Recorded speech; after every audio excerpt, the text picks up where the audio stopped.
under what is called freedom of religion. Thus, we find many of our brothers and sisters, people that look just like you and me, under many forms of religion because of what is allowed to be practiced in the land of our enemies. So I want to use this presentation to not just to make a distinction between what Yahweh said and what he didn't say, and not just make a distinction between the holy and the unholy, but also make a distinction of what Yahweh wanted the Israelites to do, or what he will allow them to do while they find themselves in captivity. And we're going to relate this truth to ourselves today, because we find ourselves in captivity. Yahweh have not visited us yet. Yahweh have not shown us salvation. Yahweh have not judged our enemies. So we find ourselves in the same boat that the children of Israel found themselves in when they found themselves in Egypt. But it was something that was told them in Egypt when Yahweh did visit. And we're going to relate that statement today in our presentation. Thus, our presentation is called, "It is not met so to do." So that will be our presentation today. Our brother Yamin will read Psalms 141 for us all, and Psalms 145.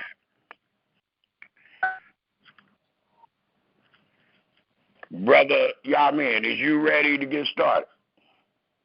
Yes, sir. All right, you got the floor. I'll come back and reintroduce the title, and we'll get straight into it. You got the floor, brother. Shalom, shalom, everyone. As my brother stated, we would love for everyone to turn to Psalms 141, please.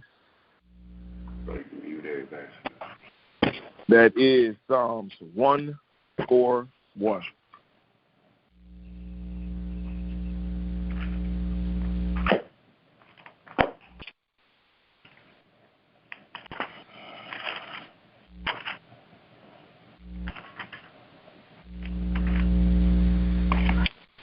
It reads,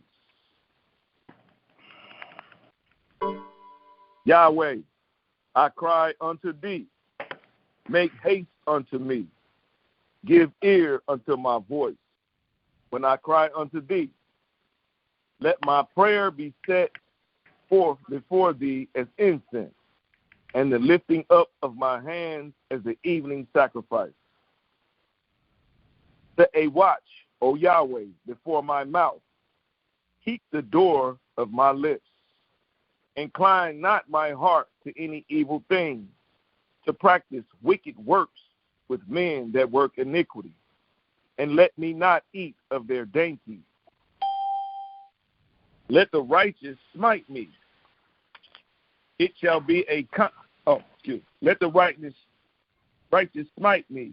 It shall be a kindness, and let him reprove me. It shall be an excellent oil, which shall not break my head. For yet my prayer also shall be in their calamities. When their judges are overthrown in stony places, they shall hear my words, for they are sweet. Our bones are scattered at the grave's mouth, as when one cutteth and cleaveth wood upon the earth. But my eyes are unto thee, O Elohim, Yahweh. In thee is my trust. Leave not my soul destitute. Keep me from the snares which they have laid for me, and the gins of the workers of iniquity.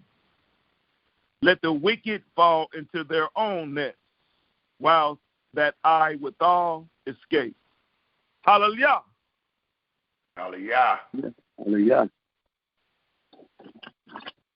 As my dear brother stated, I would love for everyone to turn to Psalms 145, please.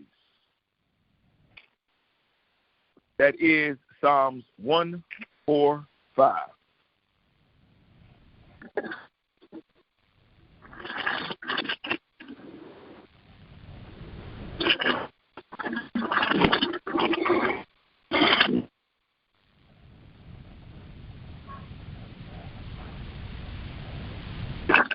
It reads,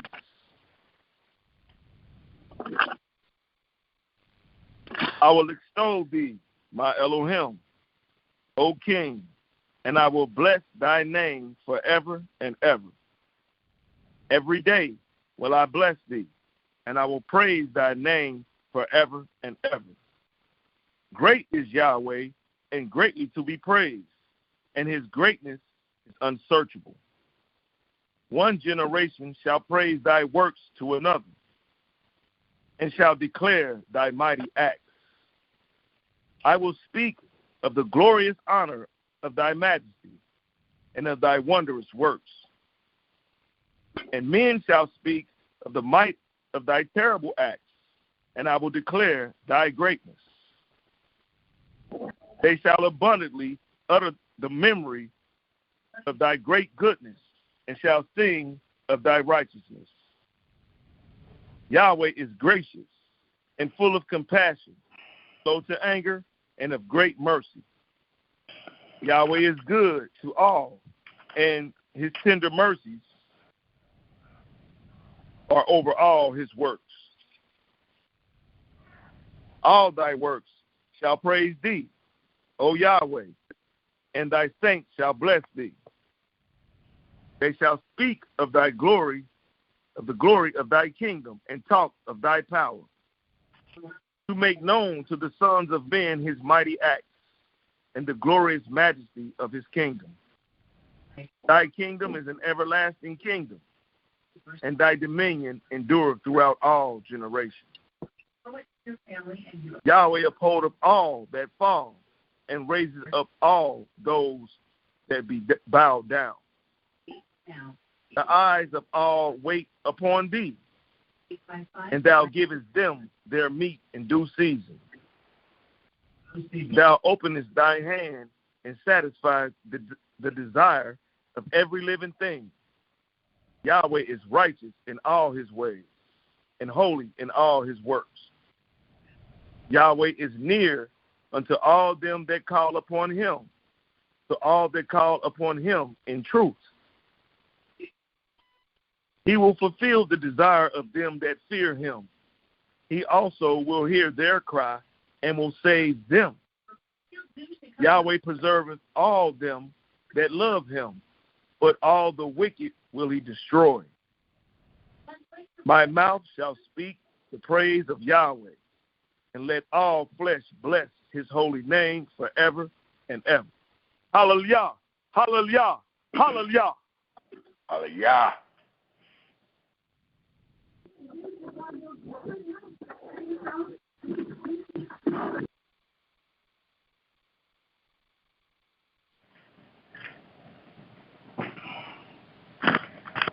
Hallelujah and Shalom, Israel. First and foremost, I would like to give thanks and praise to the Creator of the heaven and earth and everything therein is by saying Hallelujah. And also, we would love to ask Yahweh to allow the words of our mouth and the meditation of our hearts to be acceptable in his sight. Yahweh, our strength and our Redeemer. Today's presentation will be called It Is Not Meant, or It Is Not Met So to Do. And we will use this presentation, as we have used all our presentations, to make a difference between the holy and the unholy, between what Yahweh has commanded and what he has not commanded, to be done in the enemy's land. Again, this statement that is found in the book of the law, it is not met so to do. Many times your brother relates this statement that was made to Pharaoh and the children of Israel. I relate this statement to what is known among us today, being in Egypt or being in the enemy's land, and that is freedom of religion. The heads of this nation and the nations abroad, many of them have an establishment that is noted as freedom of religion. Thus, today, we find among us our brothers and sisters, people that look just like you and me, people that's suffering the exact same punishment that you and I are suffering. But what we find among this system of freedom of religion is everyone is right in their own eyes because the government allows you to be. And we find ourselves not understanding our situation today, nor our condition.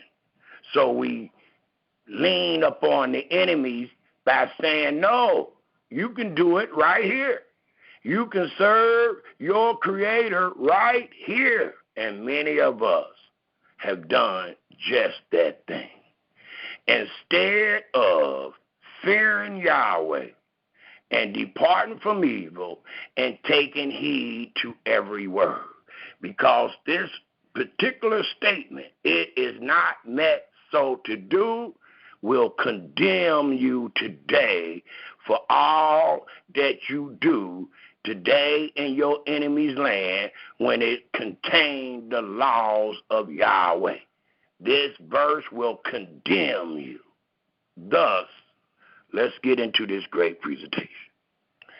Before we get into it, I would love to warn everyone by way of these words that we find in the book of wisdom. So at this time, get yourself in Holy Scripture, a pen and a piece of paper, that ye may jot down these most relevant scriptures that we will use today to establish without a shadow of a doubt some things Yahweh never wanted his children to do in the land of their enemies. Let us all please turn our scriptures to the book of Proverbs. And let's go straight to the 9th chapter. Let's see how wise our brothers and sisters are. Let's see, do they truly fear Yahweh? Or are they fearing religion? Are they fearing freedom of religion, to where they will put freedom of religion above the words that they find in their scriptures of truth? Proverbs, the 9th chapter, please. And what do we find in Proverbs, the 9th chapter? Words of wisdom. Thus, let's pick up at the 4th verse of the 9th chapter of Proverbs, and let's read to the 12th verse.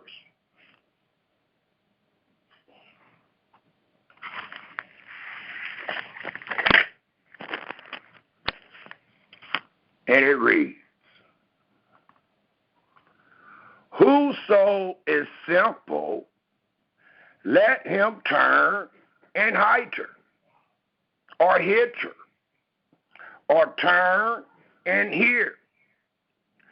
As for him that want understanding, she said to him, come eat of my bread, and drink of the water,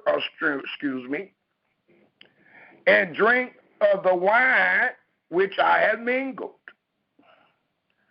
forsake the foolish, and live, and go in the way of understanding. He that reprove a scorner gets himself shame, and he that rebuke a wicked man get himself a blot. Reprove not a scorner, lest he hate thee. Rebuke a wise man, and he will love thee. Give instruction to a wise man, and we're going to give the instructions today. And we're going to let you be the jury. We're going to let you be the judge and witness for Yahweh to see if it is possible that Yahweh allow his children to serve him in the house of the enemy. Thus it continues to tell us in the 9th verse, give instruction to a wise man, and he will be yet wiser. Teach a just man, and he will increase in learning. The fear of Yahweh is the beginning of wisdom. And the knowledge that we are going to reveal today of the holy is understanding. For by me thy days shall be multiplied, and the years of thy life shall be increased.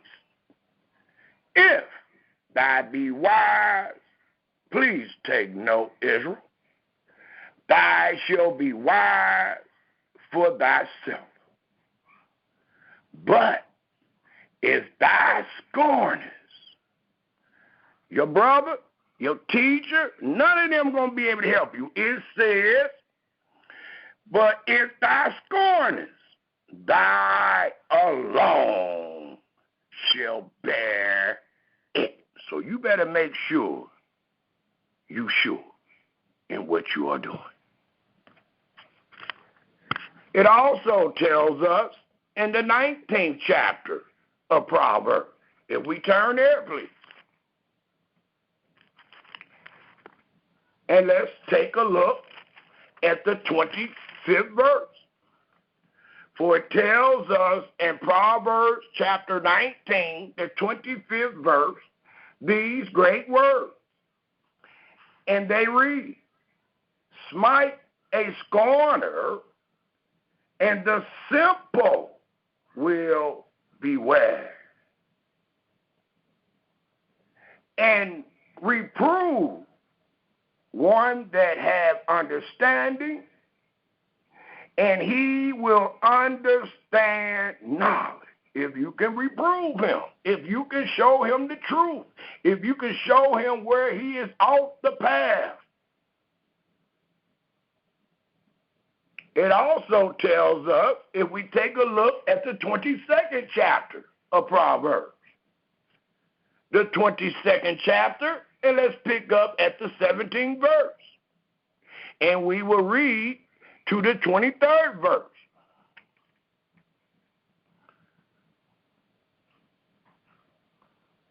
Thus it reads,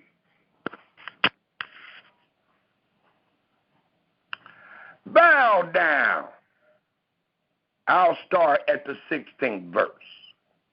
He that oppressed the poor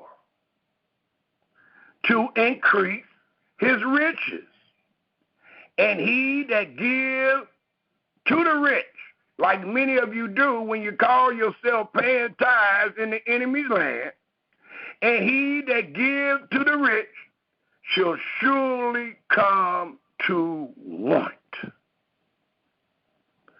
Bow down thy ear and hear the words of the wise, and apply thy heart into my knowledge. For it is a a pleasant thing if thou keep them within thee. They shall be fitted in thy lips, that thy trust may be in Yahweh. I have made known unto thee this day, even to thee, as we will this day also. Have not I written to thee excellent things and counsel and knowledge, that I might make thee know, believe, and understand the certainty of the words of truth, that thou mightest answer the words of truth to them that sin and to thee. And the last verse I will read is, I think I want to go all the way down to the 23rd verse. Thus the 22nd verse reads, rob not the poor like you do by way of tithes and offerings, because he is poor. Neither oppress the afflicted in the gate. Why not?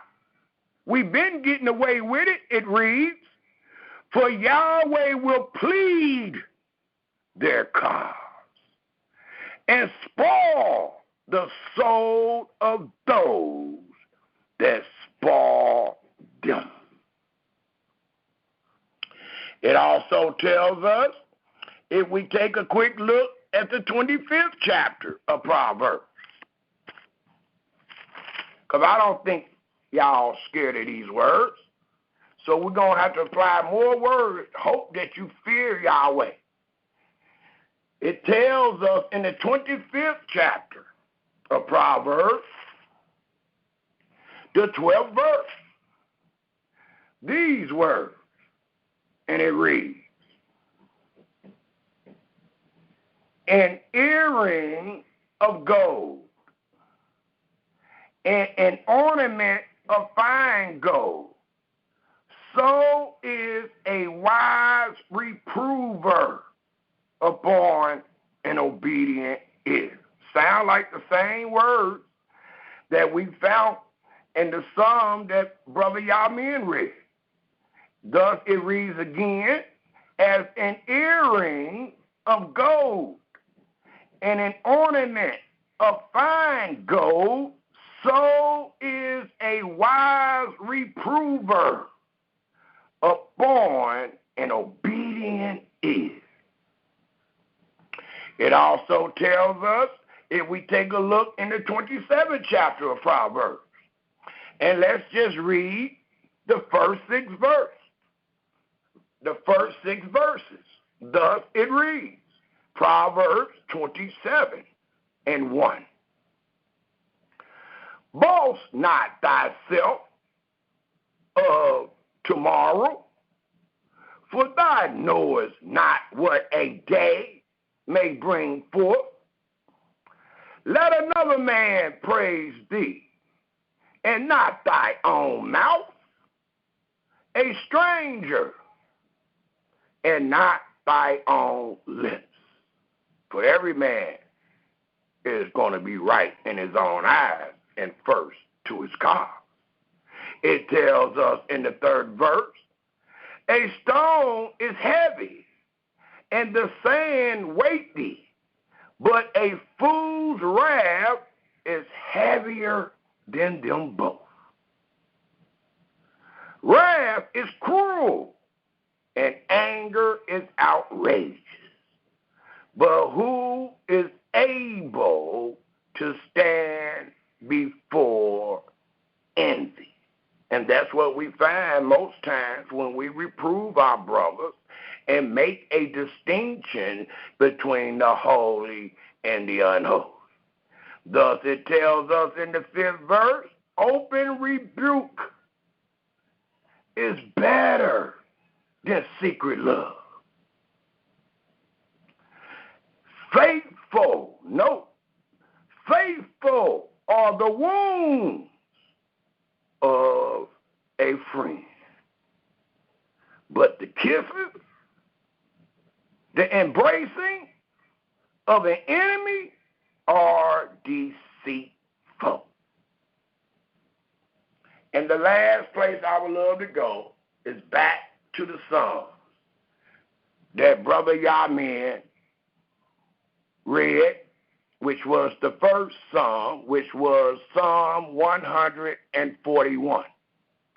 And I would just love to reiterate or read again the 5th verse of Psalms 141. And it reads again, in case anyone missed it, what Brother Yamin brought forth to us. It reads again in closing, in this warning,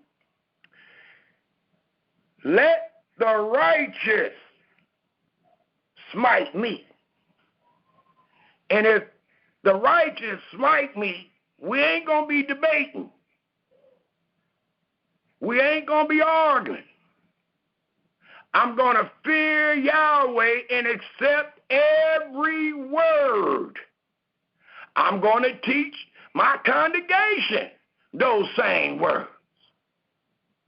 Thus it tells us, let the righteous smite me. It shall be kindness. And let him reprove me. It shall be an excellent oil, which shall not break my head. For yet, I'm going to be the same way. We all in this together. There's only one truth. There's only one path. There's only one instruction. Thus it reads, for yet my prayer also shall be in their calamity.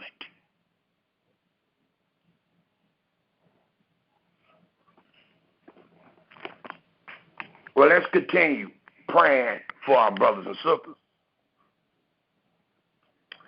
And let's see if today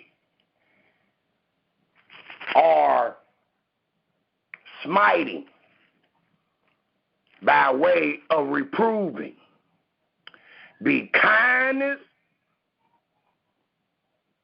and an excellent awe to our brothers and sisters this day, where they will change their minds in all that they are saying and doing and fear Yahweh and wait on him as these instructions denotes. We're going to start off this presentation by going to Genesis, the 12th chapter.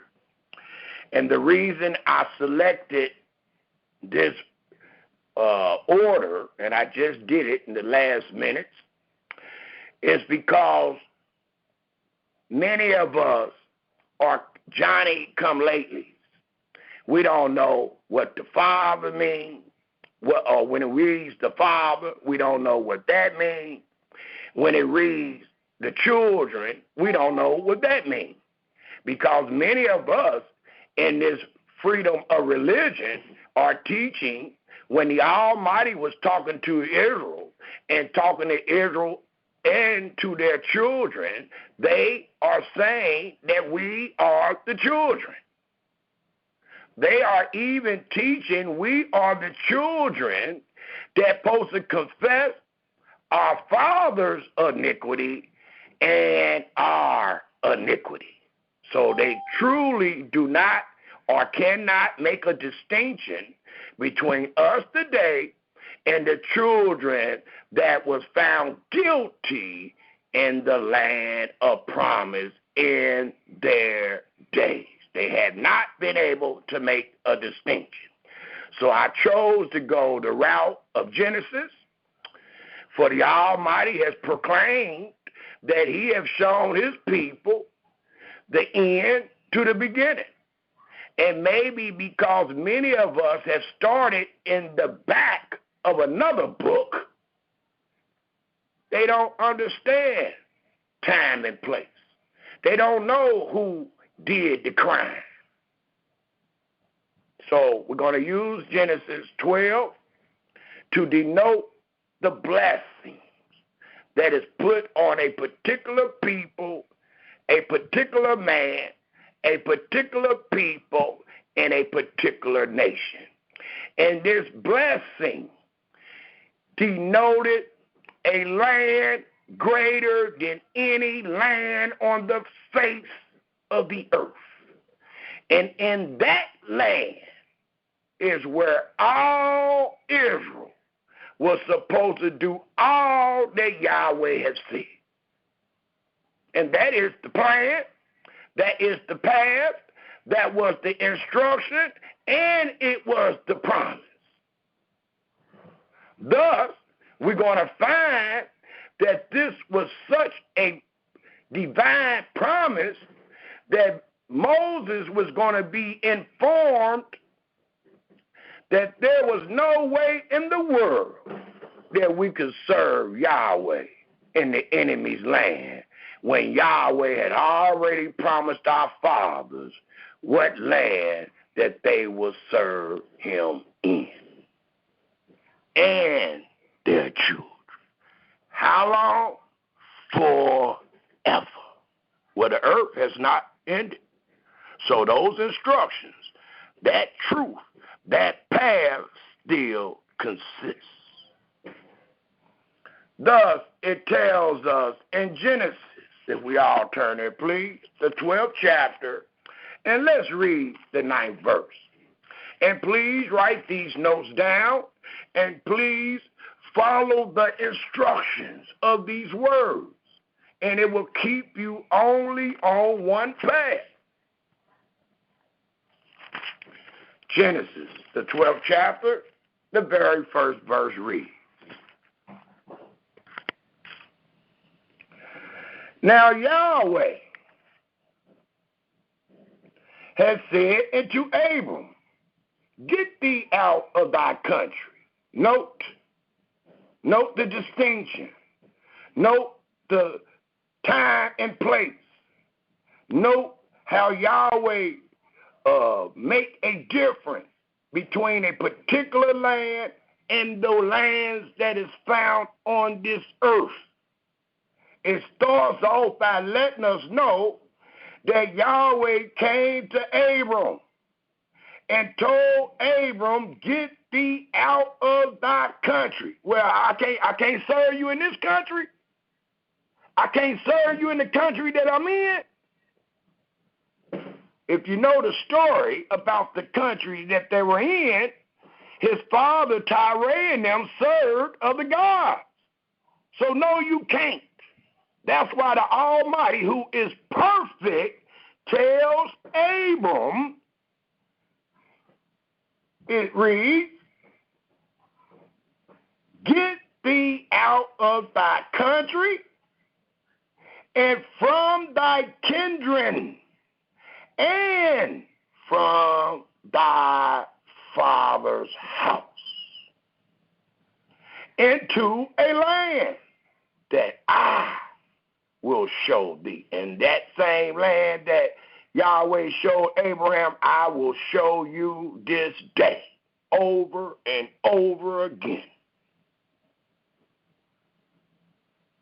And I will make thee a great nation, and I will bless thee, and make thy name great, and thy shall be a blessing. No, you can only be the blessing in one particular place. The Almighty never said you will be a blessing to the world wherever you at. Absolutely not. That's freedom of religion, which your brother gonna tell you it is not meant so to do. Even if your government give you the right to serve Yahweh in his land, as you think you are doing this day. It continued to tell us So Abram departed as Yahweh has spoken into him, and Lot went with him. And Abram was 75 years old when he departed out of Haran. And Abram took Sarah his wife, and Lot his brother's son, and all their substance that they had gathered, and the souls that they had gotten in Haran, and they went forth to go into the land of where? Could this be the glory of all lands? It reads, into the land of Canaan they came. And Abram passed through the land into the place of Shechem, into the plain of Moreh, and the Canaanites was then in the land. And Yahweh appeared unto Abram and said, note, Israel, and to thy seed will I give this land. And there builded he an altar unto Yahweh, who appeared unto him. And he removed from thence into a mountain on the east of Bethel, and pitched his tent, having Bethel on the west, and Hay on the east, and there he built an altar unto Yahweh, and called upon the name of Yahweh. Note, those places, Bethel, Haiti, those places is only found in the ancient land called Canaan. It also tells us, by way of instruction, if we take a look at the 14th chapter of Genesis. And let's read the 17th verse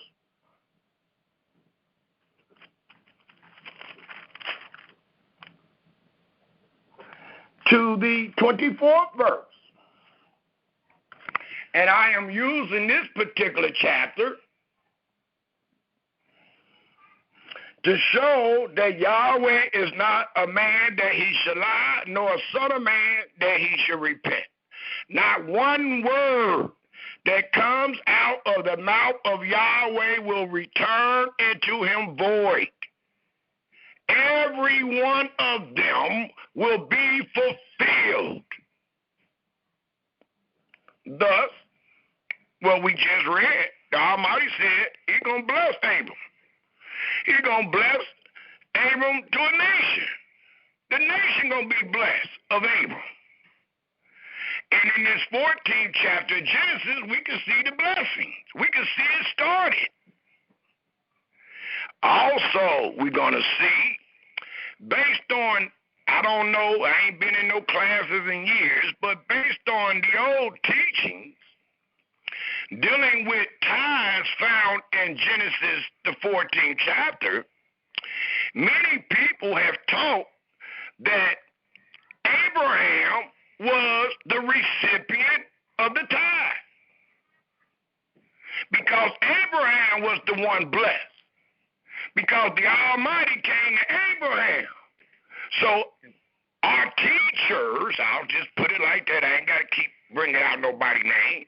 Our teachers taught us that Abraham was the recipient of the tithes.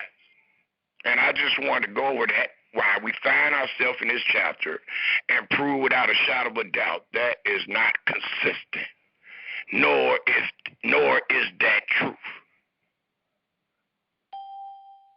Thus, let us find ourselves in Genesis, the 14th chapter, at the 17th verse.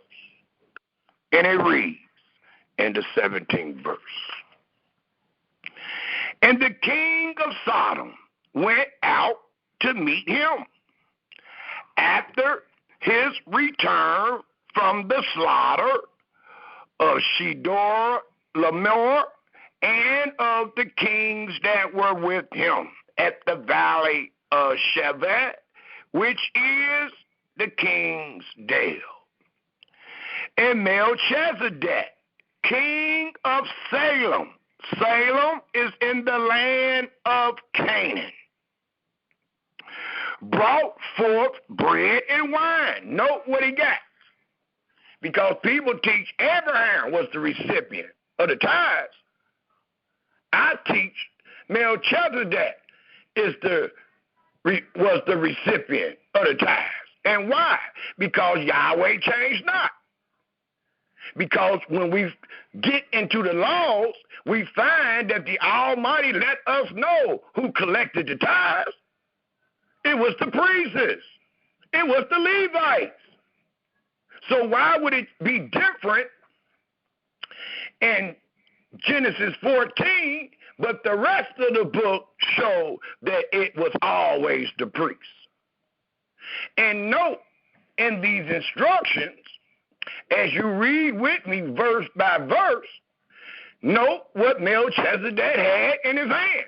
So are we teaching that Melchizedek paid tithes of all to Abraham and he only had water and bread in his hand? Is that what we teaching? That is terrible teaching.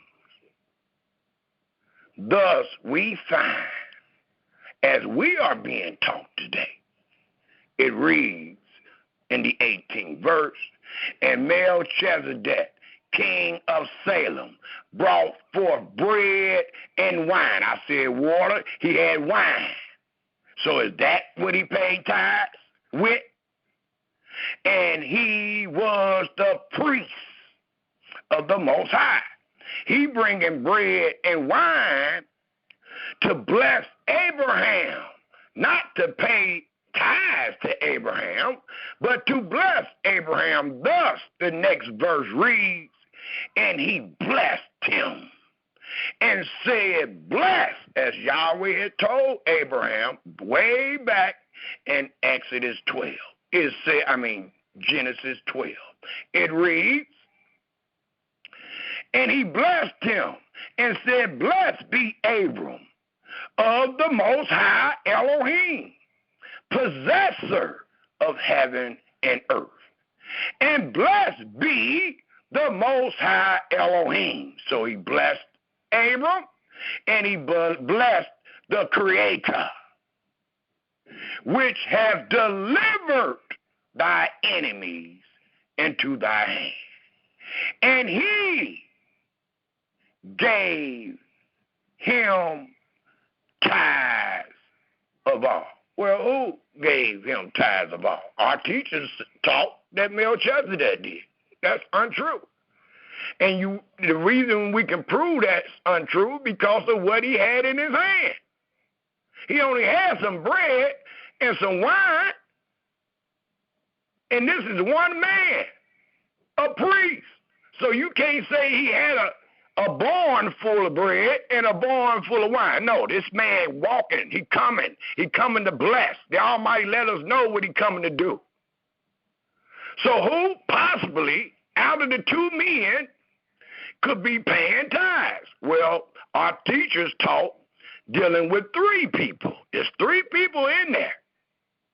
But they taught us that Abraham was the recipient of the tithes. That was an error. We are reproving our brothers and sisters today. The person that was a recipient of the tithes is the person that Yahweh have always said will be the recipient of the tithes, from the end to the beginning, and that is the priest.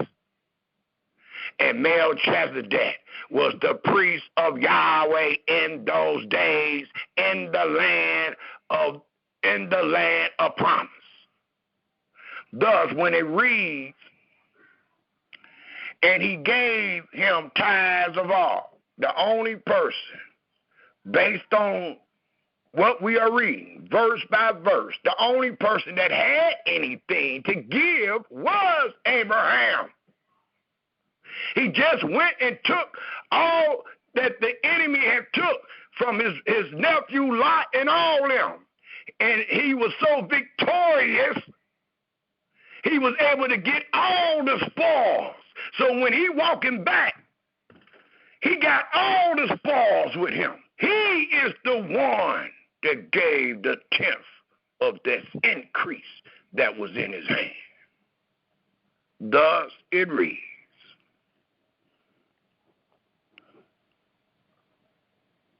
again in the 20th verse, and blessed be the Most High Elohim, which have delivered thy enemies into thy hand. And he, Abraham, gave him tithes of all. All of what? All the spoil. Stick with the story. All that Abraham have conquered and took back. Note the 21st verse. And I was taught that the reason why Abraham was the recipient of the tithe is because he would not, because of what it said. We're going to read up to that point. Let me go on and finish my chain of thought. The 21st verse says, and the king of Sodom said unto Abram, give me the persons, people that you done brought back, and take the goods to thyself. So it lets us know Abraham got everything. So who would pay the tithe? The one that got everything. The increase. He the one has increased. Even though something was taken from him by blood from Lot, when he went and got Lot, he came back with way more than Lot and what belonged to Lot. As we are reading here, he even had people that he brought back from that slaughter. So he telling, so as read, and the king of Sodom said it to Abram, give me the persons and take the goods to thyself. Abraham let me know, no, brother, I came to get my nephew and everything that belonged to us. Thus Abraham responded, and Abram said to the king of Sodom, not the king of Salem. Many people is mixing Sodom up with Salem. So they think they talking to Melchizedek, but he wasn't talking to Melchizedek. Melchizedek was the king of Salem. Right now we see he is talking to the king of Sodom, not Salem. And he responded to him, I have lifted up my hand into Yahweh, the Most High Elohim, the possessor of heaven and earth. And what did you raise your hand up and say, brother? It reads, that I will not take from a thread even to a shoe latchet, and that I will not take anything that is thine. You can have all this mess, brother. I'm just coming back from the victory. Y'all meeting me coming back from the victory. I'm coming back with what I went to get, even though I received more.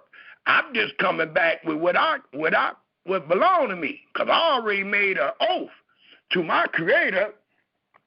It reads, and that I will not take anything that is thine, lest thou should say, I have made Abraham rich, or made Abram rich, when he already know that the Almighty said that he was going to bless him and make him rich. So he's not going to allow some other man goods to make him rich. No, take all this. Take whatever's yours.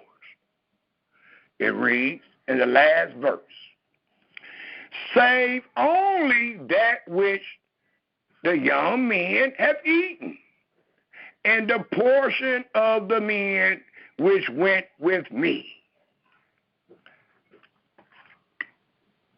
Abner, Eshcol, and Mari, let them take their portion. So what we read and found out that Abraham was victorious, bringing his nephew back and all his goods, and he was also, the war was so victorious, he was able to leave with all them spoils, and as he was walking back home, Melchizedek approached him because Yahweh sent him to bless Abram, and that's exactly what Abram did, or that's exactly what Melchizedek did, and Abram accepted the blessing and paid a tenth, paid a tithe of all that he had.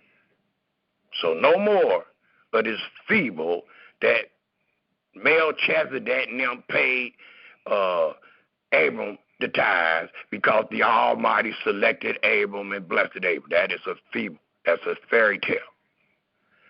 And we should want it to be a fairy tale because that is not the ways of our Creator, by the law and by the testimony.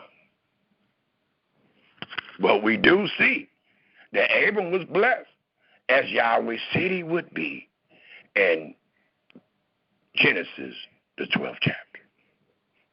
Well, after the 14th chapter, we find the 15th chapter. And what is said there that will establish and back up what Moses had to tell Pharaoh and his brothers and sisters. And that was what? It is not met so to do. Well, in Genesis, the 15th chapter, it tells us, if we pick up at the very first verse, and let's read to the 7th verse, and it reads, after these things, right after Abraham paid tithes, it reads, after these things, the word of Yahweh came into Abram in a vision, saying, fear not, Abram, I am thy shield and thy exceeding great reward. And Abram said, Master Elohim, what wilt thou give me, seeing I go childless? And the steward of my house is this Eleazar of Damascus. And Abram said, behold, to me thou hast given no seed. And lo, one born in my house is my heart. And behold, the word of Yahweh came into him, saying, this shall not be thy heart, but he that shall come forth out of thy own bowels shall be thine heart. And he brought him forth abroad and said, look now toward heaven, and tell the stars if thou be able to number them. Note the blessings. And he said unto him, so shall thy seed be. And he believed, like we should believe every word that Yahweh has said. And if he said it is not meant so to do in your enemy's land, we should love those words. There is nothing more righteous that you can do than obey the word. It is sin to add or diminish from the word. Thus, we see the reward. It reads, and he believed in Yahweh, and he counted it to him for righteousness. And it also tells us in the 7th verse, and he said unto him, I am, note y'all, Yahweh, that brought thee out of Ur of the Chaldees. That's where Tyre and Abraham was living. He's telling him, I am Yahweh that brought thee out of Ur of the Chaldees. Why? to give thee this land to inherit it. It also tells us in this great chapter, if we pick up at the 12th verse, and it reads, and when the sun was going down, a deep sleep fell upon Abram, and lo, in horror of great darkness fell upon him. And he said unto Abram, know of a surety that thy seed shall be a stranger in a land that is not theirs, and shall serve them, and they shall afflict them, like we're doing today, like we serve today, like we are afflicted today. But it tells him for 400 years. And also that nation whom they shall serve. That nation is the nation you find yourself in, being a servant and being afflicted. That nation denote people that is your enemies. It reads, also that nation whom they shall serve will I judge. And afterwards, for there is a time and season for everything under the sun, thus it tells us the time. Afterwards shall they come out with great substance. It also lets us know in this great covenant that Yahweh is making with our father Abram, it reads, and thou shalt go to thy fathers in peace. Thou shalt be buried, not cremated, but buried in a good old age. But in the fourth generation, they shall come hither again. Note, they shall come hither again. Abraham is standing in the land of Canaan. Thus the Almighty let him know that your youth will come hither again, for the iniquities of the Amorites is not yet full. And it shall pass, and it came to pass that when, get my magnifying glass, I can't see that great right now, it says, it came to pass that when the sun went down and it was dark, behold, a smoking furnace and a burning lamp that passed between those pieces. And the same day, Yahweh made a covenant with Abram, saying, and to thy seed have I given this land, from the river of Egypt into the great river, the river Euphrates, the Kenites, the Kenzites, and the Kidmonites, and the Hittites, and the Perizzites, and the Rephaims, and the Amorites, and the Canaanites, and the Gershites, and the Jebusites. All of these names are the territories of the great land of Canaan. And the Almighty let Abram know, not only is I'm going to bless you, not only am I going to put divinity upon you where you can bless other nations, but I'm also going to put you where this blessing is supposed to be given, just like Yahweh's name. Yahweh's name is not all over the world. Yahweh's name was not housed all over the world. Yahweh's name was housed in a city called Jerusalem. And he commanded all his children to come to this place, not just for a feast, but matters of controversy of knowing what I said. And the whole world in Yahweh's time will come to that place. Why? Because the law proceeded from Jerusalem as the flowing waters that was going to be able to clean the world flowed from Jerusalem. We got testimony of other men of other nations saying, no, we're going to serve Yahweh wherever we at. No, we don't have any of those testimonies. But we have many testimonies where other nations said, we are going with you, for we know and we have heard that Yahweh is with you. And where was they going?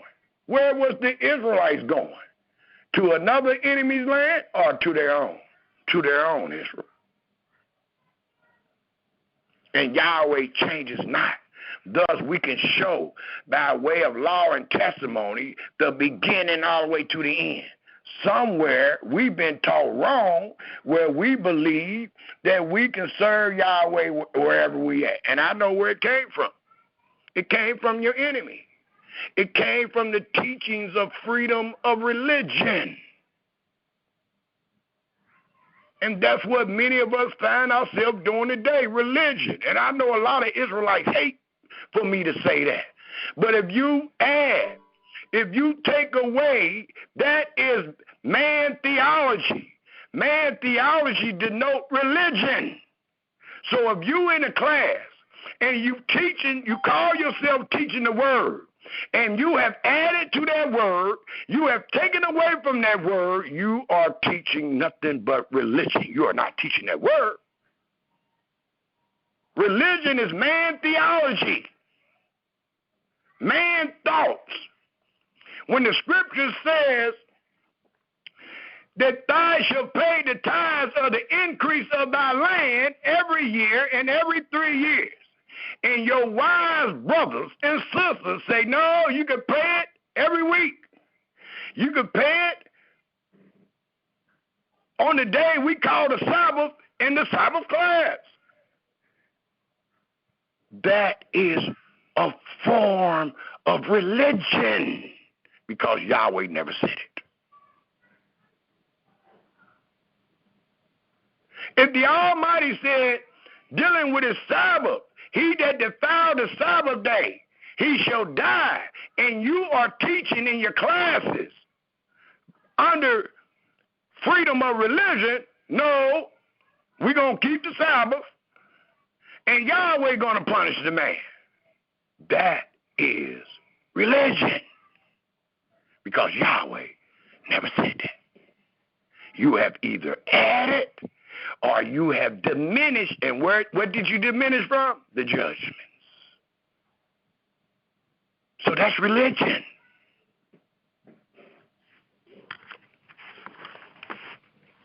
And I know a lot of my brothers hate for me to teach that because you want to talk about your brother and sister that's under another religion, which is called Christianity.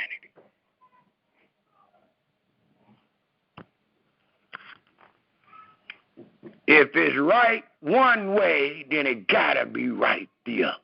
And we hurry up and tell the world that our brothers and sisters that call themselves Christians is under some religion. Well, so are you. Because they under religion, because they doing and saying things that is not written and not what Yahweh says. So are you.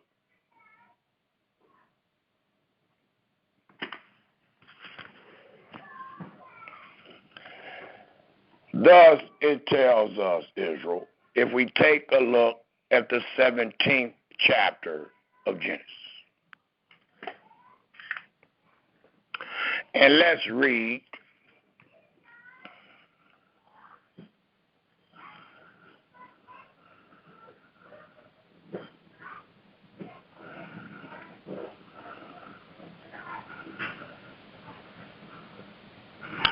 the first 9 verses of Genesis, the 17th chapter. And it reads, and when Abram was 90 years old and 9, Yahweh appeared to Abram almost 24 years later. Because when he first appeared to him in Genesis 12, they said he was 75 years old. Now, in Genesis, the 17th chapter, we find Abram being 99 years old. And said unto him, I am El Shaddai. I am the Almighty Elohim. Walk before me and be thy perfect.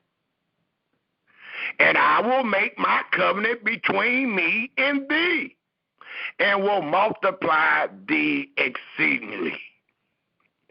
And Abram fell on his face, and Elohim talked with him, saying, as for me, behold, my covenant is with thee, and thou shalt be a father of many nations.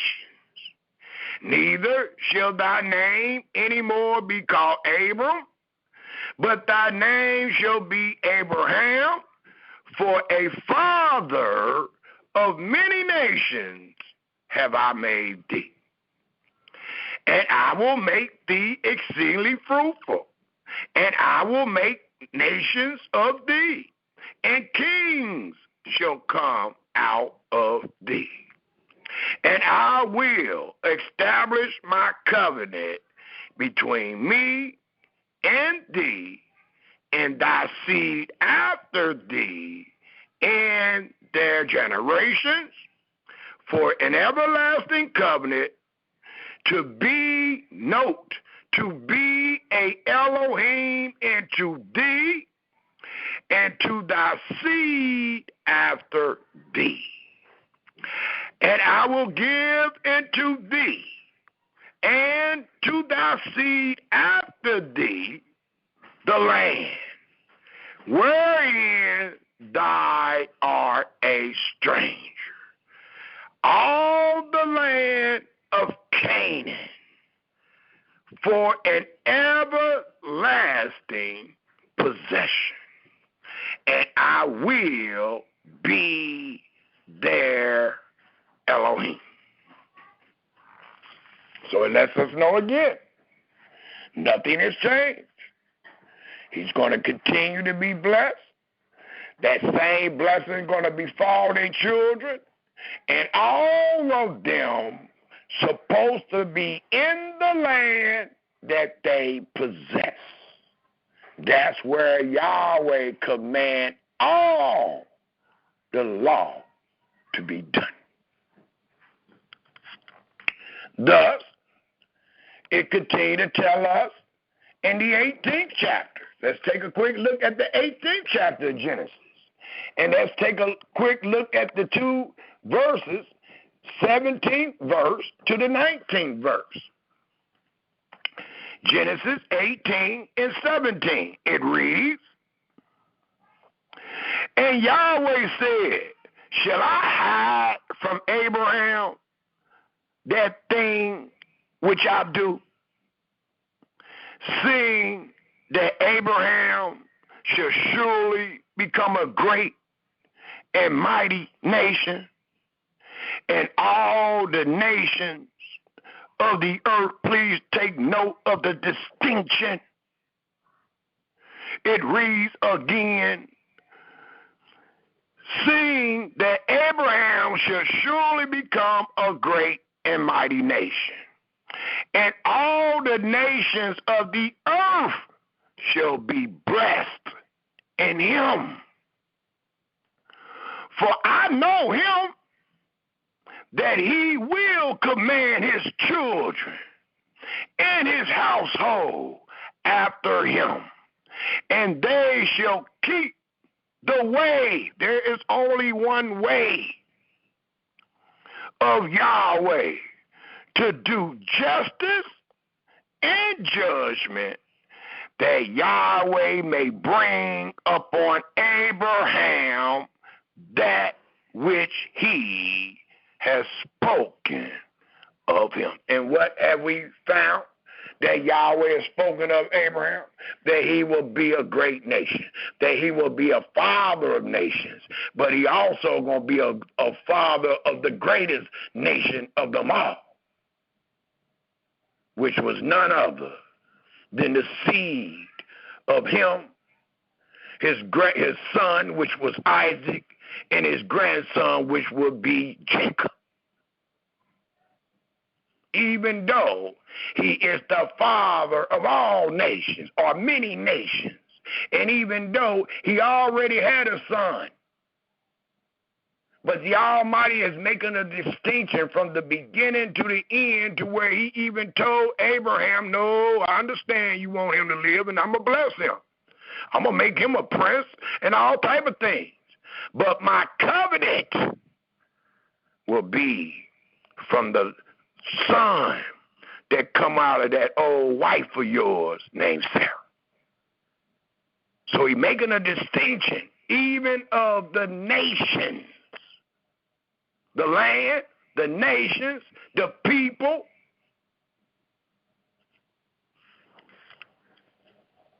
Thus we find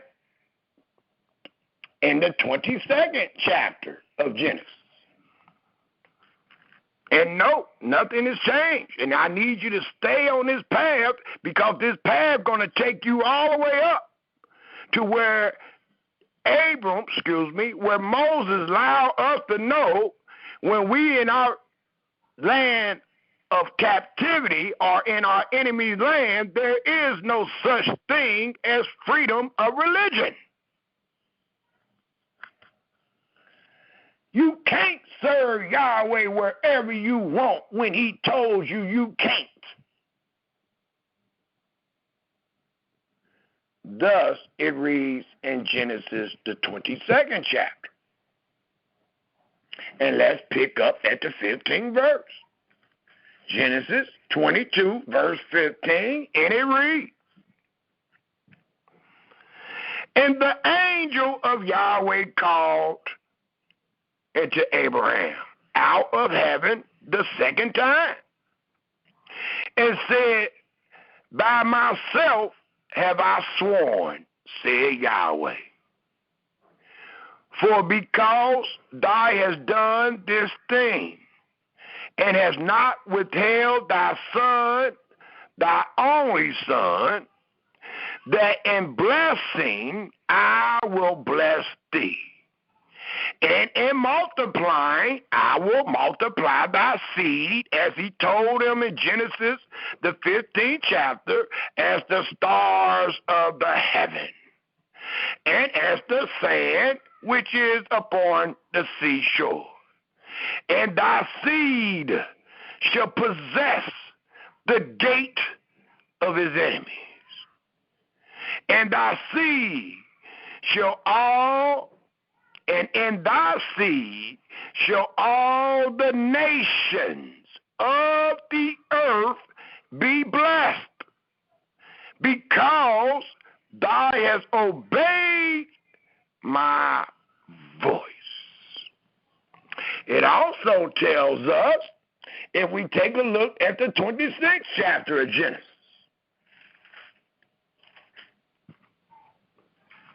and let's just read the first 6 verses. And it tells us in Genesis, the 26th chapter, the first 6 verses, it reads, and there was a famine in the land besides the first famine that was in the days of Abraham. And Isaac went into Amalek, king of the Philistines, into Ger.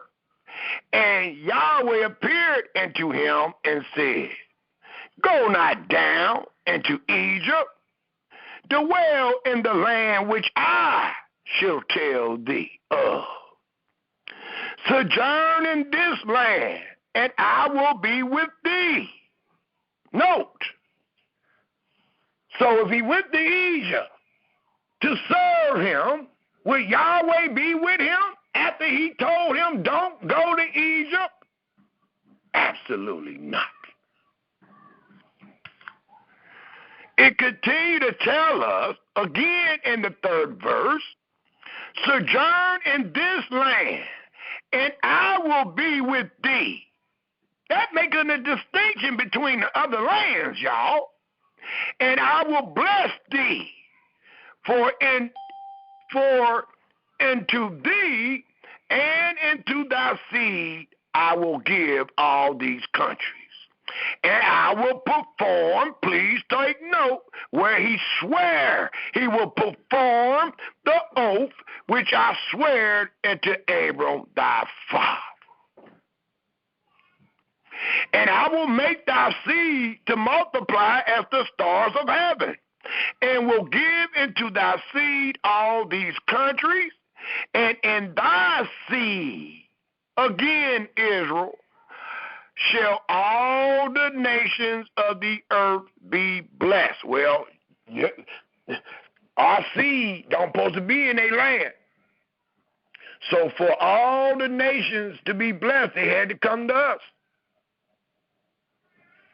The scripture tells us when Solomon was teaching Israel the words of wisdom, many nations came to hear the wisdom of Solomon. Just like many nations would come and hear the words of Yahweh. Solomon wasn't in Egypt. Solomon wasn't in captivity preaching wisdom. He was in the land where wisdom abides.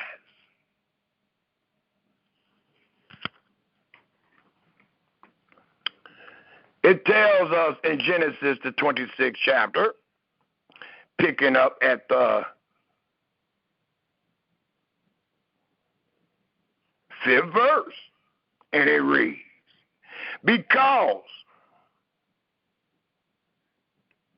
that Abraham obeyed my voice and kept my charge, my commandments, my statutes, and my law.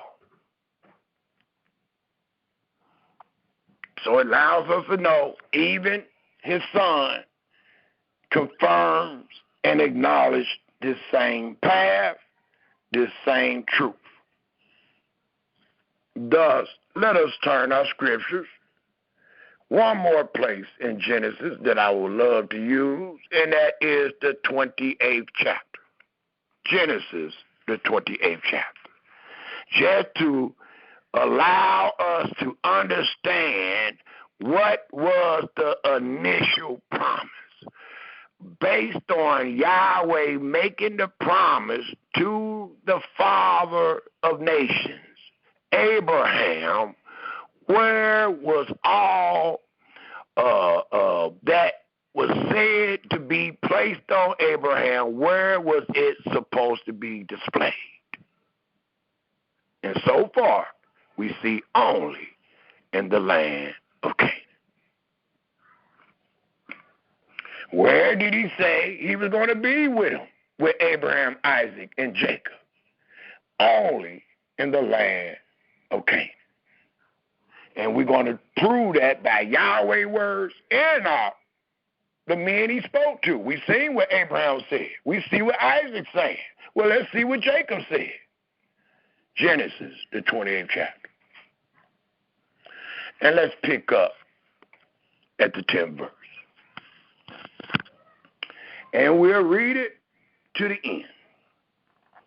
Thus, the 10th verse of Genesis 28 reads, and Jacob went out from Beersheba. If you look up the word Beersheba, you will find its dwellings is in the land of Canaan. And went toward Haran. Look up the word Haran. And you should already know that because that's where they went. When Yahweh first came to Abram, you find the word Haran in Genesis 12. The 11th verse reads, and he lighted upon a certain place and tarried there all night, because the sun was set. And he took the sun was set, it denoted it's becoming night, and it's going to be all night until the sun rises. It reads, and he took of the stones of that place and put them for his pillars and lay down in that place to sleep. And he dreamed a beautiful dream. And behold, a ladder set up on the earth, and the top of it reached to heaven. And behold, the angels of Yahweh ascending and descending upon it, going up and coming down on it. And behold, Yahweh stood above it. As the angels was going up the ladder and coming down the ladder, Yahweh stood above it and said, I am Yahweh Elohim of Abraham, thy father, and the Elohim of Isaac. The land whereon thou liest, where you done fell asleep, where you having this beautiful dream, it says, the land whereon thou liest, to thee will I give it, and to thy seed, and thy seed shall be as the dust of the earth, the same promise, the same oath, and thou shalt spread abroad to the west, and to the east, and to the north, and to the south, as it is written in Genesis 15, the 18th to the 21st verse. It says, and in thee, and in thy seed shall all the families of the earth be blessed. And behold, I am with thee, and will keep thee in all places whither thou goes, and will bring thee again into this land. For I will not leave thee, no, until I have done that which I have spoken to thee of. And that is a great reason, man, that you can always use to prove to your brothers and sisters that Genesis 15 have already been fulfilled.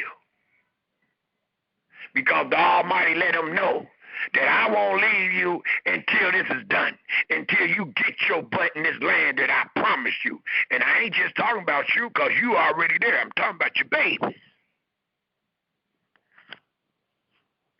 Thus, it continued to read.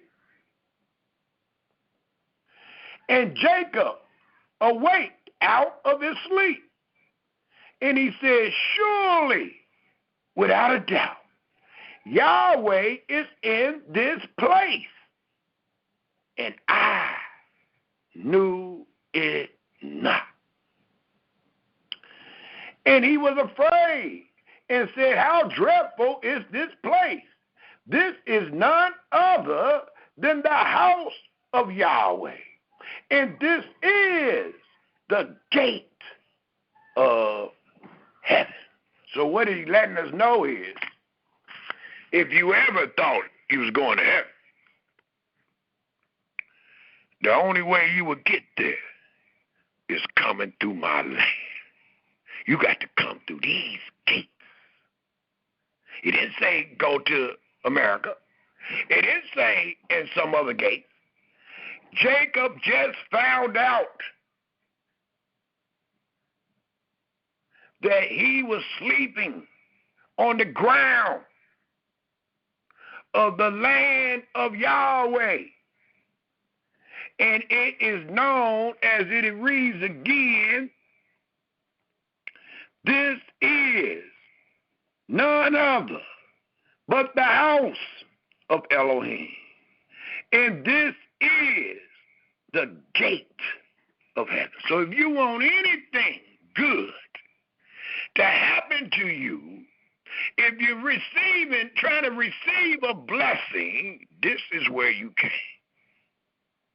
We got people talking about living in heaven, dying and going to heaven. Well, not unless he came through this way. And it don't say you're going to heaven. It lets you know it is the gate of heaven. What is the gate of heaven? Heaven, the ladder, or the land? The land.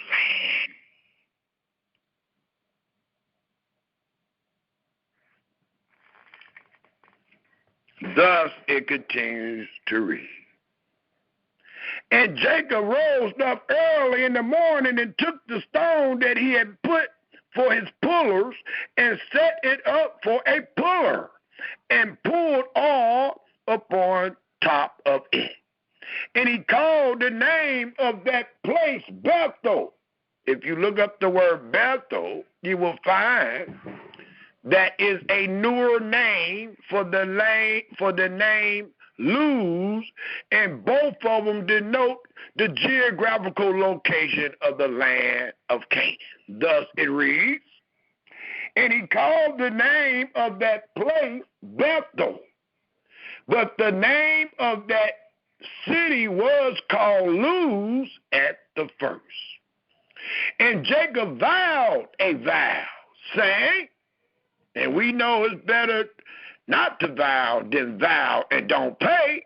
So the brother wise, he knew he was going to pay it. Thus it reads, and Jacob, like his dad did, his granddad did, it says, and Jacob vowed a vow, saying, if Elohim will be with me and will keep me in this way, and that's the way I'm trying to teach y'all today, for it does not change, that I go and will give me bread to eat and raiment to put on, so that I know what he is saying, so that I come again to my father's house in peace. So far, where is his father's house? Is it not none other than the land of Canaan? Well, that's what he asked. And he asked Yahweh, if you be with me and bring me back to my father's house in peace, then shall Yahweh be my Elohim, as Yahweh said he would, to all his seed in that place, in this land. So look what Jacob, the father of the Israelites, is saying.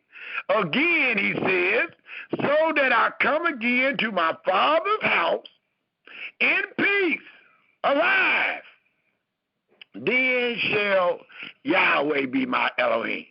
And what else did he say? And this stone, which I have set for a pillar, shall be Yahweh's house, and of all that thou shalt give me, I will surely give the tenth. This is the second time tithes is first mentioned, a tenth into thee. So we read what happened with Abraham. We read what happened with his son Isaac. We read what happened to what went down with his grandson Jacob. And Jacob ended, allowing us to know this great land that Yahweh has given us is the gate of heaven. You don't want to be nowhere else. There is no land to select and go to other than the land that Yahweh is making you aware of. And he letting you know how divine and holy this land is, to where our father Jacob called it the gate to heaven, the gate to blessings, the gate to prosperity, the gate to longevity, the gate of heaven. And why? What is the great significance of this great land that your brother trying to use to prove without a shadow of a doubt that freedom of religion has nothing to do with your Creator nor you.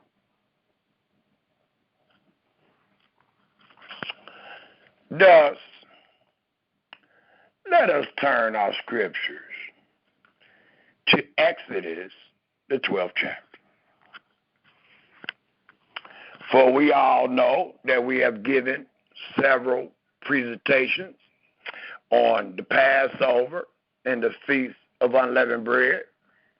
We also have confirmed by way of studying that during this time and season that it is known as the month of Abib, and the Israelites were told once they found themselves in the enemy land, like Yahweh told their grandfather or their great-grandfather Abraham, where they would find themselves and how they will be saved out of it. But so we're going to entertain a few verses dealing with the month of Abib, because the Almighty told Israel, if we all turn to Exodus, the 12th chapter, these words. And these words denote going to that great place of promise. And these words is going to be commanded to be done in that great place. There was no sacrifice to Yahweh in the land of Egypt, because the Almighty told told Moses to go tell Pharaoh to let my son go, that he can serve me. Well, what was that all about? It also says, let him go 3-day journey in the wilderness, that he may serve me, that he may sacrifice to me.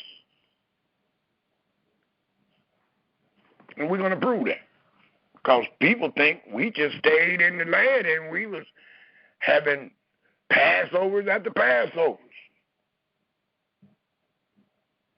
We was having Feast of Unleavened Bread after Feast of Unleavened Bread, and that's impossible, because the command was there should be no leaven found in your house, your habitation, your border, your coast. So if we teach that we did those things in Egypt, then that means we did them in disobedience, because there was coast, there was leaven found all over Egypt. We the only ones didn't have leaven because we left in haste. We didn't have time to let it ferment and all that leavened bread does. We left in haste. So we the only ones that had that unleavened bread. Everybody else had leaven. And based on the instructions, they had leaven in their houses. They had leaven in their habitations. They had leaven in their coasts. They even had leaven in their borders. Just like you find the leaven today, when you act like you keeping the Passover and the Feast of Unleavened Bread in your enemy's land this day.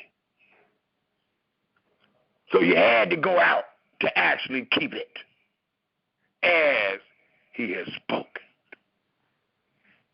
So we find in Exodus 12, if we pick up at the first verse.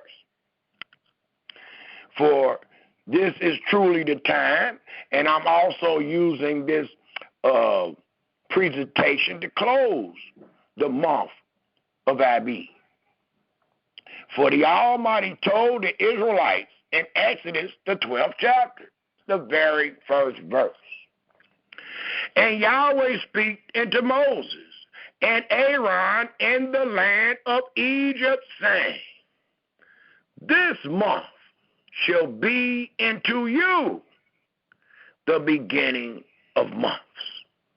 It shall be the first month of the year to you. And another reason I'm using this is because I need us to see what is being said to the Israelites. Because what's being said is making a distinction between them and the world.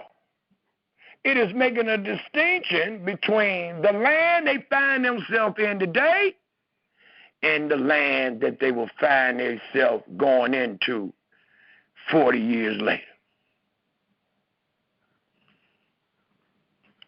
which will help us to continue to understand that Yahweh wanted his children to do all that he ever commanded them in this great land of promise. Don't forget what it's called, the promised land. Why would you have a promised land if your dwelling's wherever you at?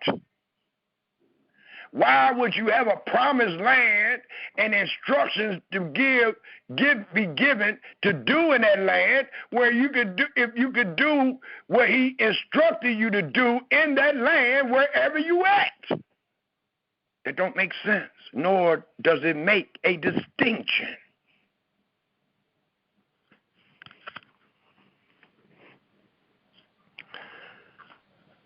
Thus it continue to read. Again in the second verse. This month shall be unto you the beginning of months. It shall be the first month of the year to who? The world? I hear people every day.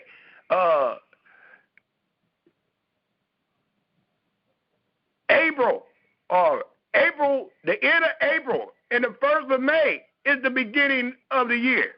These white folks don't know nothing. They this, that, another. Well, it sounds like you the one don't know nothing. Because whatever these people have as the first of the year, that's what they supposed to have. The Almighty coming to save you. And when he come and save you, he correcting you. He letting you know this month shall be unto you the beginning of months. It shall be the first month of the year unto you. Speak ye into all the congregation of Israel, not the world, not all the Egyptians. It says, saying, in the 10th day of this month, they shall take of them every man a lamb, according to the house of their fathers, a lamb for a house. And I don't have the note that I don't have in my notes to establish, but let me go ahead and establish right quick. Because the first two verses says this month. The third verse says this month. Well, what was the month? It tells us in Exodus, the 13th chapter,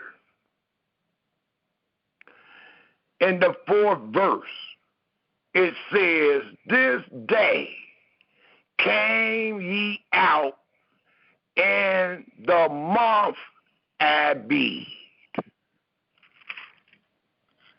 Eventually, Abib was not used as the name of the first month that was given to the children of Israel. Egypt used another name. Egypt used another month, as we see in America. America got the first month as what they call January. But that ain't Abib. And one would say in their ignorance, not understanding time and place and what Yahweh said, they would hurry up and say, these white people crazy and I don't know what. They don't even know when the first month is. They got the first month in the month where everything dead. Well, that's what they supposed to have. Not the Israelites. When the Israelites was in their land, that first month was the first month made known unto them. And they were supposed to continue on with these words. For it was not only the first month of the year, but it denotes the first month of all the feasts that you will participate in sanctifying your Creator. So this month was not just noted as the first month of the year unto thee, but the spirituality of it is that this is the first month of all the months that you will be sanctifying me in my feast days. Thus, when we go to Leviticus, the 23rd chapter, I'm not going there today, but when we go to Leviticus, the 23rd chapter, dealing with all the 7 great feasts of Yahweh, we notice the very first feast, the very first month, denotes the first feast, and that was the month of Abib, and you're going to find the Passover and the Feast of Unleavened Bread. And then you find the next feast, according to the month. So I just want us to see that this was something special for us. This is not telling the world that the first month of the year is Abib for you. And as they broke it down today, it's equivalent to the last days of April and the first few days of May, which denoted the start of the month or the festivals or the moons for those festivals. And later on, in retrospect, I'm not going to go there either, but please write it down or take the note. Later on, in retrospect, when we came up out of Babylon, the first month, based on the scriptures of truth, was no longer called Abib. It was called Nisan. We can find that found in the book of Nehemiah. I think it's the 1st, 2nd chapter. We can find that name for the first month in the book of Esther. So when we came out of Babylon, Abib was not the name of the first month. It was Nisan. And something else to take note of, when he made it known to the children of Israel, eventually there was no names of the month. They was going by numbers. If you go all the way back to Genesis, you ain't going to show me a name of a month. Thus, Yahweh made known this name to his children, because they was going out, and he wants them to remember the name of this month forever based on the great salvation that he has given them and taking them into this great land where they were commanded to do all that Yahweh said. And concerning his feast days, Abib is the first month into thee. And that denotes that's where you will celebrate your first feast to me, which denoted the Passover and the Feast of Unleavened Bread.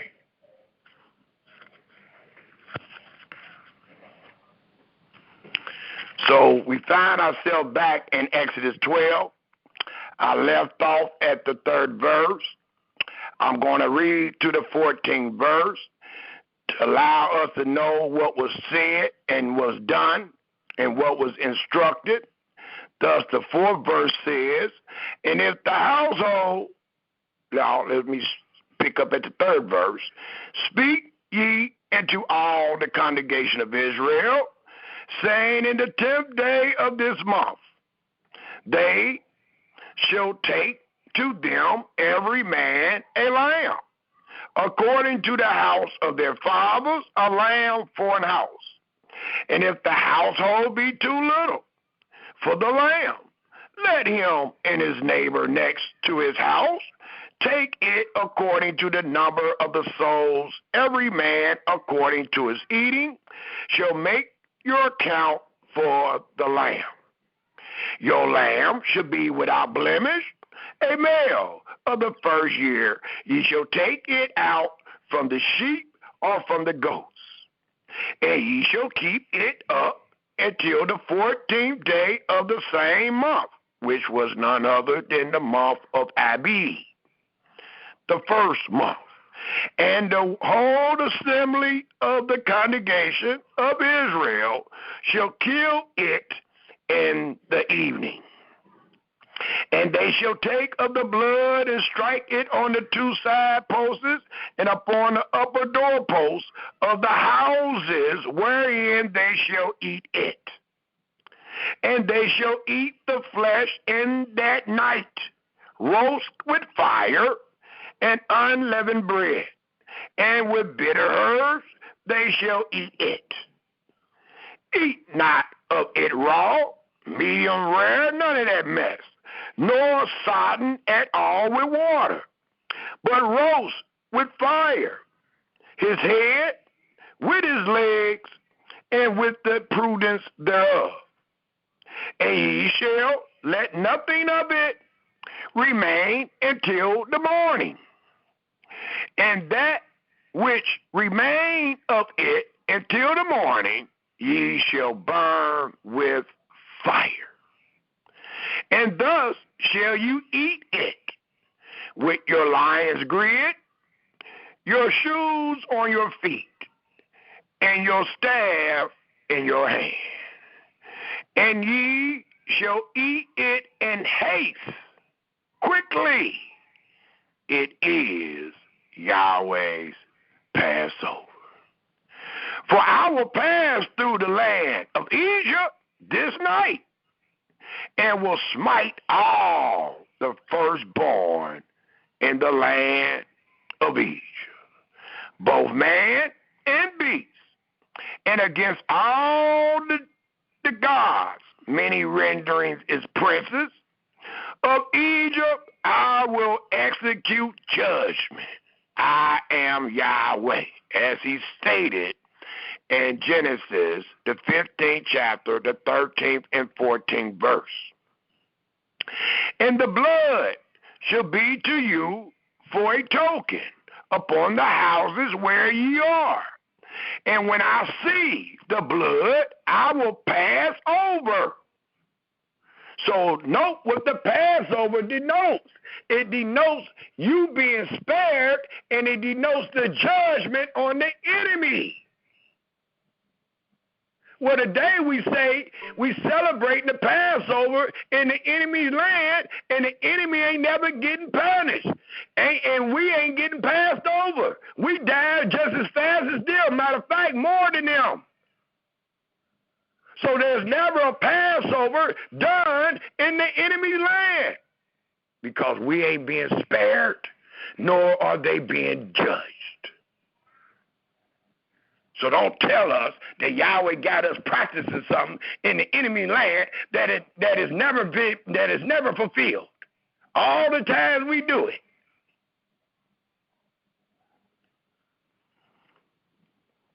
It continued to tell us,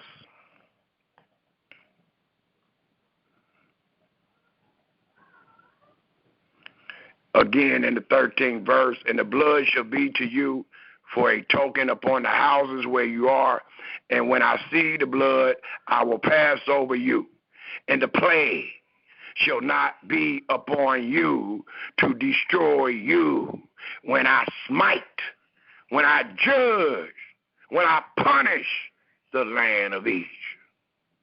And this day shall be unto you for a memorial, and ye shall keep it a feast to Yahweh throughout your generations. Ye shall keep it. No, it's a feast. The memorial going to denote a feast. The memorial is what you are commanded to do from this day forward. It is a memorial that is found in Leviticus, the 23rd chapter. I think it's the 4th, 5th, 6th, and 7th, and 8th verse. That's a memorial.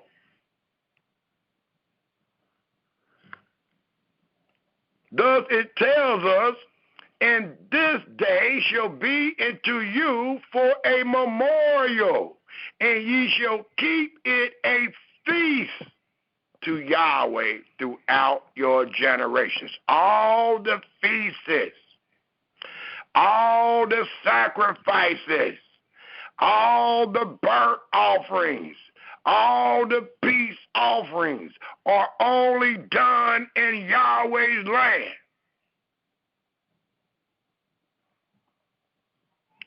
Thus it continued to tell us, this day shall be unto you for memorial, and ye shall keep it a feast to Yahweh throughout your generations. Ye shall keep it a feast by an law. It reads, by an ordinance forever. 7 days shall ye eat unleavened bread. Even the first day ye shall put away leaven out of your houses. Note what is commanded in the feast. What is commanded for the memorial, not what was commanded in Egypt. They didn't stay in Egypt for 7 days. So there's no cases of them keeping the feast of unleavened bread in Egypt, even though the feast of unleavened bread started the very next day, the morning thereof. It continued to tell us, 7 days, the 15th verse of the 12th chapter of Exodus, 7 days shall ye eat unleavened bread. Even the first day ye shall put away leaven out of your houses. For whosoever eat leavened bread from the first day until the 7th day, that soul shall be cut off from Israel. And in the first day there shall be a holy convocation. Nowhere in the world you can do that in the enemy land. And in the 7th day there shall be an holy convocation. To you no matter work shall be done in them, save that which every man must eat, that only may be done of you. And ye shall observe the feast of unleavened bread, for in this selfsame day have I brought your armies out of the land of Egypt. Therefore shall you observe this day in your generations by an ordinance forever. It also tells us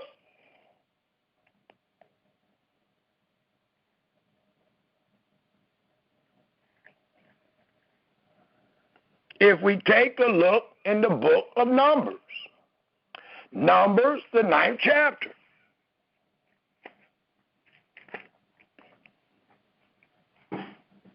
And what do we find in Numbers, the 9th chapter? The same way, the same instructions. And I wanted to point out in Numbers, the 9th chapter, picking up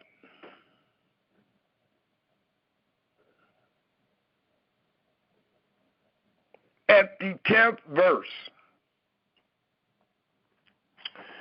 The story itself deals with one that is unclean. It deals with a subject matter where one is unclean by a dead body. And these people is free at this time. They find themselves in the wilderness, which denoted nobody around them, because the wilderness denoted a place not inhabited. So they found themselves by themselves and with their Creator in a place not inhabited. And they got unclean by a dead body. Thus, if we pick up at the 10th verse, it reads, I'll start at the 9th verse. And Yahweh spake unto Moses, saying, Speak unto the children of Israel, saying, If any man of you or of your prosperity shall be unclean by reason of a dead body, or be in a journey afar off, yet he shall keep the Passover, wherever yet it reads, the Passover into Yahweh. The 14th day of the second moon, at evening ye shall keep it, and eat it with unleavened bread and bitter herbs, as was commanded in Exodus 12. They shall leave none of it until the morning, nor break any bone of it, according to all the ordinances of the Passover, they shall keep it.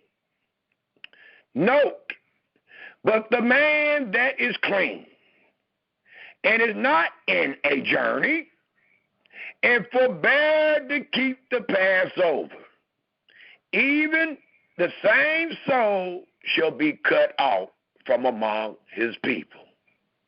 Why? Because he brought not the offering of Yahweh in his appointed season. Well, I was told that we can do it wherever we at.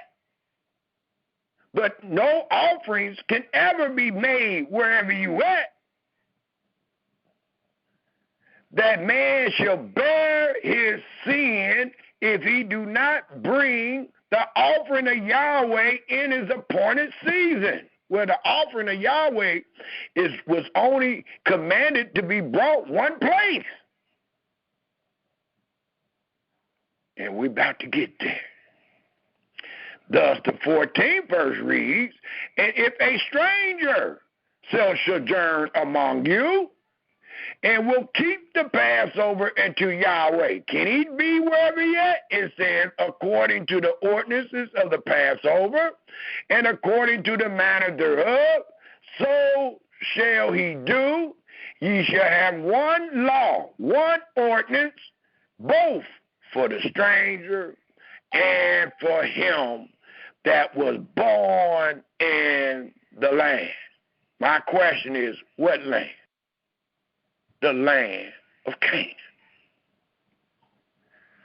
So we see here, the Almighty is not making an exception. You cannot keep the Passover, the Feast of Unleavened Bread, the first fruits, the Day of Atonement, the Feast of Tabernacles, the first fruits, none of those things in another man's land. And you say, why not, brother? Because they all require an offering. And you will never find the house, the altar, the priest, none of those things in another man's land set up for Yahweh.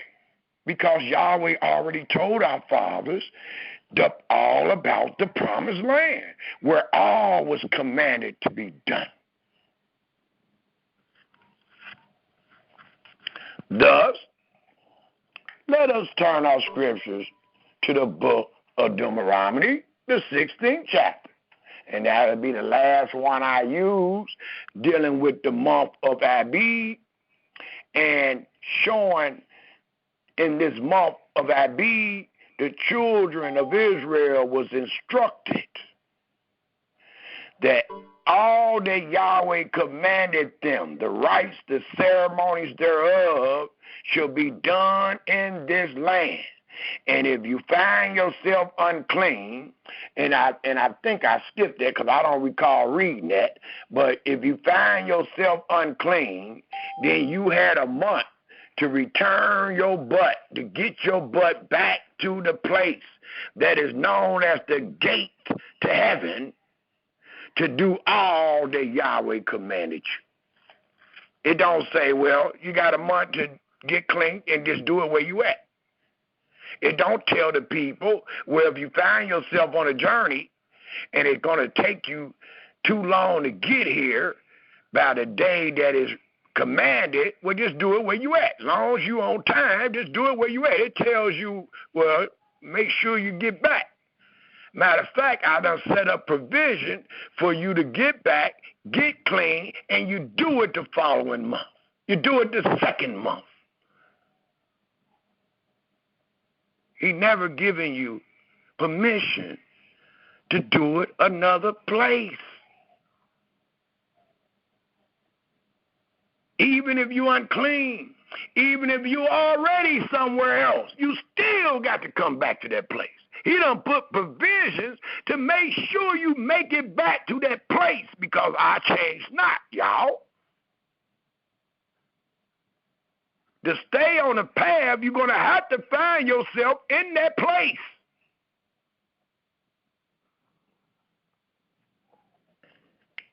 Deuteronomy, the 16th chapter, it tells us again in the first 8 verses, and it reads, observe the month of Abib, and keep the Passover unto Yahweh thy Elohim, for in the month of Abib, Yahweh thy Elohim brought thee forth out of Egypt by night. Thou shalt therefore, what?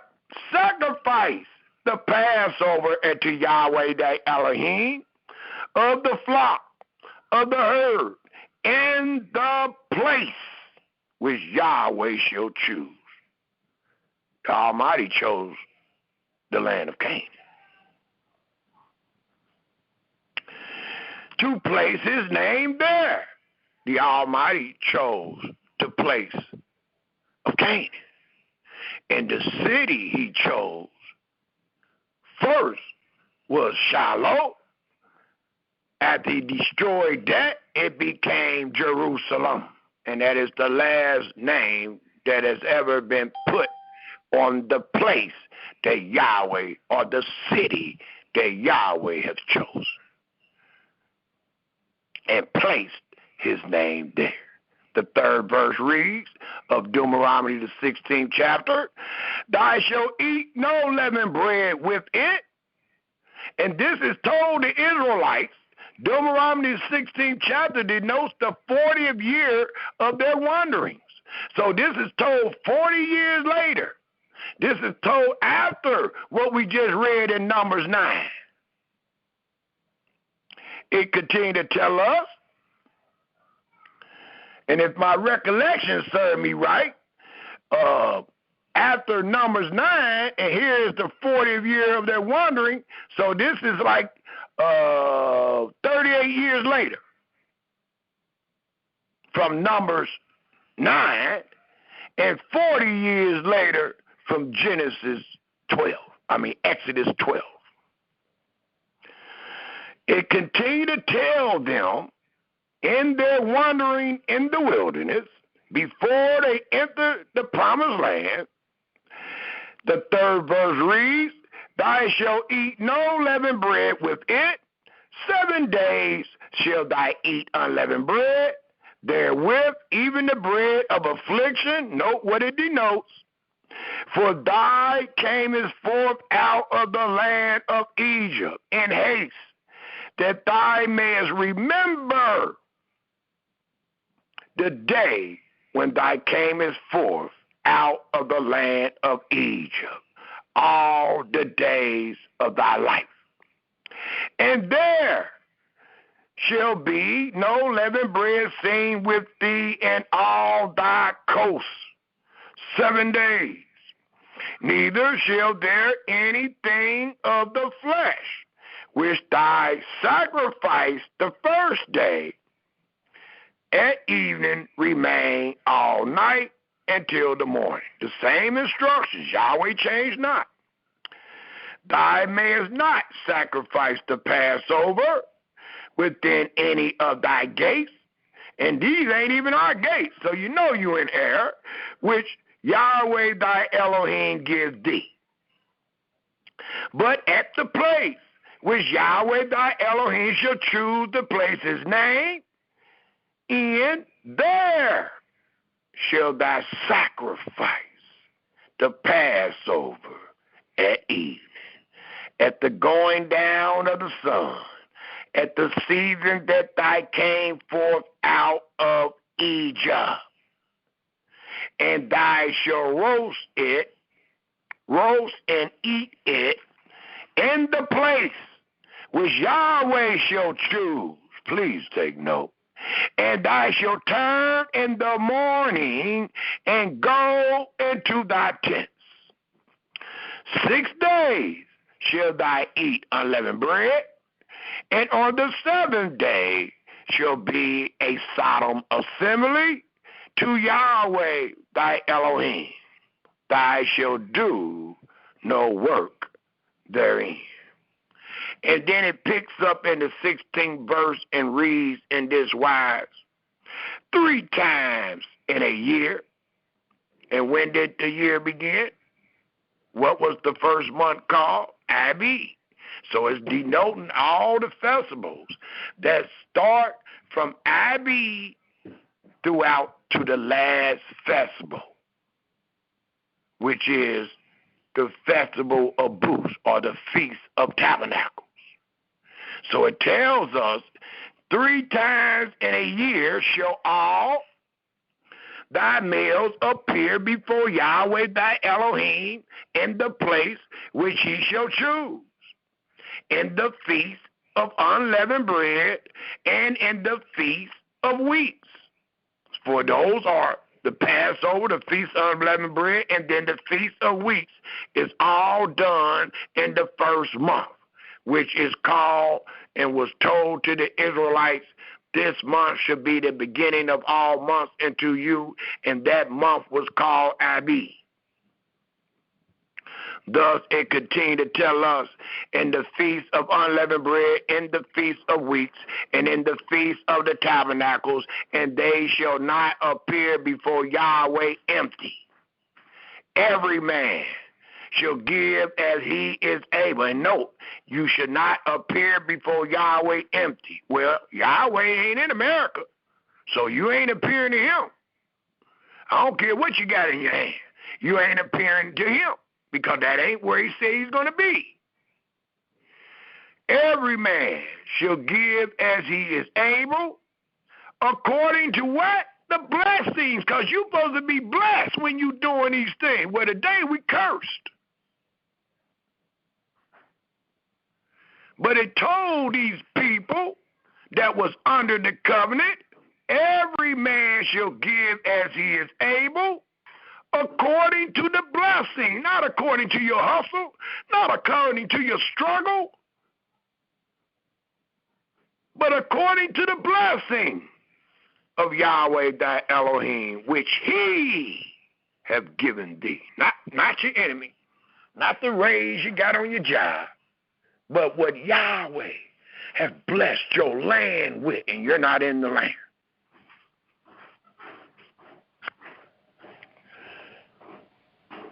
It also continued to tell us, I'll read to the 20th verse, judges and officers shall thou make thee in all thy gates. Well, we definitely know we ain't got them. Which Yahweh thy Elohim gives thee throughout thy tribes, and they shall judge the people with just judgment. Thou shalt not rest, twist, alter judgment. Thou shalt not respect persons, neither take a gift. For a gift blind the eyes of the wise, and pervert, twist, alter the words of the righteous. In closing, in this chapter, the 20th verse says, that which is all together just shall thou follow. And that's every word. Every word that Yahweh said is just, so we're supposed to follow every word. Don't add to it. Don't diminish from it. He's telling our fathers in the wilderness, these people that's under the covenant of the law, that was free, that was in his presence, he's telling them, that which is altogether just shall thou follow. that thou mayest live and inherit the land. What land? Wherever you at, which Yahweh, thy Elohim, give thee.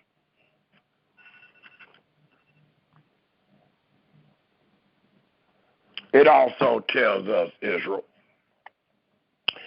since I nailed that the way I wanted to, and showing, coming from seeing the blessings that Yahweh put on Abram and his seed, and what it denoted them as being as the stars of heaven and the seashore and the sand of the seashore.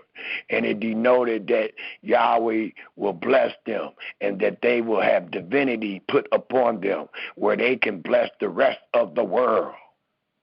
And then we showed where the Almighty promised Abram that his children will find themselves in a land that is not theirs, being under servitude and affliction.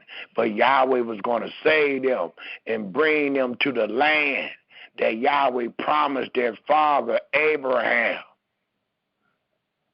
And then we showed where they found themselves in that land, and Yahweh came and got them. And thus, we have what is known and was made known to the Israelites, the month of Abib. And we showed where all these great things, and told where all these great things was to be done. Thus, let us go back to Exodus. Let's pick up at the 3rd chapter, and let's read the 6th to the 10th verse. Exodus, the 3rd chapter.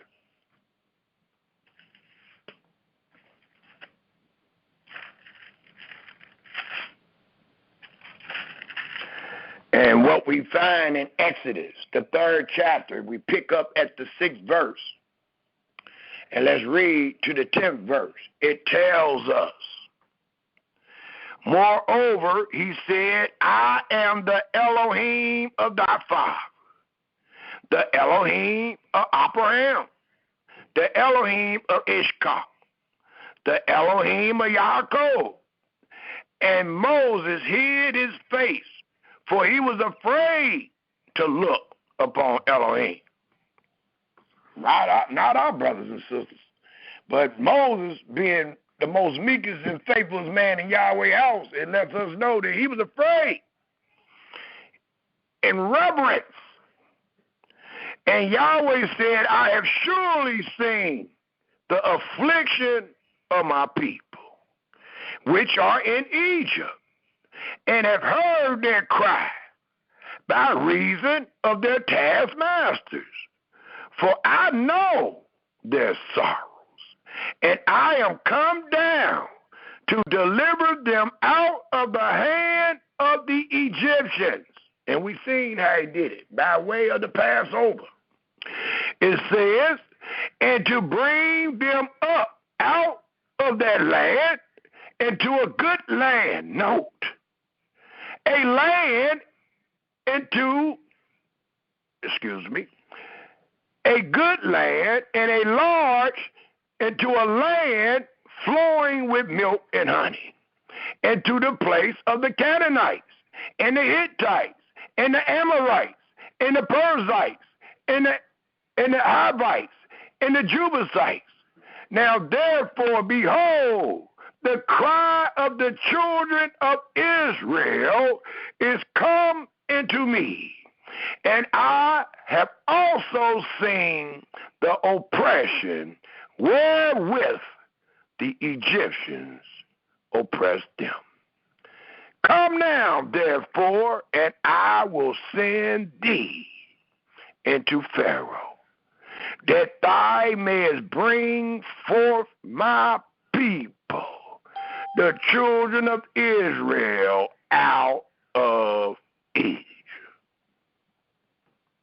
It also tells us in this same great chapter, if we pick up at the 16th verse, and let's just read to the 18th verse, and it reads, Go and gather the elders of Israel together, because they all supposed to know the same thing. There's only one truth. And say unto them, Yahweh Elohim of your fathers, the Elohim of Abraham, of Isaac, and of Jacob, appeared unto me, saying, I have surely visited you, and seen that which is done to you in Egypt. And I have said, I will bring you up out of thy affliction of Egypt into the land of the Canaanite, the Hittite, the Amorite, the Perizzite, the Havite, and the Jebusite, into a land flowing with milk and honey. And when did he tell them that? Genesis, the 15th chapter, the 14th to the 16th verse. He told them that. And they shall hearken to thy voice, and thy shall come, thy and the elders of Israel, and to the king of Egypt, and ye shall say unto him, Yahweh, Elohim of the Hebrews, have met with us, and now let us go, we beseech thee. 3-day journey into the wilderness. For what? That we may sacrifice to Yahweh our Elohim. There is no cases throughout history where the Israelites sacrificed to Yahweh while they were in their enemy land being servants and afflicted, and it was acceptable. But you teach, we under the law today. We in our enemy land, and Yahweh required what he has said.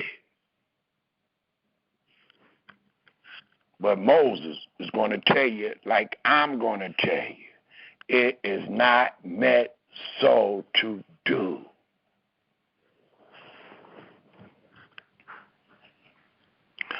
Thus, let us take a look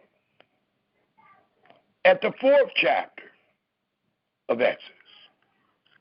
And let's read the 10th verse to the 16th verse.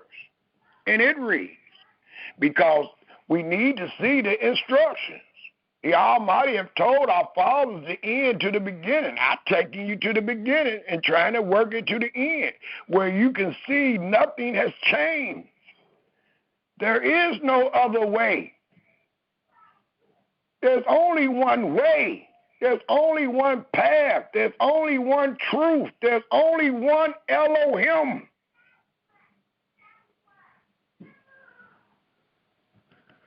Thus, it reads in Exodus, the 4th chapter, the 10th verse, and Moses said it to Yahweh, Oh, Master, I am not eloquent. I'm missing up words and everything. I don't know what to tell these people. It says, and Moses said it to Yahweh, Oh, my Master, I am not eloquent, neither heretofore, nor since thou hast spoken unto thy servant, but I am slow of speech and of a slow tongue.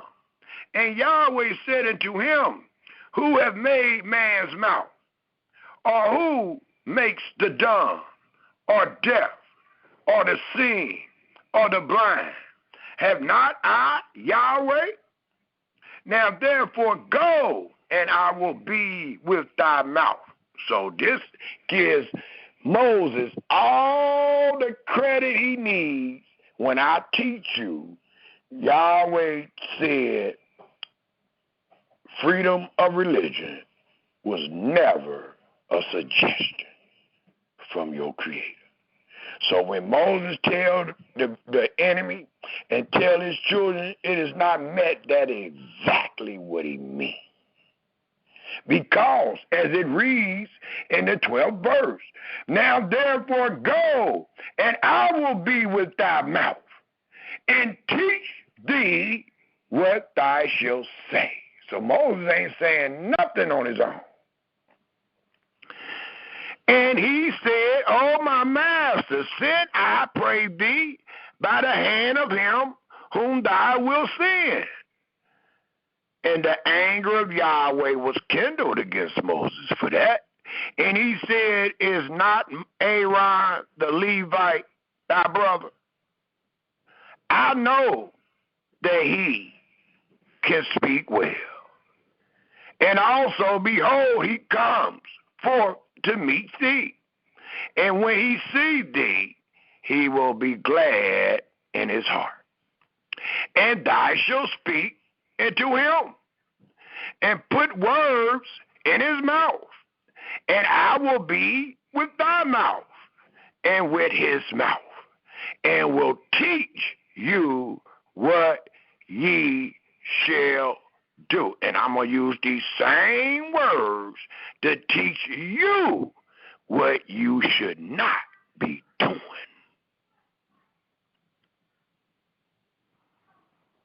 And he shall be thy spokesman into the people. And he shall be, even he shall be to thee instead of a mouth, and thou shalt be to him instead of Yahweh. And thou shalt take this rod in thy hand, wherewith thou shalt do signs. Just to establish that Yahweh is behind these words.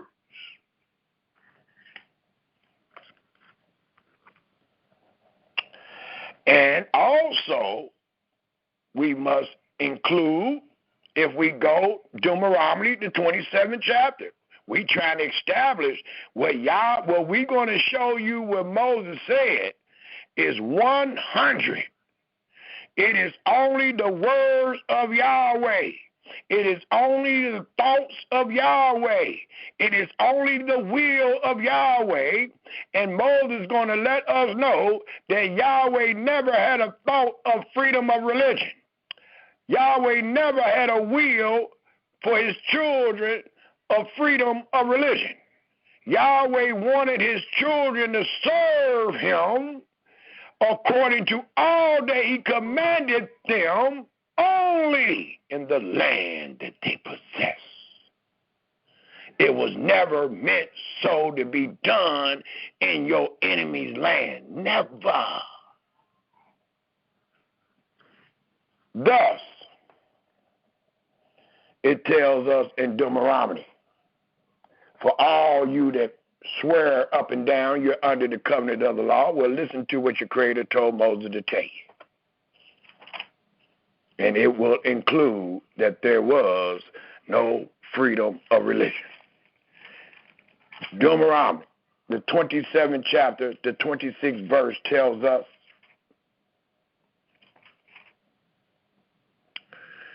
cursed be he that confirm not all the words of the law. If you add, the Almighty say you should be cursed. If you diminish, the Almighty say you should be cursed. And what did the people say? It reads, cursed be he that confirm not all the words of the law, to do them. And all the people agree. It reads, and all the people shall say, amen. After we establish these words of the law, you should only say amen. You shouldn't even try to think of another way of doing it. You should repent. You should confess to yourself, to your Creator, that you are truly in error, thanking for the reproving. That way you can get back on track. The correction shouldn't break you down. It should make you stronger. It's an all.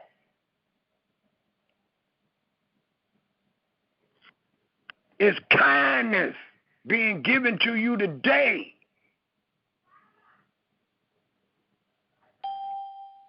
Thus, it tells us, if we turn our scriptures to Exodus, the 8th chapter.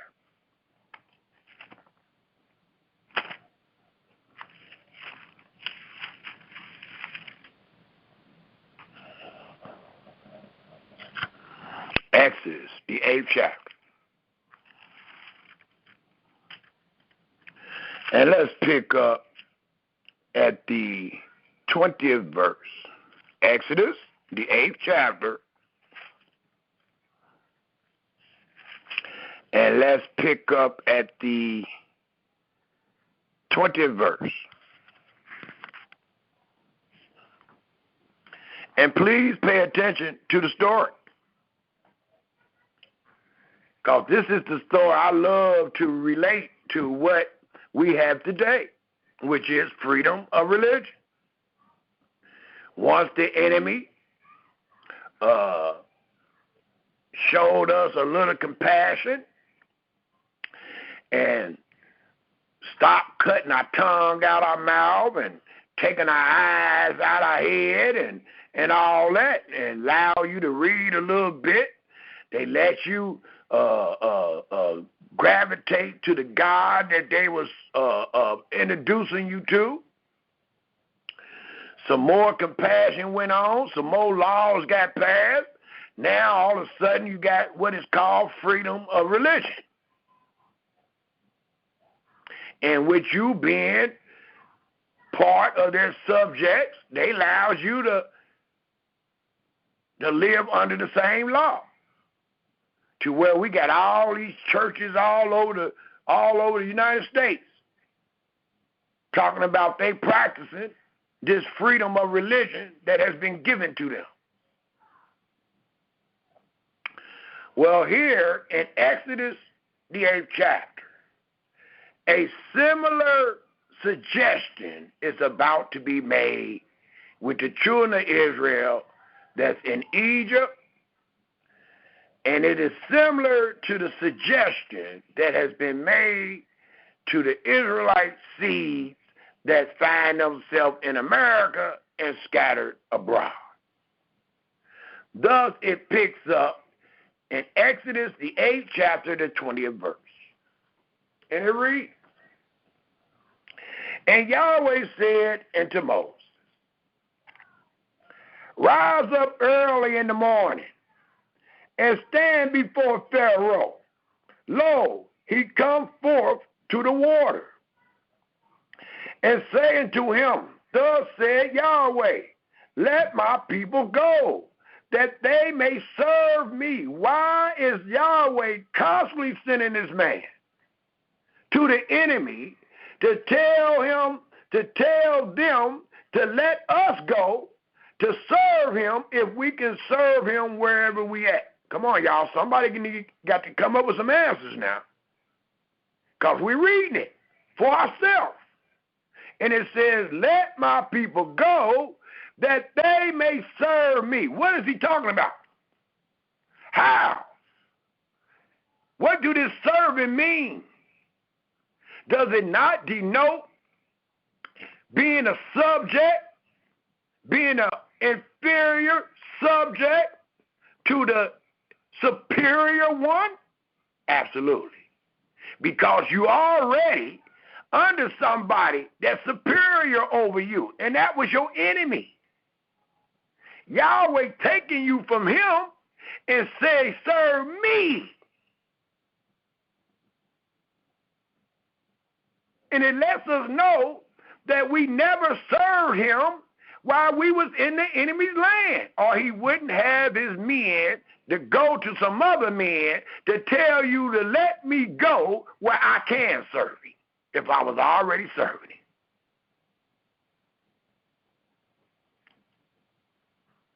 Thus, the 21st verse says, Else, if I will not let my people go, behold, I will send swarms of flies upon thee, and upon thy servants, and upon thy people, and into thy houses, and the houses of the Egyptians shall be full of swarms of flies, and also the ground wherein they are. And note the 22nd verse. And I will separate in that day the land of Goshen, in which my people dwell, that no swarm of flies shall be there. To the end thou mayest know that I am Yahweh in the midst of the earth. And I will put a division between my people and thy people. Tomorrow shall this sign be. And Yahweh did so. And there came a grievous swarm of flies into the house of Pharaoh, and into his servant houses, and into all the land of Egypt. The land was corrupted by reason of the swarm of flies. And Pharaoh called for Moses. Look what he's doing. Look at the deception. It says, and Pharaoh called for Moses and for Aaron and said, go ye, sacrifice your God in Cleveland, in Mississippi, in St. Louis, in Cincinnati, in California. It reads, go ye, sacrifice your God in my land, in the land. I'm giving you the freedom to do it.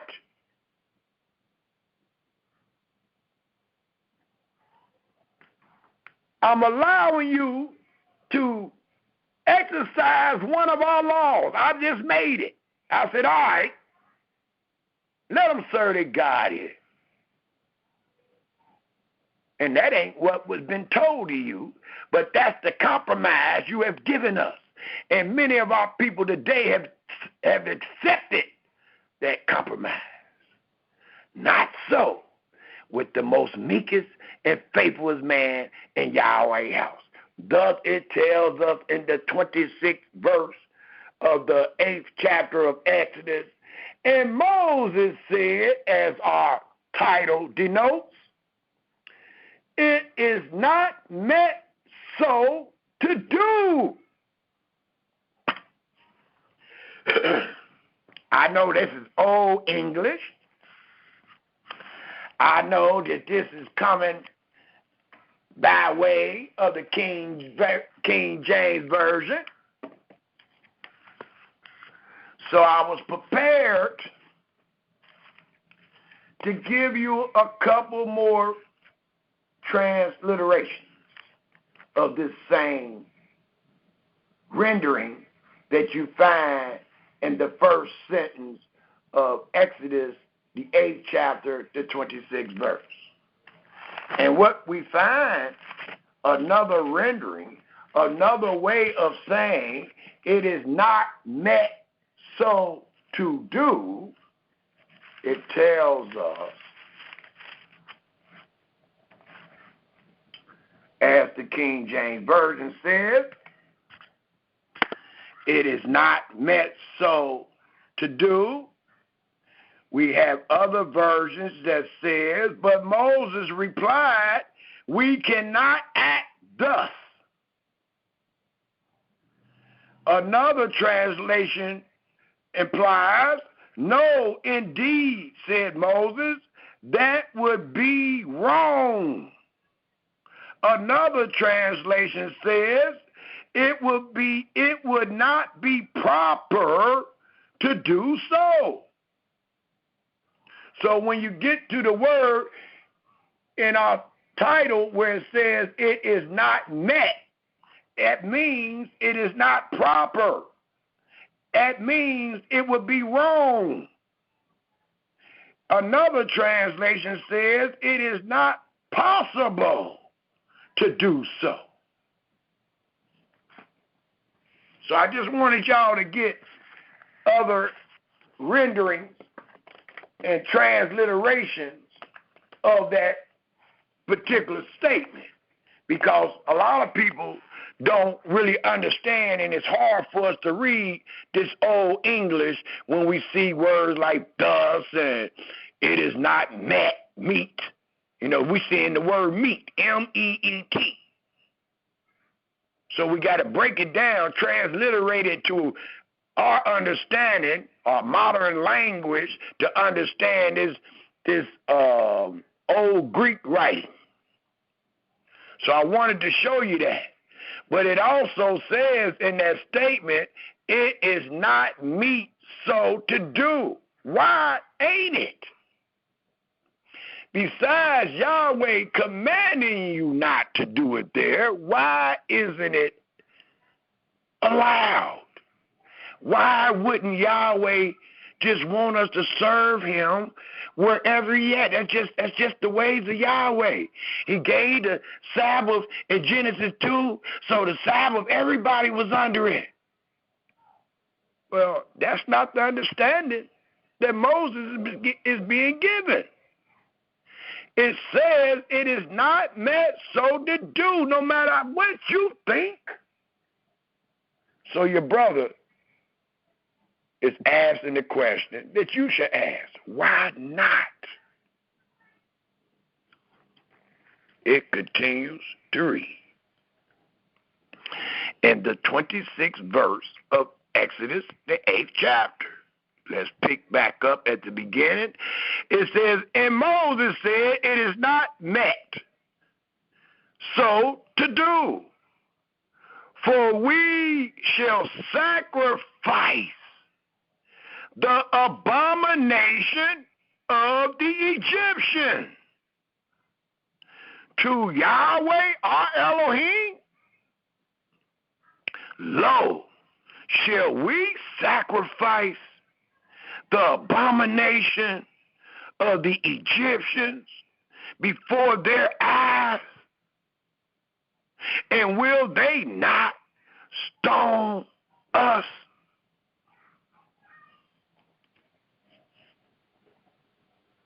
That's a good reason. Not only is it a good reason, but the Almighty never commanded us to do it. The Almighty never commanded them to do it in front of Egypt, in the land of Egypt. So yeah, you might get repercussions. And I love to use this with what is known to us today, the Black Wall Street. I use that example as if they was prospering. They believe that they're being blessed. So they give their sacrifice to Yahweh for their good and their prosperity, to where they done built this town, and it's called Black Wall Street. But what they forgot, what Moses was saying was, well, you're going to be sacrificing their stuff in front of them. And that will make your enemy, the same people that Yahweh said, I got them hating you, that will make them very angry to where they will do what they did to our brothers and sisters in Nebraska and the Black Wall Street. They will tear that stuff down. They will burn you down with it. How dare you? How dare you sacrifice before our eyes? When we got Jesus, we got Allah, we got all these other guys, and you think you're going to sacrifice your creator in front of our eyes, we will kill you. And we have witness of that, even in this land.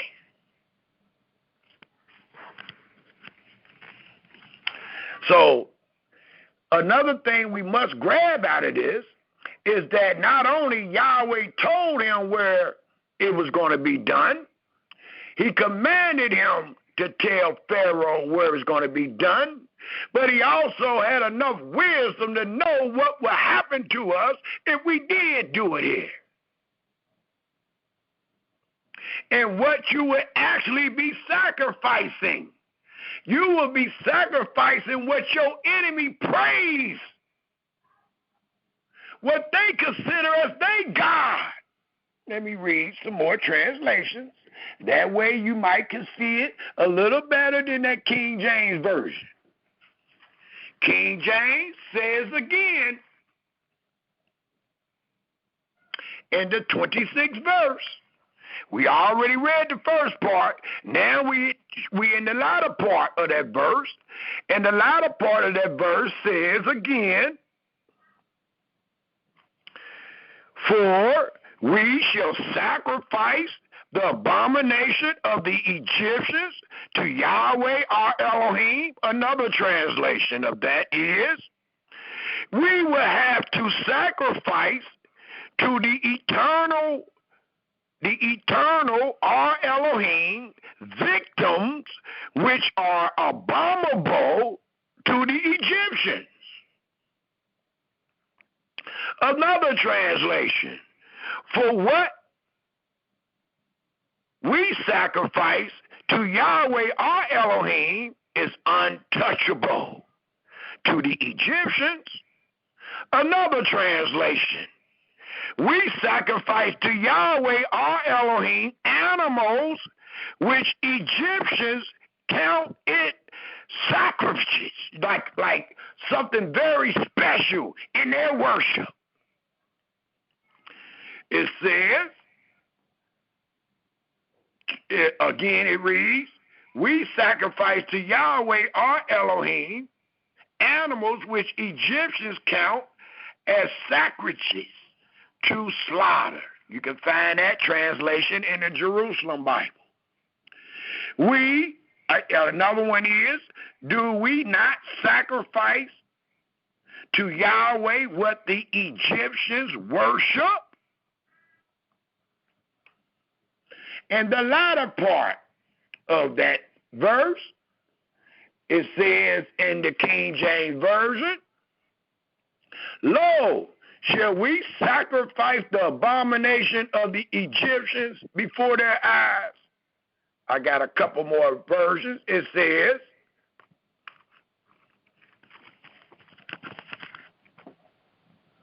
if we were to offer sacrifices abhorrent to the Egyptians before their eyes, if we are seen slaughtering the very beasts which the Egyptians hold sacred.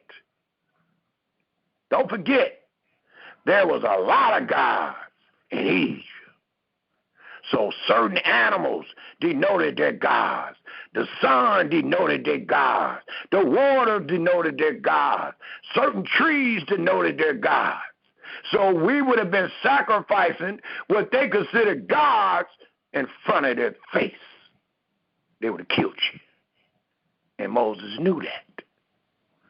It tells us, again, one more definition, and if we should sacrifice animals that are idols before Egyptian eyes. And then the last part says, and will they not stone us? Let me give you some definitions on that. Might they not stone us and be stoned for it? We shall be stoned it. They will kill us. So that's what that 26th verse is talking about. That's how deep that verse is dealing with freedom of religion. The Almighty never allowed you to do it. And if you know anything about the enemy, and if you know anything about the hate that I got on him against you, he will kill you if you try it. And we got examples. We got examples. We got examples. Even though all of us might not be old enough to recall it, but we got movies and all that. We know what happened every time they raid us. They burned down that little church they allowed you to build and all that every time. They done killed our daughters in churches and everything. This ain't nothing new. And like I say, my famous one I always like to use is Black Wall Street, because they was sacrificing. They didn't understand where they was at. It was like bragging in front of your enemy. He's going to kill you and everything you just built.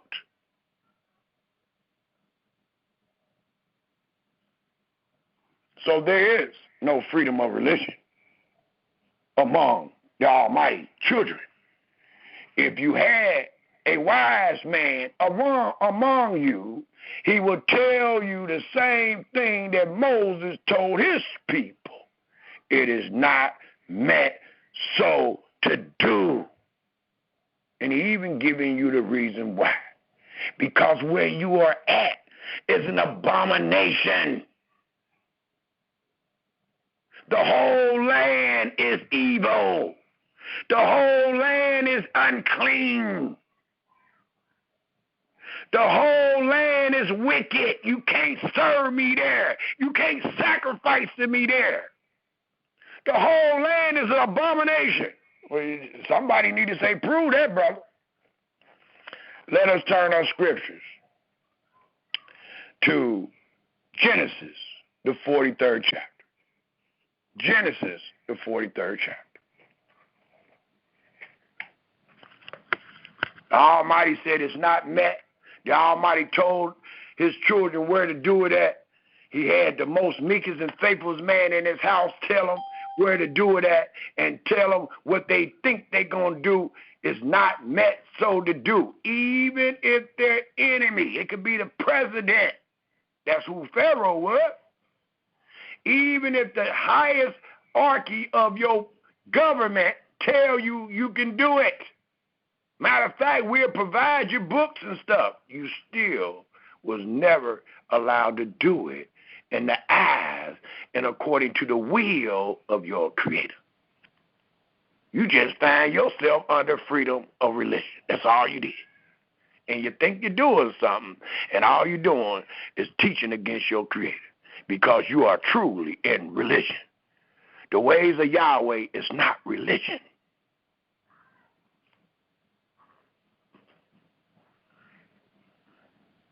Genesis, the 43rd chapter, please. To prove our point, to prove what the most meekest and faithful man in Yahweh house seen that they were in the midst of. An abomination. This whole land is filthy. We got to get out of here. To serve our Creator. And we're going to get out of here when he save us.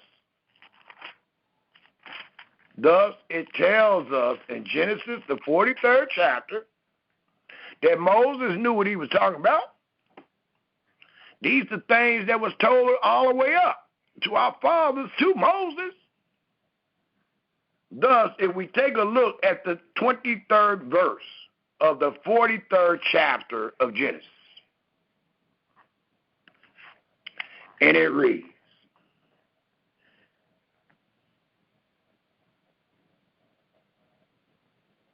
and he said, peace or shalom be to you. Fear not, your Elohim and the Elohim of your fathers have given you treasures in your sacks. I had your money, and he brought Simeon out into them.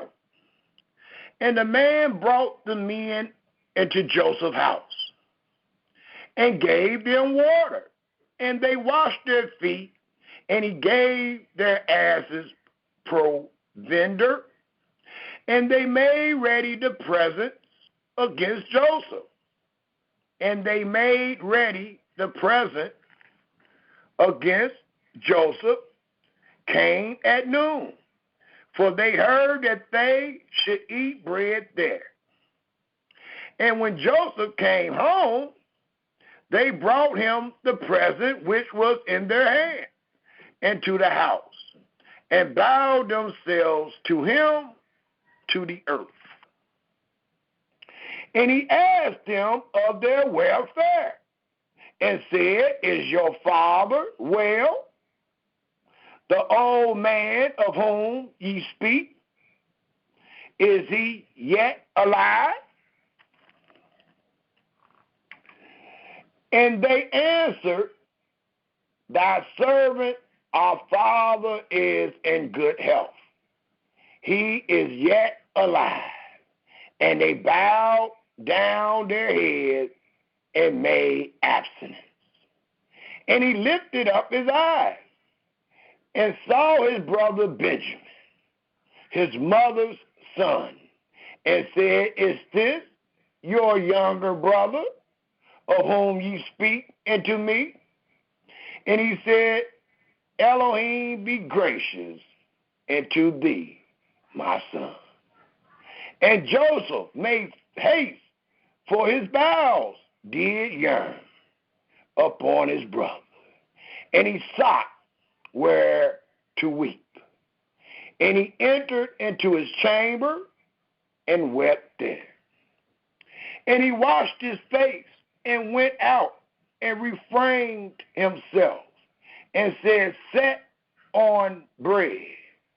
And they set on for him by himself and for them, note, and they set on for him by himself and for them by themselves. And for the Egyptians, which did eat with him by themselves. Why all this? It reads, because the Egyptians might not eat bread with the Hebrews, for that is an abomination unto the Egyptians. It lets us know that Yahweh people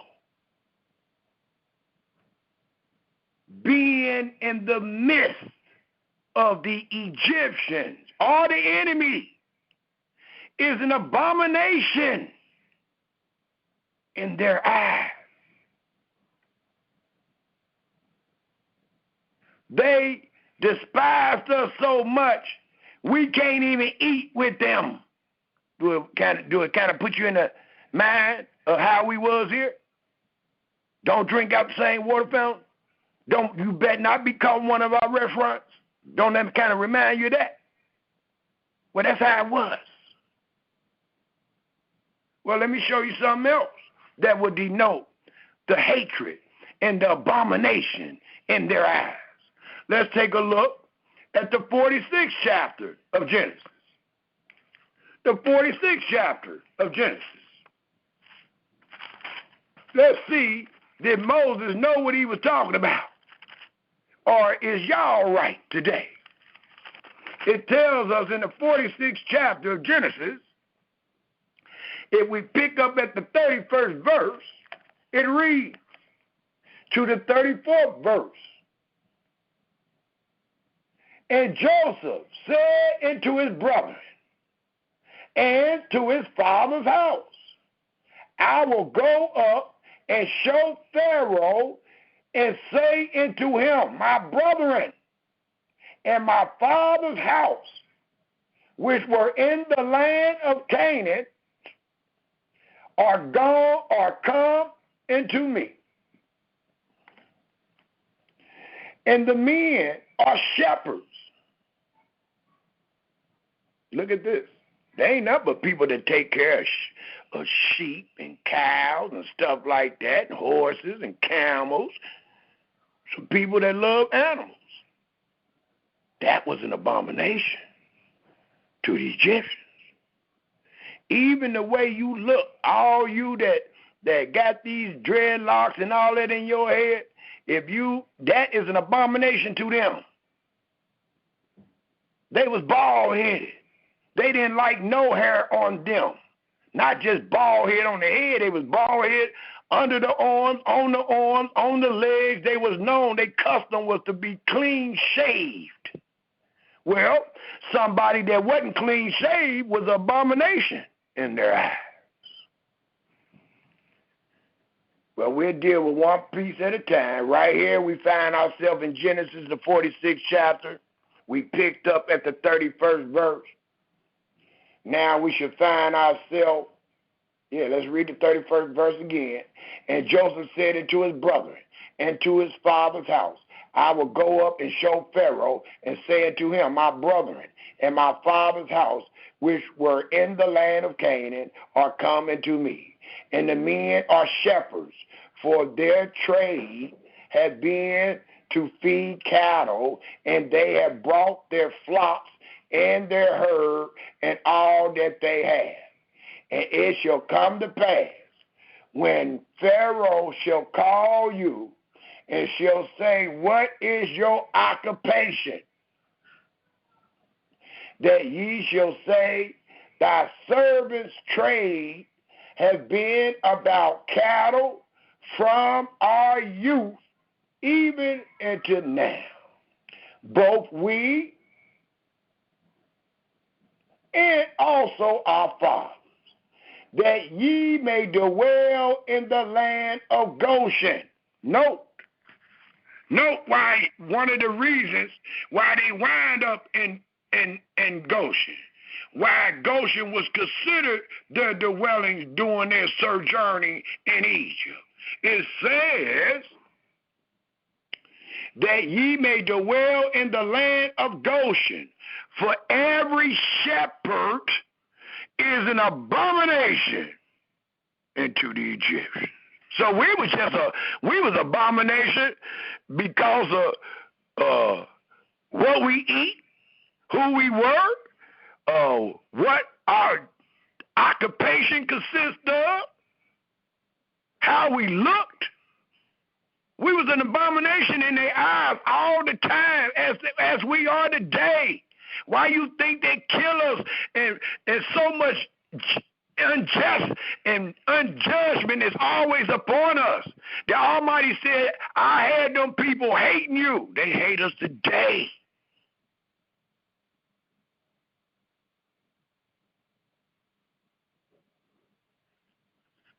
But we think we here doing something. We think we're serving the Almighty in a land of people that hate you. That is ridiculous.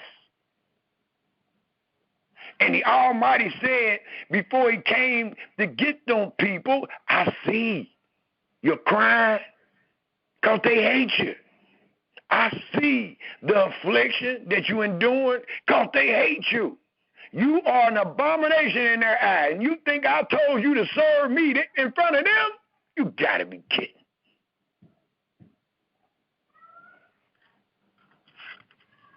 And the one that I stated, I don't have it on my paper, but I think it's around Genesis. Somebody else can think of it. I can't recall it off the top of my head. It's dealing with when they first got Joseph up out the pit.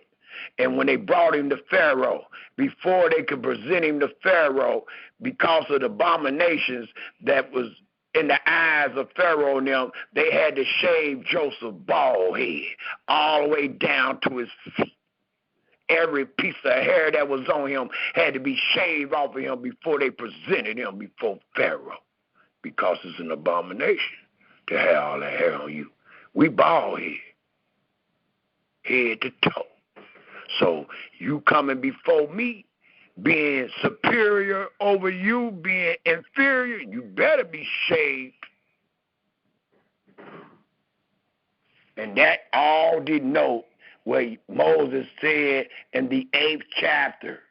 Thus, let's go back to Exodus, the 8th chapter.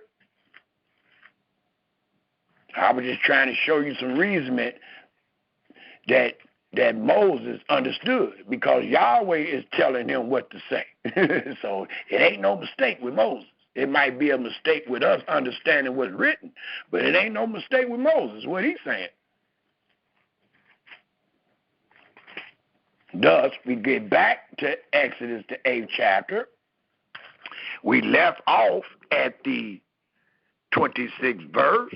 The 27th verse told them, we will go 3 days' journey into the wilderness and sacrifice to Yahweh our Elohim as he shall command us. We just seen there is no way in the world they could have sacrificed Yahweh in this land, in this man's land. Nowhere in the world.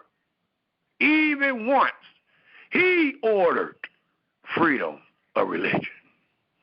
And Pharaoh said, I will let you go, that ye may sacrifice unto Yahweh your Elohim in the wilderness. Only ye shall not go very far away. Entreat for me. And he still put the stipulations, because Yahweh said he will. And Moses said, behold, I go out from thee, and I will entreat Yahweh that the swarm of flies may depart from Pharaoh, from his servants, and from his people tomorrow. But let not Pharaoh deal deceitfully anymore, and not letting the people go. So no matter what you do, you can promise us that we can praise Yahweh. You can go get us a bunch of Paleo Hebrew writings and say, here you go, study this and do this right here. No matter what you do, it was never meant for us to serve Yahweh in the land of our enemies. And when you did, your freedom of religion and all that, and Yahweh's eyes is only dealing deceitfully. We still ain't let go. So all the things that you do in that land under this new law he give you, the enemy give you, which is called freedom of religion, only denotes deceit.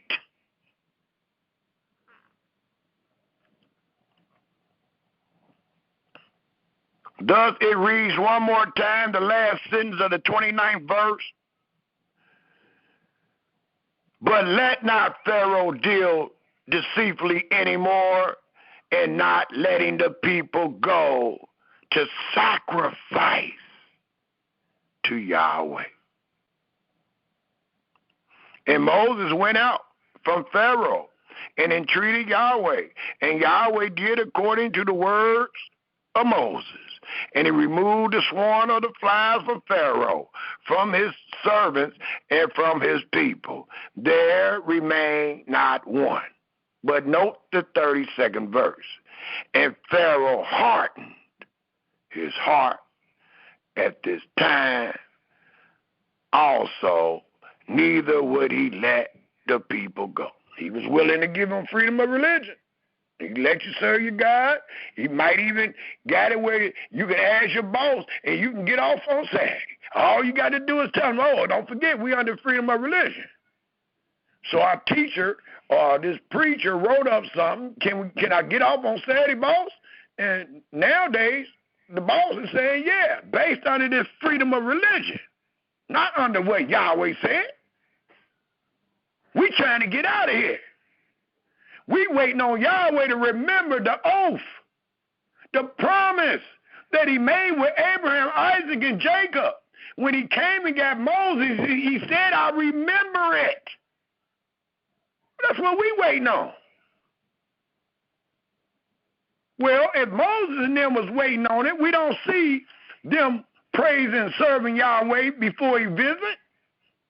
But we find ourselves serving and praising and worshiping all these things in the enemy land. And Yahweh has not visited.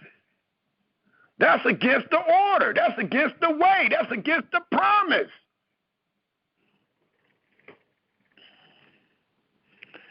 So the Almighty includes, again, if we go to Deuteronomy, the 12th chapter. Deuteronomy, the 12th chapter, let's read the first 14 verses. It tells us again, not only does it denote the month of Abib, not only does it denote that we were to keep all of Yahweh's sacrifices and feast days in all our dwellings. And this should easily explain that our dwellings wasn't wherever we was at. Our dwellings consist of that great land, the land of Canaan. and all the feast days were supposed to be done in the land of Canaan. They all consist of a sacrifice.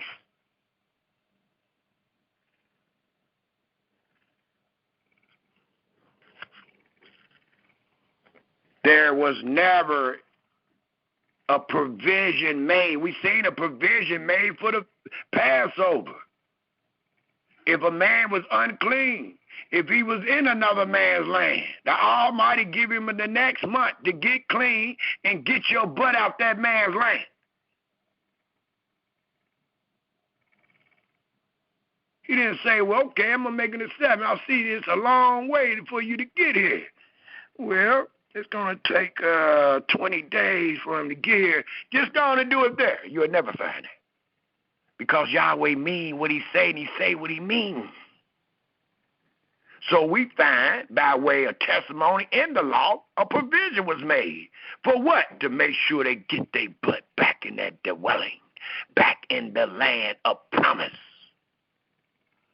Thus we find in Deuteronomy 12, the sum is up. Deuteronomy 12, to sum this part of the presentation up. It went a little quicker than I imagined. So we're going to sum this part up, and then I'm going to speak on a couple of things that might be intriguing to the men and women of Israel, dealing with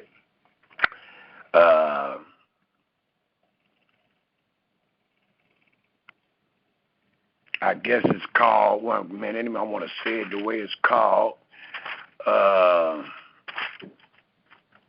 dealing with sexual matters and dealing with authority of a man and the authority and respect of a woman.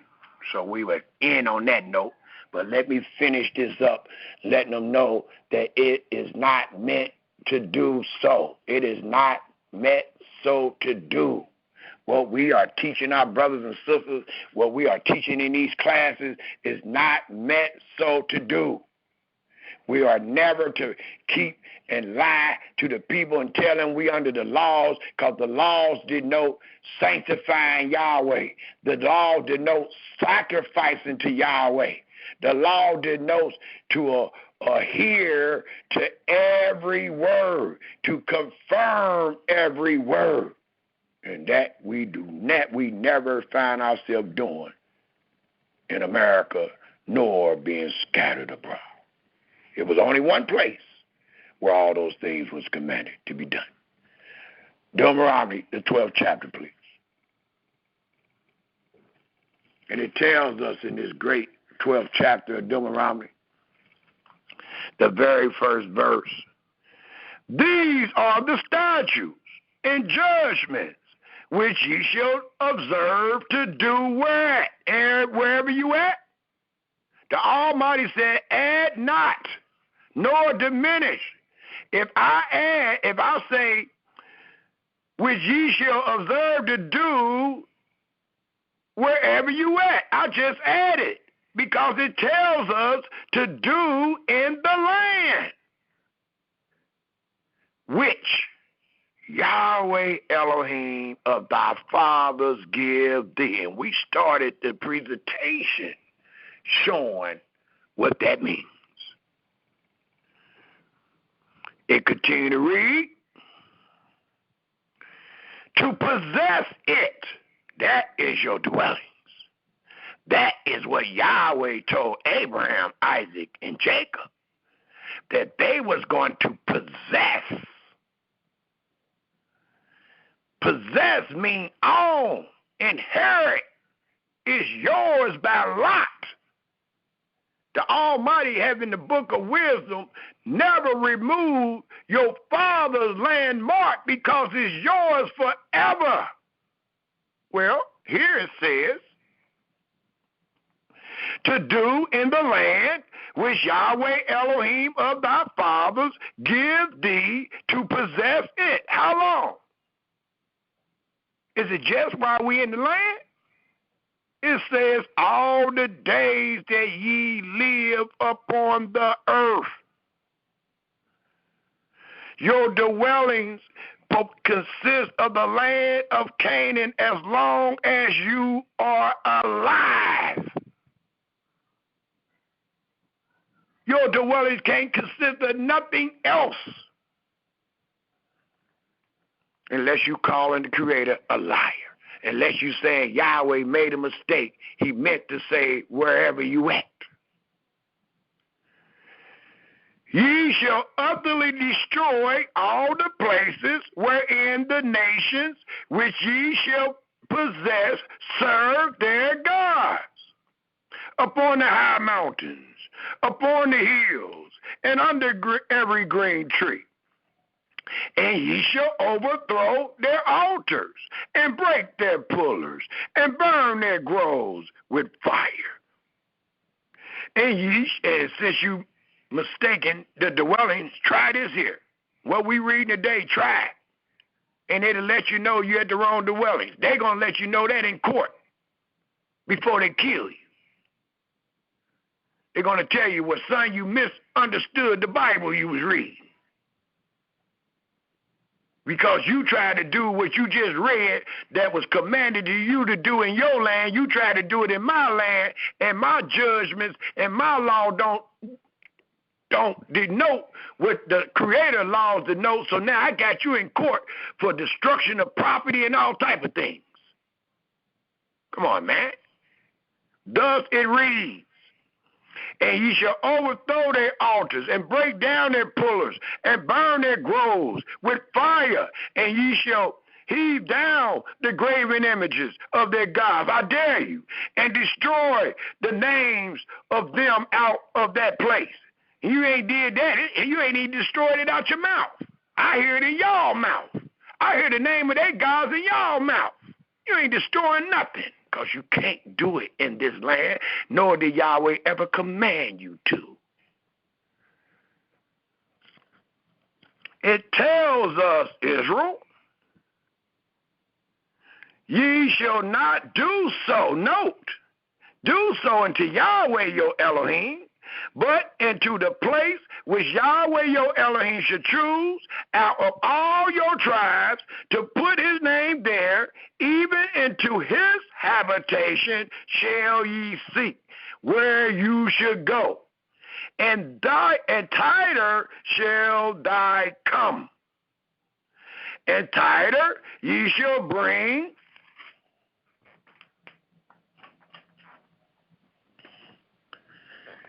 your burnt offerings and your sacrifices. No, why can't we just do it where we at? It's telling you where to bring it at. Same way Moses had to tell Pharaoh and his brothers and sisters. And your sacrifices and your tithes and heave offerings of your land, of your hand, and your vows and your free will offering. So, no, remember, Jacob made a vow. Well, look where he had to bring it. Look where his seed got to bring it, in the land of promise. The scripture says, let my son go that he may serve me and sacrifice to me. Well, where he got to go? In the land of promise. That's where Jacob said he seen the letter. That's what Jacob called the gate of heaven, in the land of promise. Yahweh changed not. It continued to read, in your free will offerings, in your firstlings of your herd and of your flock. And there, not wherever you at, it says, and there ye shall eat before Yahweh your Elohim. You are not before Yahweh in another man's land.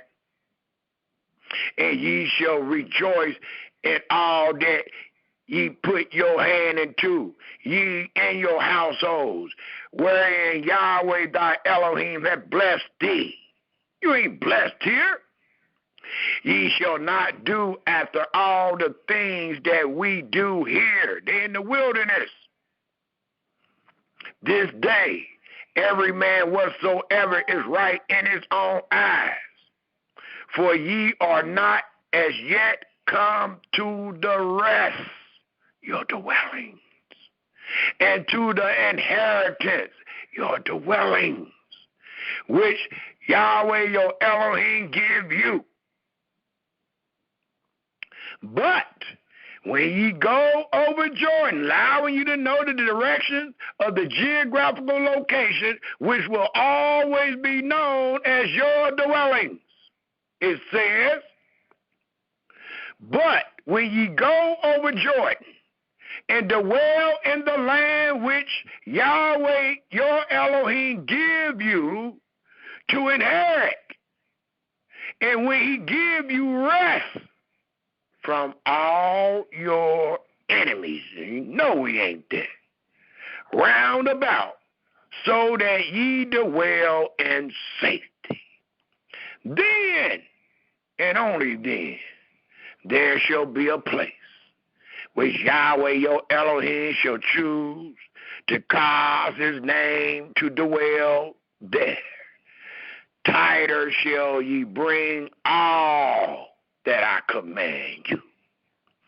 Your burnt offerings, your sacrifices, your tithes, and the heave offering of your hand, and all your choice vows, which ye vow unto Yahweh.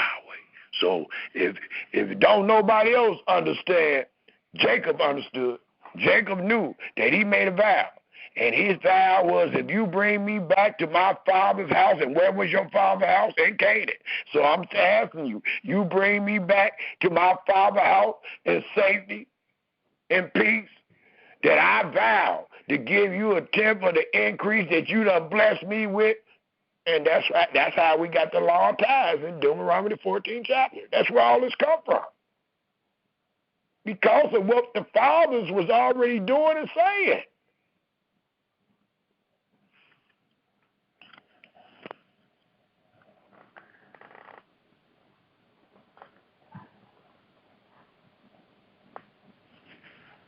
Did I make it to the 14th verse?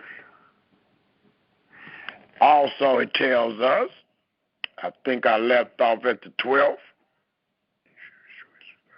The 12th verse, it reads, and ye shall rejoice before Yahweh your Elohim, ye and your sons, and your daughters, and your manservant, and your maidservant, and the Levite that is within your gates, for as much as he have no part nor inheritance with you. Take heed to thyself, that thou offer not thy burnt offerings in every place that thou seest, as you do today. But in the place which Yahweh shall choose in one of thy tribes, there and only there thou shalt offer thy burnt offerings, and there and only there shalt thou do all that I command thee.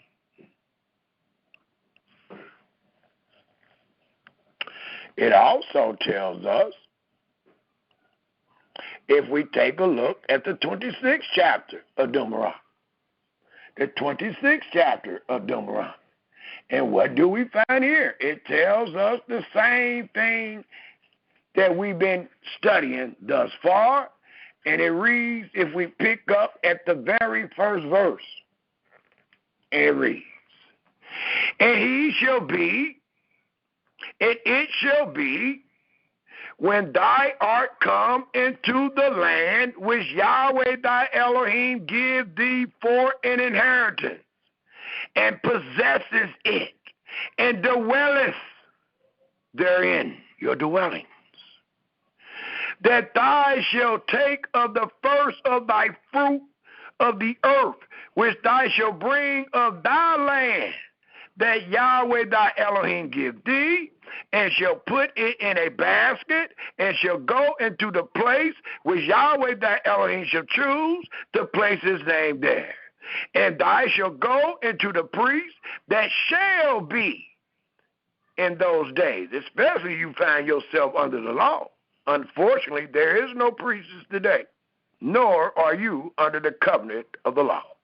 And saying to him, I profess this day unto Yahweh thy Elohim, that I am come into the country which Yahweh sware unto our fathers for to give us. This country denotes all of your dwellings. And the priest shall take the basket out of thy hand and set it down before the altar of Yahweh thy Elohim.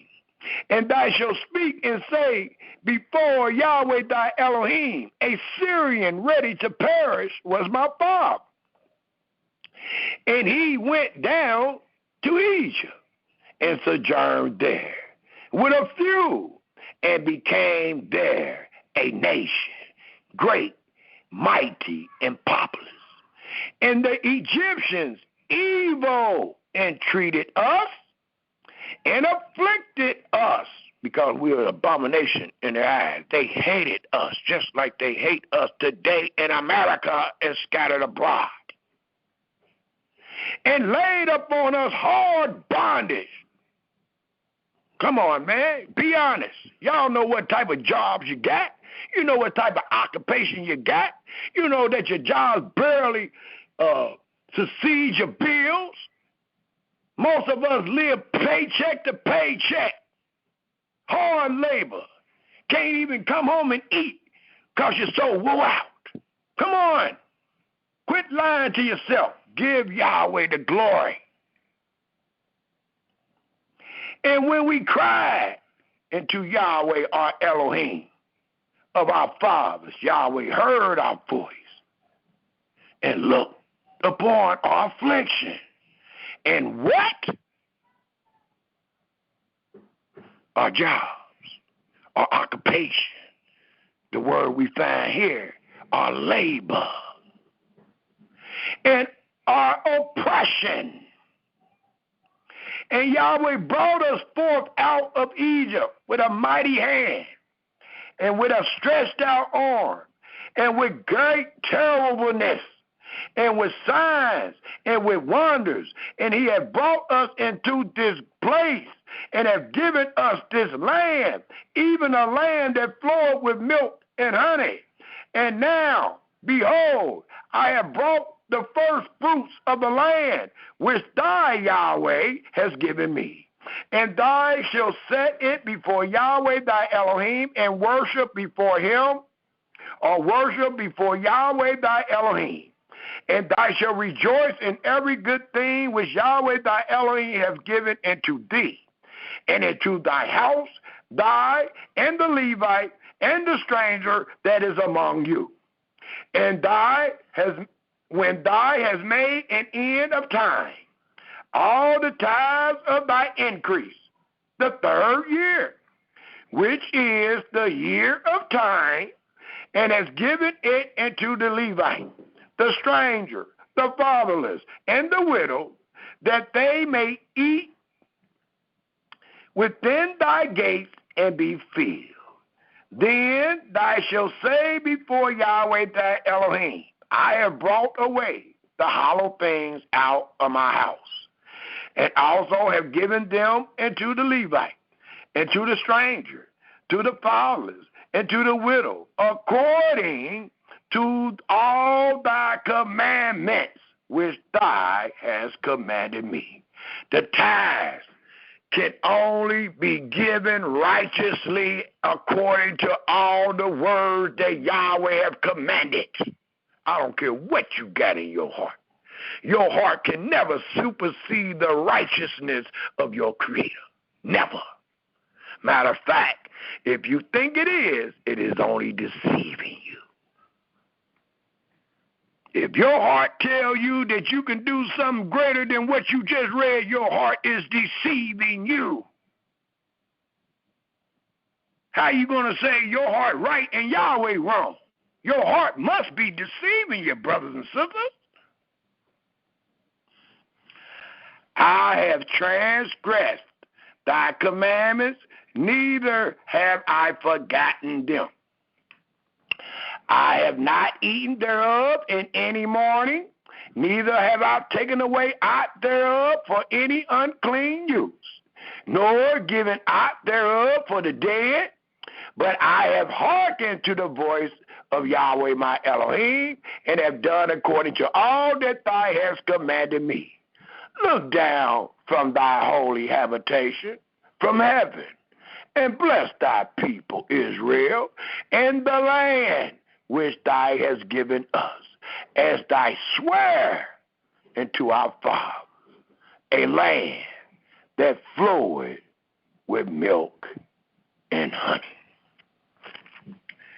One more place I would like to go real quick is found at the end of the book. Let's go to Zechariah, the 14th chapter. Because it don't change. It's a proof. Even after we get back home, the other nations got to come to that land. It is a proof that freedom of religion is never taught among Israel. Never. Even to the last days. So here we got to go to the last day. Let's see how it talk dealing with the last days. Zechariah, the 14th chapter.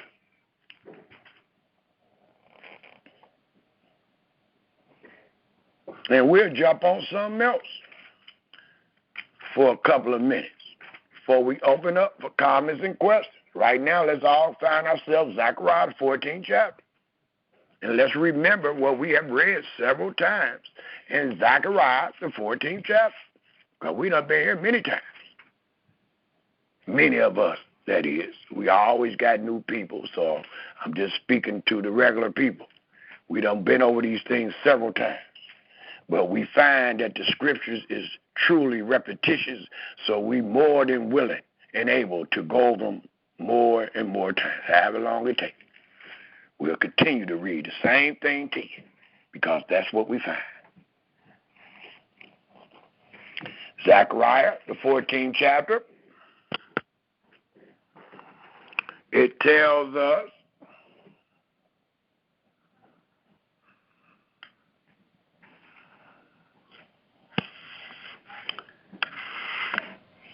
behold, the day of Yahweh come, and thy spoil should be divided in the midst of thee. For I will gather all nations against Jerusalem to battle, and the city shall be taken, and the houses raffled, and the women ravished, and the half of the city shall go forth into captivity, and the residue of the people shall not be cut off from the city. Then shall Yahweh go forth and fight against those nations, as when he fought in the day of battle. We all know what the day of battle was. That's the day Yahweh is fighting. That's the day Yahweh delivered Israel out of Egypt. That's the day that Yahweh got us fighting in the wilderness, killing all those people. And when we got in the land under the days of Joshua and the judges. Moses killing the king of Bashan and Og and all them. Those are the days of battle.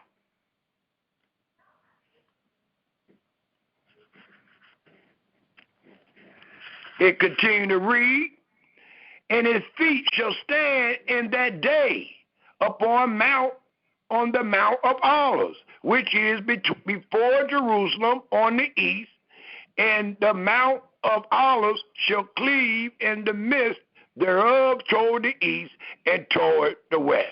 And there shall be a very great valley, and half of the mountain shall remove toward the north, and half of it toward the south.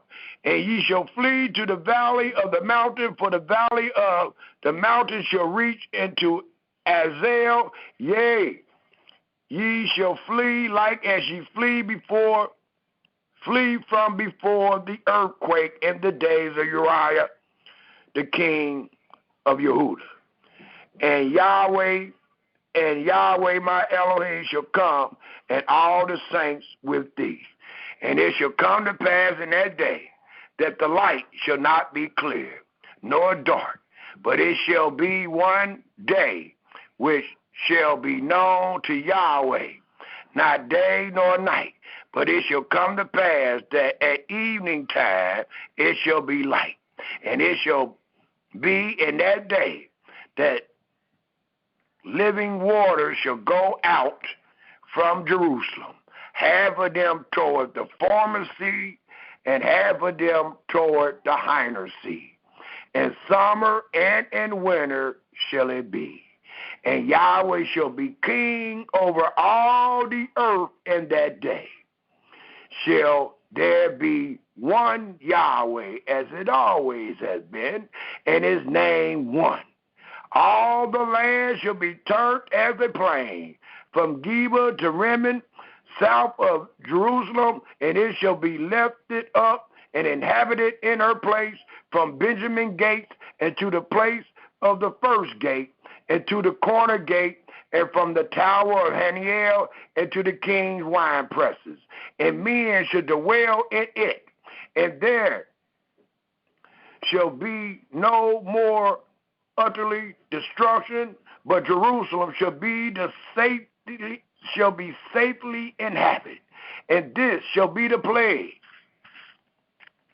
wherewith Yahweh will smite all the people that have fought against Jerusalem. Their flesh shall consume away while they stand upon their feet, and their eyes shall consume away in their holes, and their tongue shall consume away in their mouth. And it shall come to pass in that day that a great turmoil from Yahweh shall be upon them, and they shall lay hold every one on the hand of his neighbor, and his hand shall raise up against the hand of his neighbor.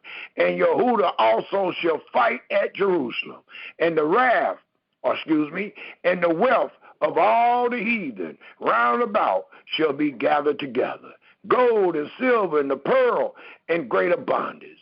And so shall be the plague of the horse, of the mule, of the camel, and of the ass, and of all the beasts that shall be in these tents, as this plague. And it shall come to pass that every one that is left of all the nations which came against Jerusalem shall even go up. Note, from year to year to worship the King, Yahweh of hosts, and keep the Feast of Tabernacles. Why can't they just keep it wherever they're at? And it shall be that whosoever will not come up of all the families of the earth. Why can't we just keep it wherever we at? They said, the Israelites said that we can keep the law wherever we at. It says, and it shall be that whosoever will not come up, and it's talking about the enemies. It ain't even talking about Israel. Israel already there. Of all the families of the earth, and to Jerusalem, to worship the King, Yahweh of hosts, even upon them shall be no rain. This no rain denotes drought. This drought denotes death. And if the family of Egypt go not up, and come not, that have no rain, there shall be a plague wherewith Yahweh will smite the heathen that come not up to keep the Feast of Tabernacles. This shall be the punishment of Egypt, and the punishment of all nations that come not up to keep the Feast of Tabernacles. And one more place I would love to go in closing, and it is found in this same book, to establish that there was never a freedom of religion that denote the will of our Creator. Thus we find that even all the people that is left, the remnant of the world, will have to come to this particular place to serve our Creator. And we will be there. We won't find ourselves, as people teach today, like a bunch of missionaries awake the world when we ain't even woke up. How in the heck you going to bring somebody to Yahweh and you don't even know what Yahweh said?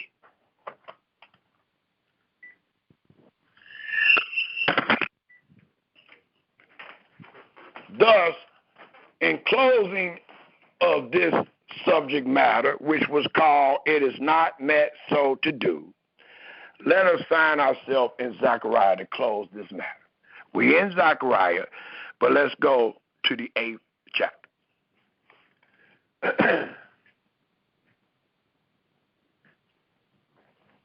And what we find is that Yahweh said what he mean, and he mean what he say. Thus, we find in Zechariah, the 8th chapter, we pick up at the 20th verse. And let's read to the 23rd verse. In closing of this great matter, it is not met so to do. Thus said Yahweh of hosts, it shall yet come to pass that there shall come people and the inhabitants of many cities, and the inhabitants of one city shall go to another. Not to serve Yah, it says, saying, let us go speedily. We in the wrong place, y'all. Let's go fast to pray before Yahweh and to seek Yahweh of hosts. I will go also. It is a certain place you must be. Yea, many people and strong nations shall come to seek Yahweh of hosts. Where they going to come? In Jerusalem. And to pray before Yahweh.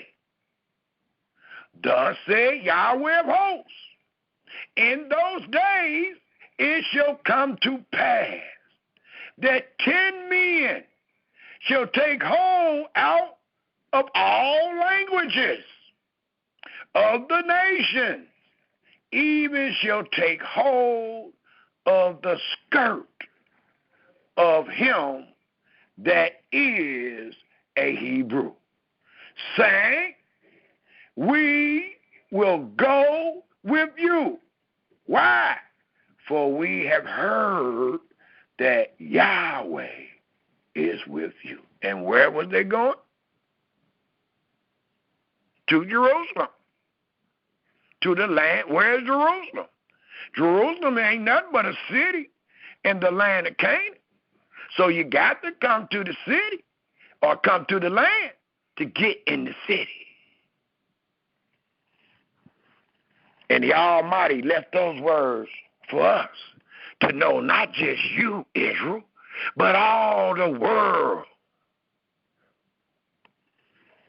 So again, as our great brother said, it is not meant so to do in the enemy's land, Israel.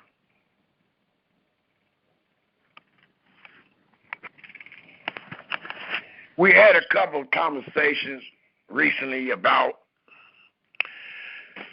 infidelity and what the laws that's been passed kind of favoring the woman and allowing her to do basically what they saying, do what she want to do. You ain't got to worry about being tested. You ain't got to worry about being proven wrong. So basically they're giving you the right to go ahead and cheat. The man ain't got the rights no more to bring you to court, to bring you to no DNA test. So I just wanted to speak just a little bit in closing. We're about to end the presentation real soon. So I just wanted to include this for those that might have been on the last lesson. We talked about this, and I might didn't really clarify all that I wanted you to understand.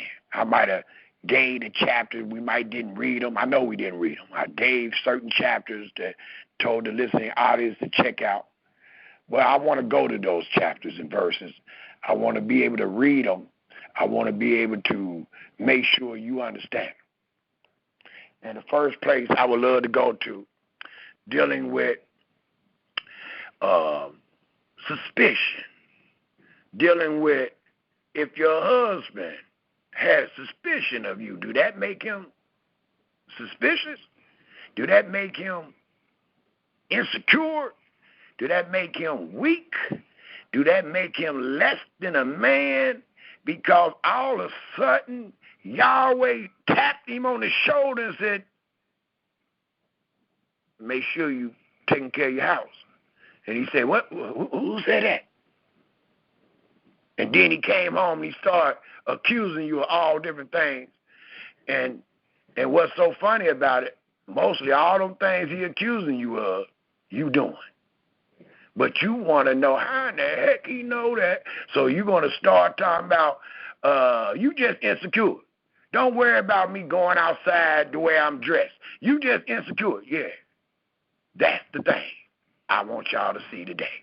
Let us turn our scriptures to Numbers, the 5th chapter. We'll start here.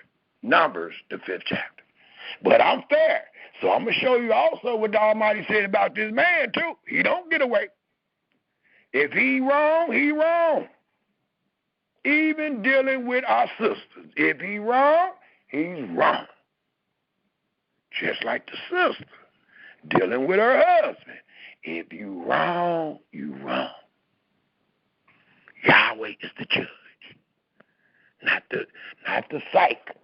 Not the marriage counselor you dealing with. Yahweh is the judge.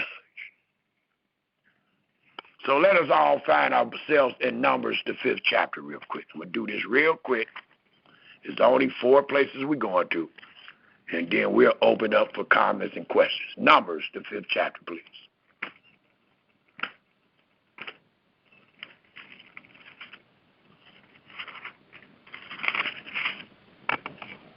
I seen one. Somebody shared a post, and they had the white girl.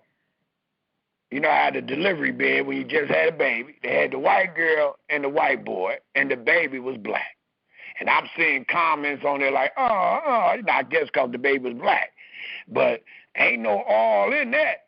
You white, your husband white, and the baby black. Somebody been cheating and wasn't the husband.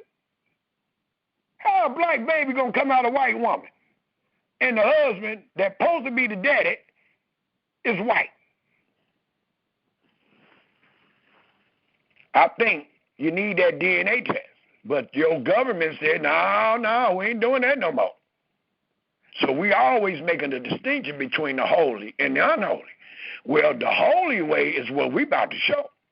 The unholy is the rendering that came from the wicked, the land of the wicked. Thus, we should find ourselves in Numbers, the 5th chapter, and let's pick up at the 11th verse. And this is a book that deals with Yahweh waking your spirit up. And the spirit that he wakes up is called jealousy. Don't forget, Yahweh said he a jealous Elohim. Well, the women of today take that as insecure. Nigga, you just insecure. You just weak. Don't worry about how that other man compliment me. You just weak. Well, the Almighty said, nah, that ain't my man. My man gonna be strong, and he gonna be wise if that jealousy, if that spirit of jealousy hit up on him, especially if he do all that I say. If he don't do all that I say, he might wind up being unwise, and he might wind up being that sucker that the woman calls him. Thus it reads, and Yahweh spake unto Moses, saying, speak unto the children of Israel, that's all of the men and all of the women, and say unto them, if any man's wife, and we ain't talking about no boyfriend and girlfriend, so y'all can just throw that out the window. It reads,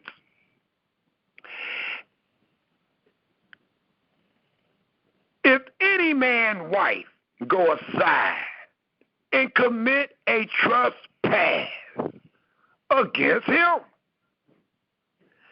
and a man lie with her cornerly, and it be hid from the eyes of her husband,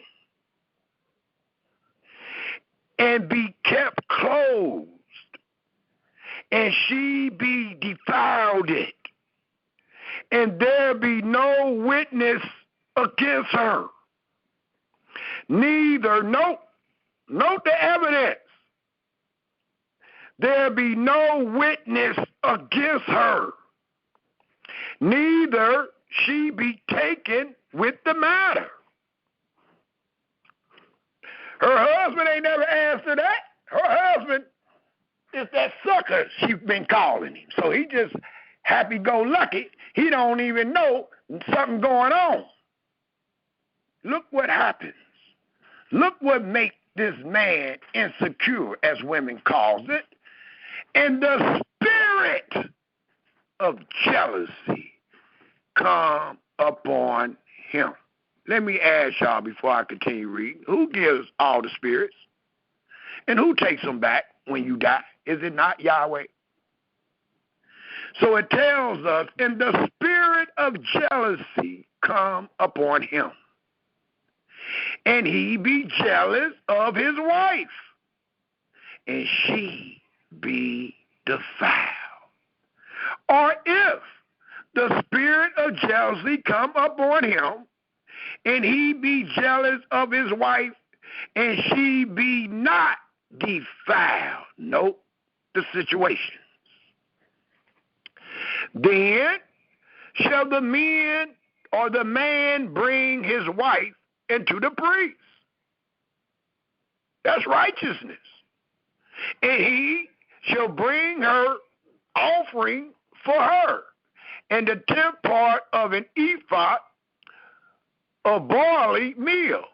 He shall pour no oil upon it, nor put frankincense up thereon, for it is an offering of jealousy, an offering of memorial,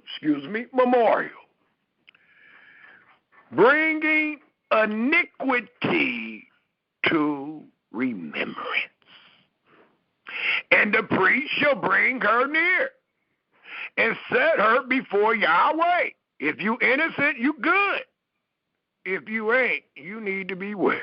It says, and the priest shall take holy water in an earthen vessel, and of the dust that is in the floor of the tabernacle, the priest shall take and put it into the water. And the priest shall set the woman before Yahweh, and uncover the woman's head, and put the offering of memorial in her hand, which is the jealousy offering. And the priest shall have in his hand the bitter water that causes the curse. And the priest shall charge her by an oath, and say unto the woman, if no man have lain with thee, and if thou hast not gone aside to uncleanness with another, instead of thy husband, be thou free from this bitter water that causes the curse. But if thou hast gone aside to another, instead of thy husband, and if thou be defiled, and some man have lain with thee besides thy husband, then the priest shall charge the woman with an oath of cursing. And the priest shall say unto the woman, Yahweh make thee a curse and an oath among thy people, when Yahweh does make thy thighs to rot, and thy belly to swell. And this water that causes the curse shall go into thy bowels, to make thy belly to swell, and thy thighs to rot. And the woman shall say, Amen, amen. And the priest shall write these curses in a book, and he shall blot them out,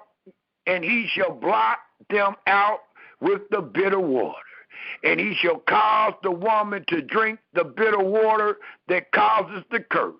And the water that causes the curse shall enter into her and become bitter. Then the priest shall take the jealousy offering out of the woman's hand and shall wave the offering before Yahweh and offer it upon the altar. And the priest shall take an handful of the offering, even the memorial thereof, and burn it upon the altar. And afterward shall cause the woman to drink the water. And when he have made her to drink the water, then it shall come to pass that if she be defiled and have done trespass against her husband, that the water that causes the curse shall enter into her and become bitter, and her belly shall swell, and her thighs shall rot, and the woman shall be a curse among her people. And that curse, based on the word, shall die. The adulterer and the adulteress shall die. That is law. Thus the 28th verse reads, and if the woman be not defiled, but be clean, then she shall be free. And note, the Almighty got you. It says, then she shall be free and shall conceive seed. This is the law of jealousies. When a wife go aside to another instead of her husband and is defiled. And note, it says, and if the woman be not defiled, meaning allow the man to go inside her. Still, the spirit of jealousy came upon him. So the woman might didn't take it to the extremes. She might have just been flirting with him. She might just been trying to figure out how they going to make it happen. But by that time, the Almighty done already put the spirit of jealousy on him, so she got to come. But if she haven't laid with anyone, then she wouldn't be defiled. But I'm quite sure it will be an awakening. It will be a true warning. Like, whatever you're doing, sis, you better stop, because the Almighty on you. Like, whoa, I'm glad I didn't do it. The Almighty also says in the book of wisdom, the thought of foolishness is sin. You've been thinking about it. You've been kicking it with him. You're dealing with him behind your husband's back. So the Almighty put a spirit of jealousy on him, like, hey, check your house. Go check your house. So we as men and women, under the laws of Yahweh, which we are not, I'm just showing you the difference between the holy and the unholy. The unholy just said that the woman don't need no DNA. She ain't got to be treated like that. We showing you what the words of the holy say. And the words of the holy say, it ain't a DNA, it's a spirit. And then when that spirit come on you, you can consider what Yahweh had the priest to do as a DNA, because it's going to tell on you. Ain't no way you can get around it. So it should warn us to be right and just and fair. If you married the wrong woman, live with it. That's what you get. Yahweh hate putting away. So he don't give you no excuse for marrying the wrong woman. Nor do he give the husband an excuse for marrying the wrong woman. Nor do the woman nor do the Almighty give the woman an excuse for marrying the wrong man.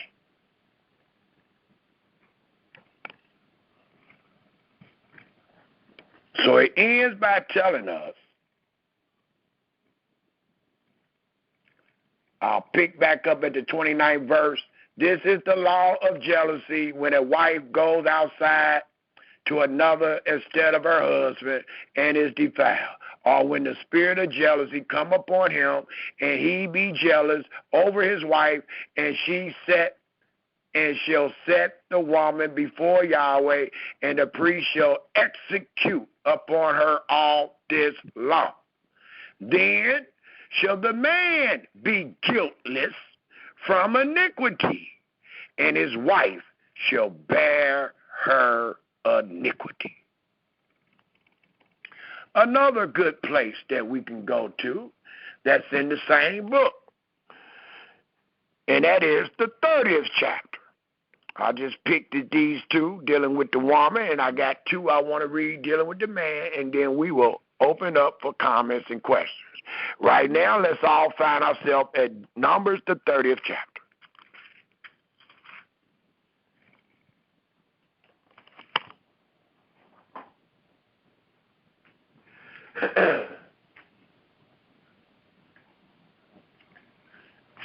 In the first part of our presentation, we read several times the Father, the Father, the Father, the Father. And then we read the Son, the Son, the Son, the Son. And there's a reason for that. Because that is Yahweh's order, no matter how we like it or not. No matter how much we under women lib or man lib or whatever lib you want to be under, these are the words of your Creator. And we teach and make distinctions between the holy and the unholy. And that's what we're doing, even in this matter. Well, what we're about to read about is women vows. Some people believe, damn my husband, I'm going to serve Yahweh however I want to serve Yahweh. Matter of fact, I might think I serve him better than you.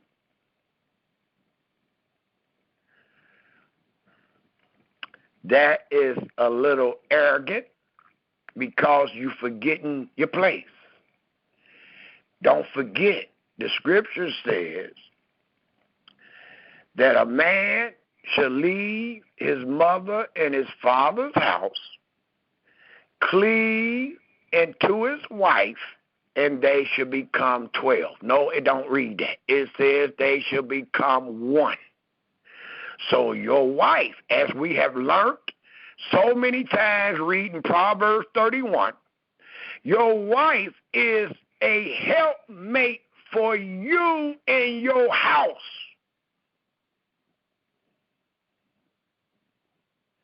I think many people read Proverbs 31 and don't read what that woman is doing. That woman is doing everything for what? That man's house. That's what makes her virtuous. And she's doing it so well because she knows what her Creator commands. That's why it tells us at the end, many women has done virtuous. But the woman that fear Yahweh exceeds them all. And through that great words of that virtuous woman, another thing is made known. Her husband is known in the gates. That means all the niggas, all the brothers that see her, they know who she is. That's that virtuous woman that belonged to that one brother. They all know who she is.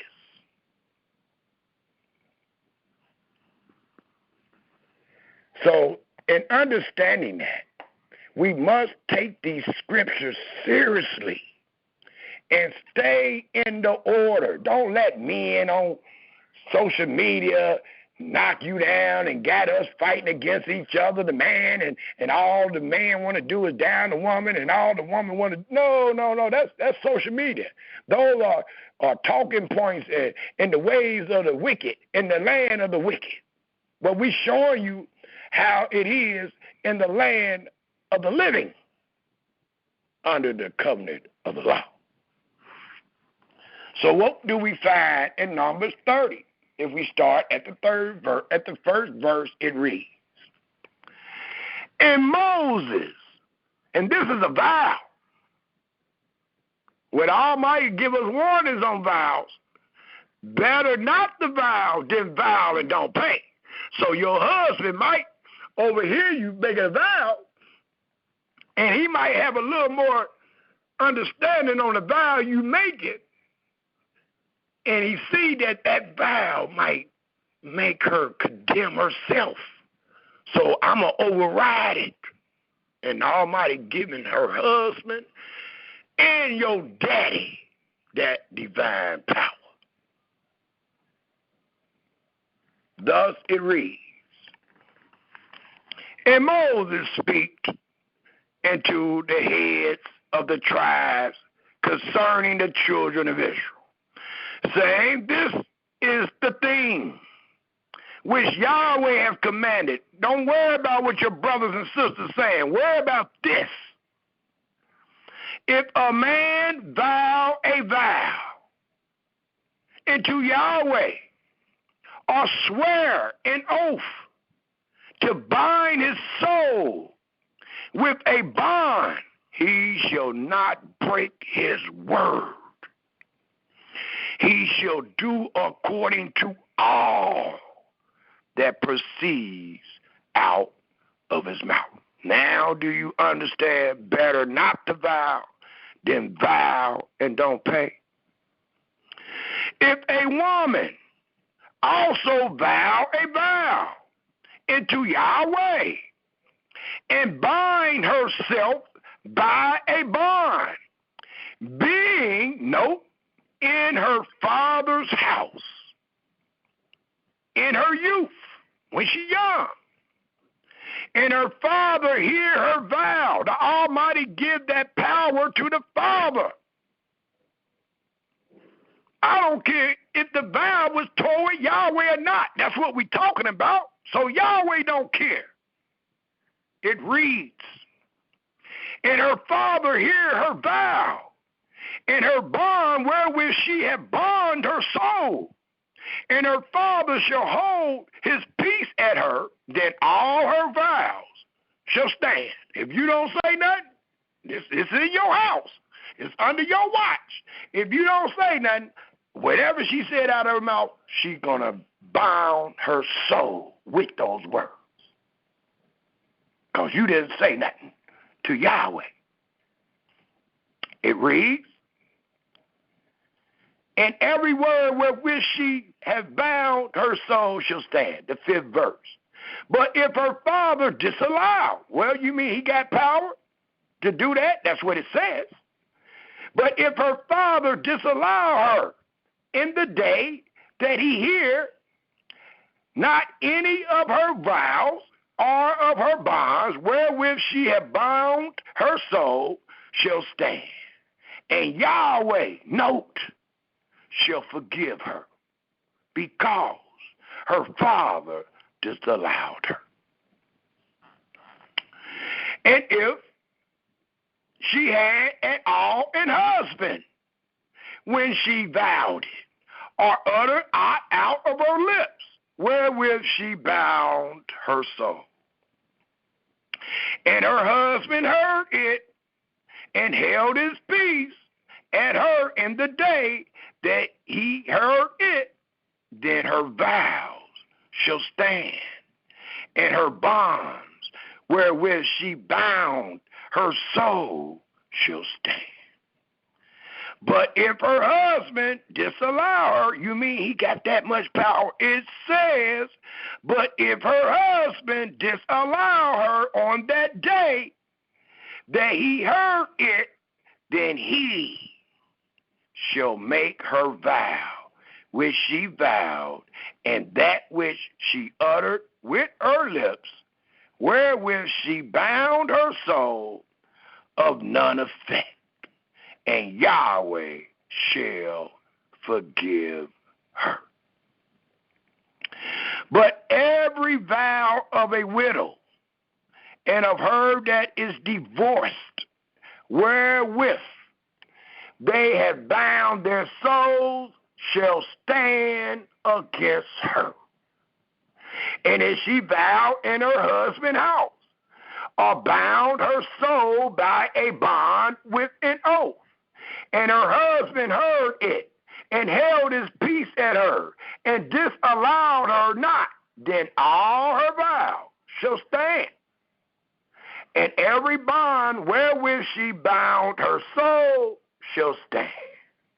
But if her husband have utterly made them void on the day he heard them, like, please, Yahweh, don't pay no attention to that, please. Then whatsoever proceed out of her lips concerning her vows or concerning the bond of her soul shall not stand. Her husband have made them void, and Yahweh shall forgive you. Or it says, and Yahweh shall forgive her. Every vow and every binding oath to afflict the soul, her husband may establish it, or her husband may make it void. But if her husband altogether hold his peace at her from day to day, then he establishes all her vows, or all her bonds which are upon her, he confirms them, because he held his peace at her in the day that he heard them. But again, if he shall anywise make them void after that he have heard them, then it reads, but if he shall anyway make them void after that he had heard them, then he shall bear her iniquity. These are the statutes which Yahweh commanded Moses between a man and his wife, between the father and his daughter, being yet in her youth, where? In her father's house. So these are some things to consider and to allow you to understand the instructions, the directions, the righteous ruling of your Creator.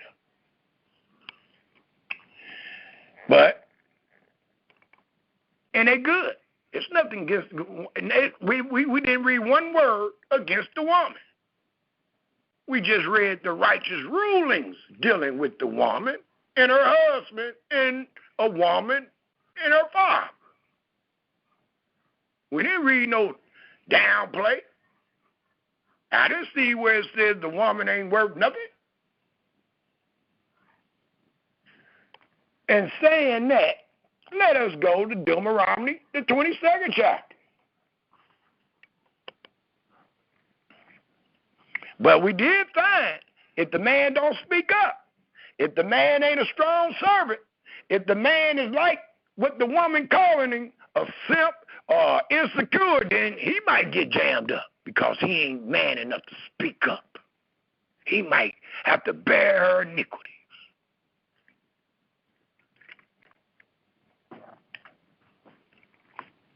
Well, what do it say about the men?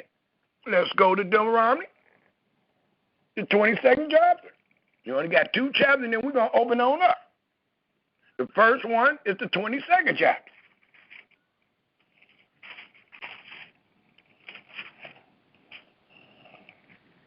And what do we find here?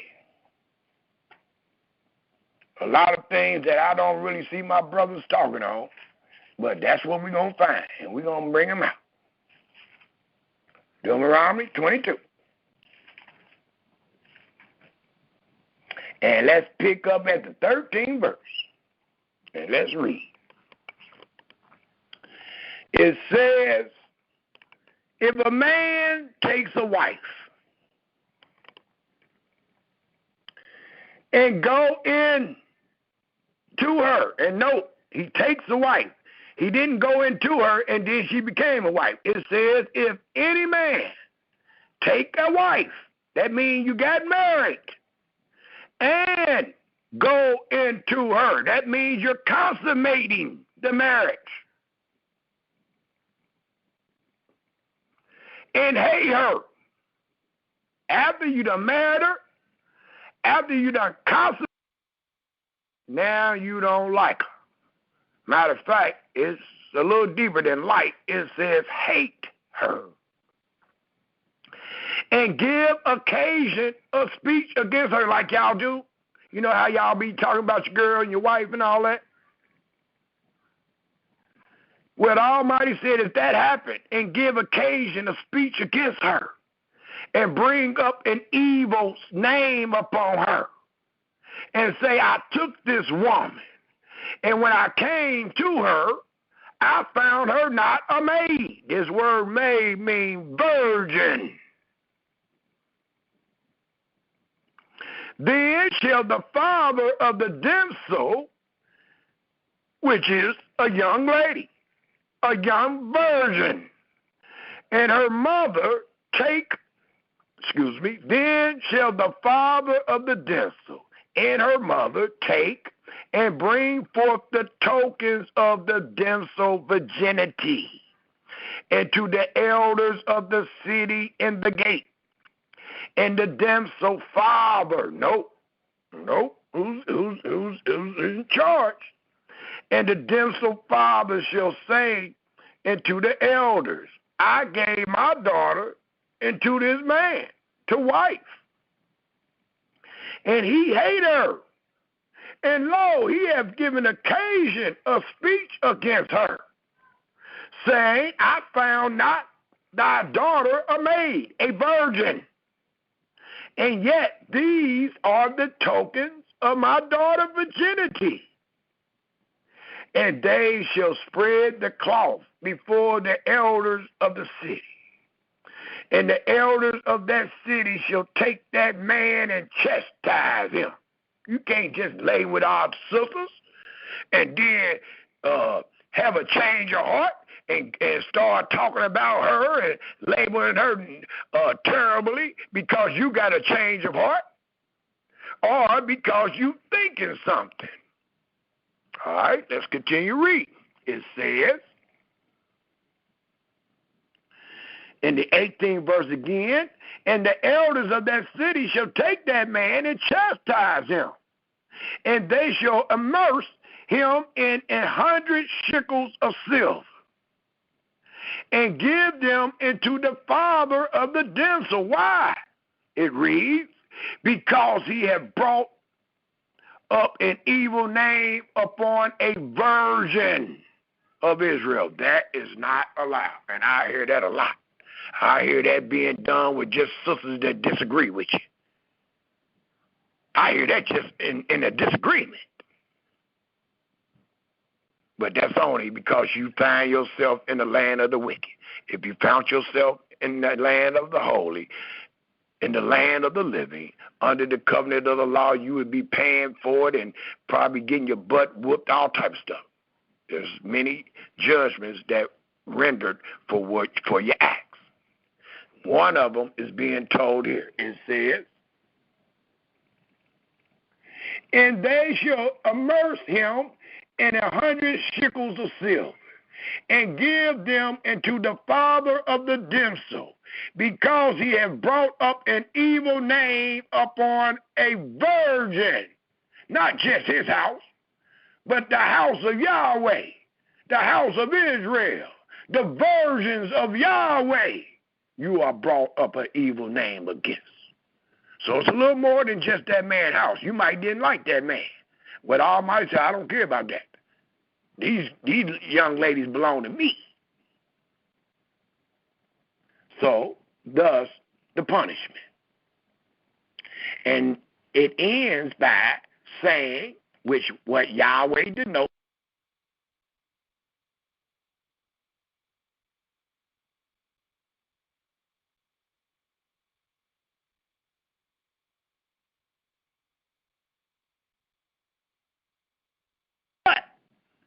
if this thing be true, now what you said is right, and we can prove that she done lay with somebody, it says,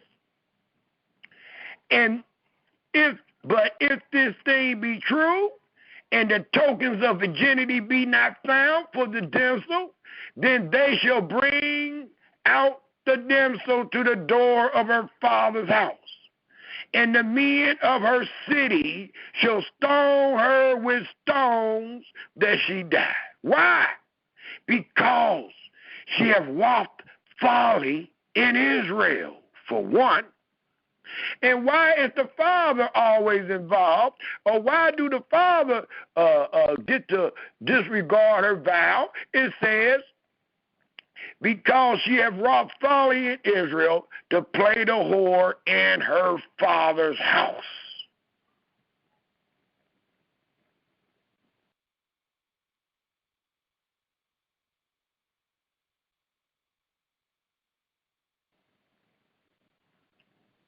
Another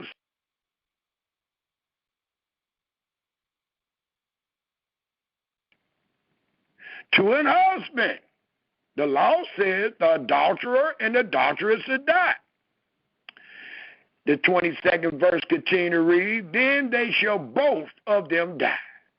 Both the man that lied with the woman and the woman, so shall thou put away evil from Israel. The 23rd verse reads, if a damsel, a young woman, a virgin that is a virgin, be betrothed, engaged into a husband, and a man find her in the city and lie with her, then ye shall bring them both out into the gate of that city, and ye shall stone them with stones that they die. Well, why? She wasn't nothing but a woman. She wasn't all the way married yet. She just engaged. Well, in the eyes of Yahweh, that's more than enough. But in the eyes today, it don't matter. It's many people that deal with girls that's engaged. It's many guys that deal with women that is separated. They still married.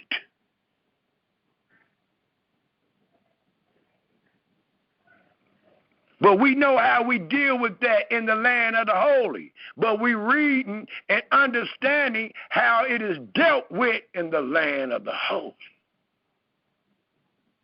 under the covenant of the law.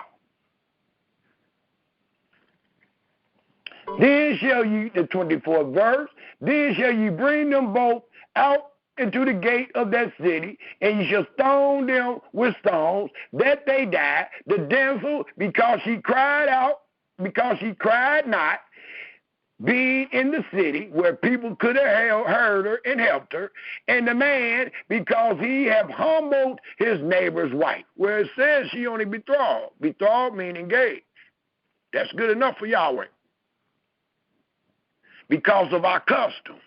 Many times we were betrothed to women when we were at young age. Sometimes we wasn't even born yet. Based on what was told to Yehuda, what Yehuda promised. And dealing with his children. And dealing with Tamar. Many times we engaged our daughters to great men that we would love for our daughters to be married to. Same way that we would love for our sons to marry these great women. A lot of times, dowry been paid before the woman was even old enough to be married. That way she will always, when she do get of age, she wouldn't go to somebody else. There was a lot of planned marriages that is under the word betrothed in our scriptures. That was part of our custom in our law. That's why you see the instance dealing with a woman that is betrothed. And you see the punishment is the same as one that is married. Because when you are engaged, your father or his father done paid me all this dowry, I can't forsake him.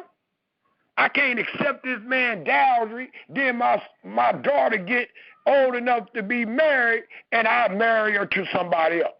That's robbery. That means I took this man dowry. I done had this man dowry for 10 years. So she must go to him, as we agreed upon when I took the dowry. It continued to tell us, Israel, again in the 24th verse, then ye shall bring them both out into the gate of that city, and ye shall stone them with stones, that they die. The damsel, because she cried not, being in the city, and the man, because he hath humbled his neighbor's wife, so thou shalt put away evil from among you. Another scenario. But if a man find a betrothed damsel, note, in the field, she's engaged, and the man force her. And how do we be forced today? We ain't talking about rape, and it could be rape, but most people are forced by seduction, being seduced, being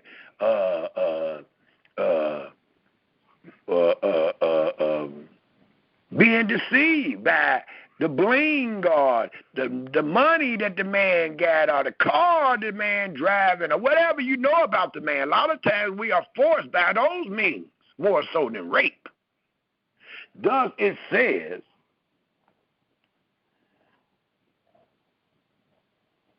but unto the damsel thou shalt do nothing, but if a man find a betrothed damsel in the field, and the man force her and lie with her, then the man only that lie with her shall die. But unto the damsel thou shalt do nothing. There is in the damsel no sin worthy of death. For as when a man rises up or raises against his neighbor and slay him, even so is this matter. So that's talking about straight rape. For he found her in the field, and the betrothed damsel cried, and there was none to save her. Well, she's innocent. If a man find a damsel that is a virgin, which is not betrothed, and lay hold on her, she's a damsel, she's a virgin, she's not married, and lay hold on her, and lie with her, as many of you do today, and they be found, then the man that lie with her shall give into the damsel father 50 shekels of silver. They do this every day, all day.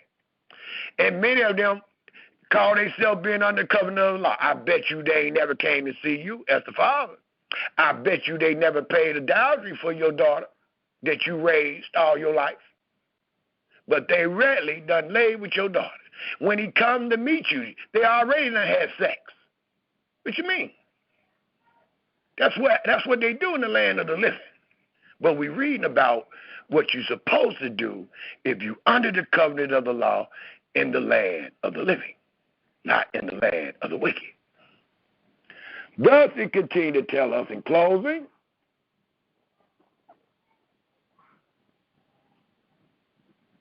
then the man, the 29th verse, that lie with her shall give into the damsel father 50 shekels of silver, and she shall be his wife. Why? Because he hath humbled her. Yahweh ain't about that. He's not about you humbling our daughters if you're not. Now, let me rephrase that again. He is not about humbling our daughters, period. If you want to humble them, marry them. And keep them. Don't come with that, well, that's how she looked at 10 years ago. Well, keep her. She only looked different before your eyes because your eyes is on somebody else. The wife of your youth supposed to look the same forever. They said Sarah was 90 years old. She looked the same to Abraham. They both knew they was older.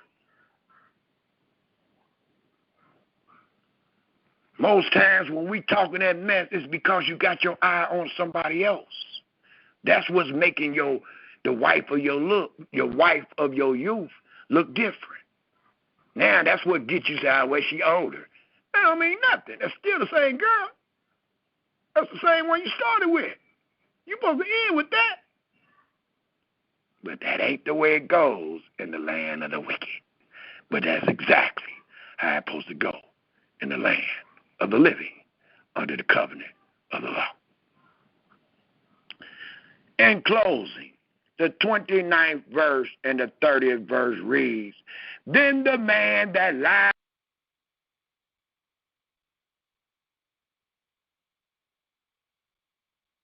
be his wife because he hath humbled her.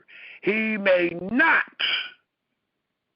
put her away all his day. Period. That's all I see there. A period after days. And in closing, dealing with sexual matters, it says, a man shall not take his father's wife, nor discover his father's skirt. I'm going to leave on that note and go ahead, open up for comments and questions. That will be the end of the subject matter, which was called It Is Not Met So to Do. And we can also imply those last 4 chapters and verses that we just gave to this subject matter, because we find that what we have been doing and what we have been taught dealing with sexual matters, it is not met so to do if you were under the covenant of the law and in your land. You would not be doing the things that have been taught to us and what we do today. You would not be doing those things. But the only reason you find yourself doing those things today is because we lack knowledge, and we are not under the covenant of the law, and we find ourselves being in our enemy's land, being serviced and afflicted. Thus, you are under their law. Thus, we have been taught, and we have evaporated and assimilated into these ways. So again, the most meekest and faithful man in Yahweh's house told Israel that there was no form of freedom of religion, and there was many things that is not met so to do. Hallelujah, hallelujah. We will open up for comments and questions.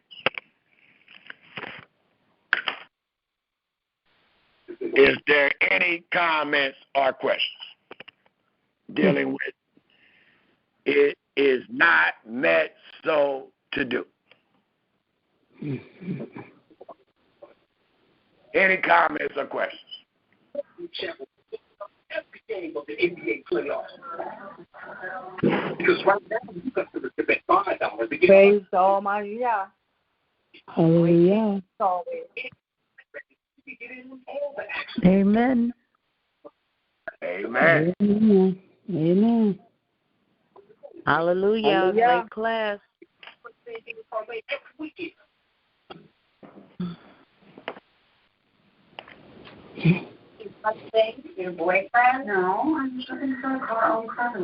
What did y'all? I'll just pick a couple things to speak on. It's not necessary any questions or comments. It's just picking on a few things that we spoke on, and I just want to make sure you caught what I was trying to give out. One of the places I would love to go to, when we went to Genesis 14, was everyone aware that Abraham was not the recipient of the tithes? Yes. Praise Yah, yes. I never heard collected tithes. Go ahead, say that again. I never heard of Abraham ever collecting or receiving tithe money or tithes at all, because they didn't even deal in tithe money. It was other like herds and grain and stuff like that. Well, in that particular incident in Genesis 14, it is beyond that. It is people. It is the increase. It is all the spoil that Abraham had with him. That's what was tied. You're right. And that. But the reason I asked that is based on my reflections of what was taught years ago.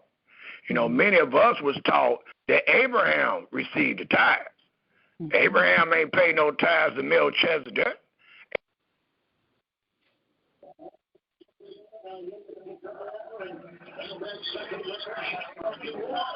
I never heard that false teaching, but I heard enough. Excuse me, brother. The brother was cut off. He's going to call back in.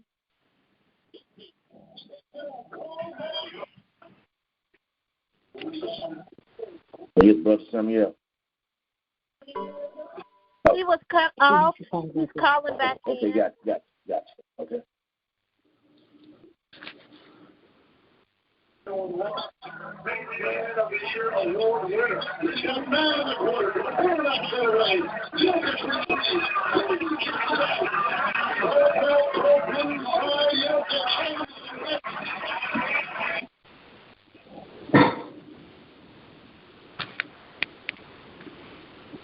Are you telling me every game is going to be like that in this series?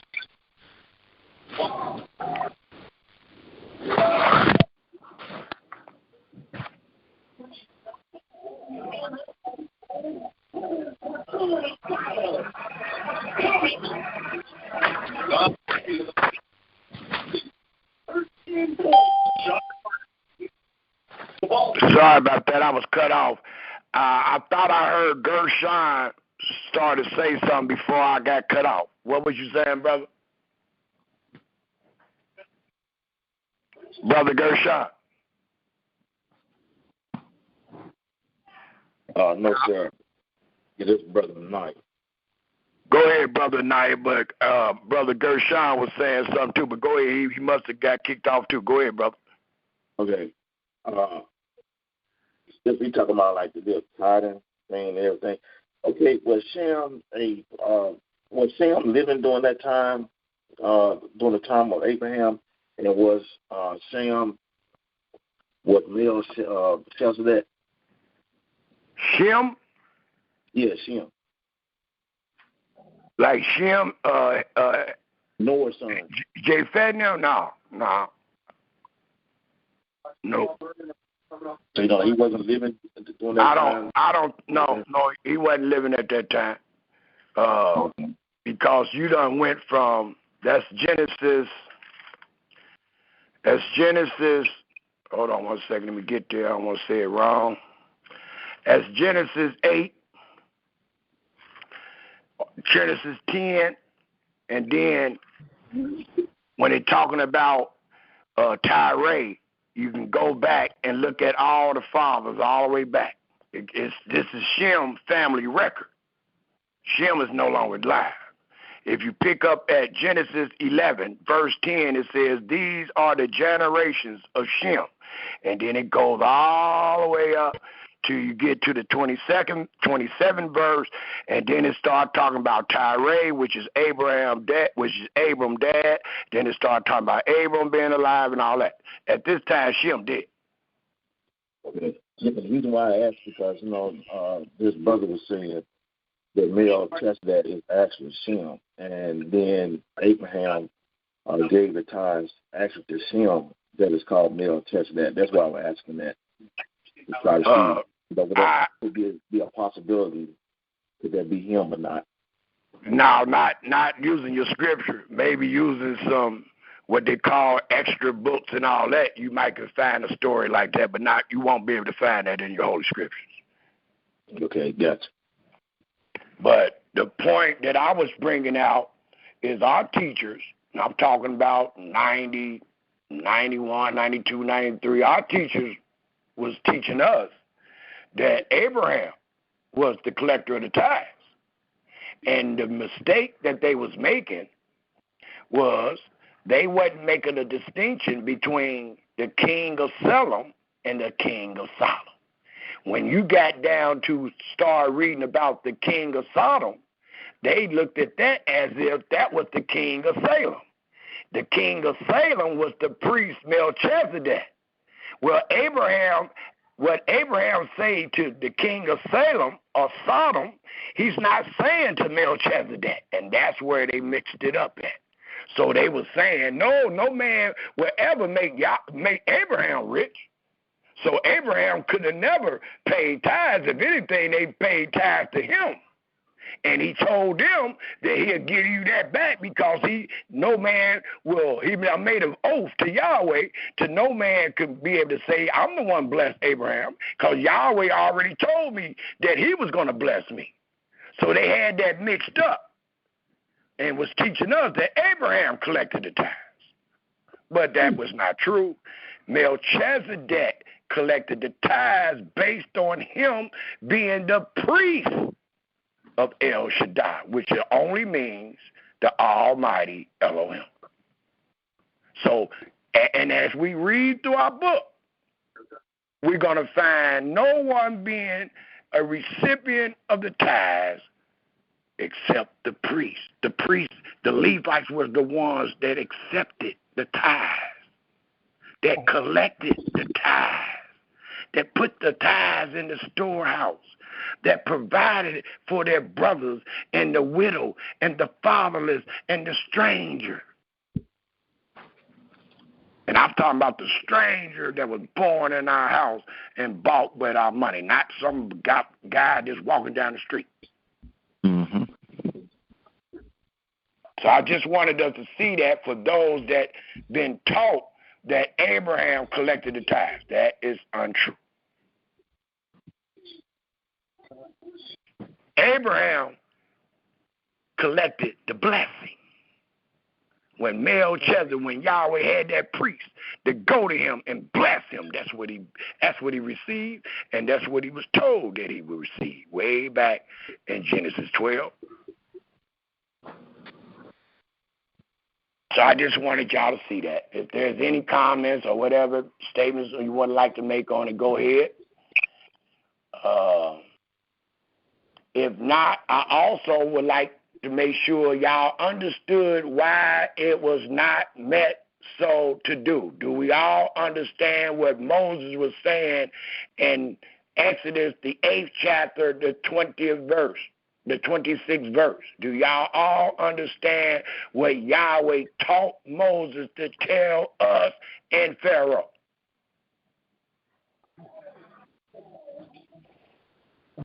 Did y'all all see that?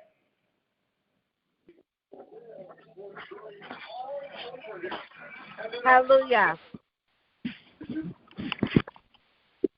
Was there any form of freedom of religion in Egypt that was acceptable in Yahweh's sight? Not at all. No. All right. Not at all. And I'm thankful for the way you brought that out. Yes, that was Jerome. Cool. That's amazing. Like the other nations that are against even the Most High, they want us to be defiled and go unto other deities and others. But I mean, our scriptures already told us there is no other. So when people say to me, well, mention the name of someone else, and I say, I don't even consider it another God or deity, because the Most High said there is no other. None before me and none after. So I just say, it's just make-believe. Absolutely. They just allowing you. They just deceiving you. See, like you said, now don't deceive us no more. You better let us go. Well, he deceived you. He said, don't deceive us no more. So when you asked us, when you gave the law, well, let the Israelites serve their God here. Let's give them the freedom of religion. Moses had the spirit to tell that man and his brothers and sisters, don't listen to that mess. Wait on your Creator. Wait on him to deliver us out of here. And he's going to take us to the place where we are to serve him. Ain't that what he told me to go tell the president? He told me to tell them to let my children go that they may serve me. Come on now. How are we going to read this, tell the people we Israel, and then when you're talking to your brother and sister, you're going to tell me, well, we're supposed to keep the law wherever we at. We was keeping the Sabbath when we was Egypt. And that don't make sense when you trying to establish who you is as his son.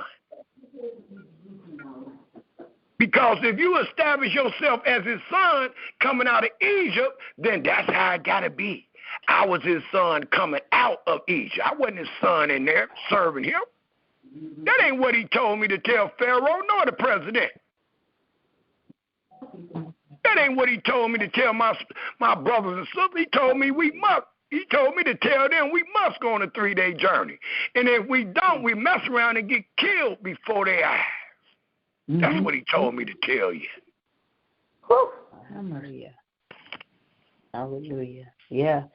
And, you know, they good with freedom of religion long as we're not serving the Most High. Long as we serving all these other ones. It's just like over and over again throughout the process of time.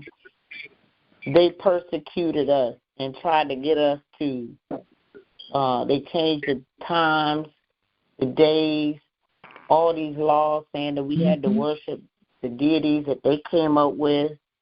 They presented us with all kinds of falsehoods because they still don't really truly believe in freedom of religion. It's as long as you free to choose anything but the Most High created. When you come together and try and want to serve him, then they're going to change up something. Then they're going to say, see, right now they're not doing so much because they know they already got us.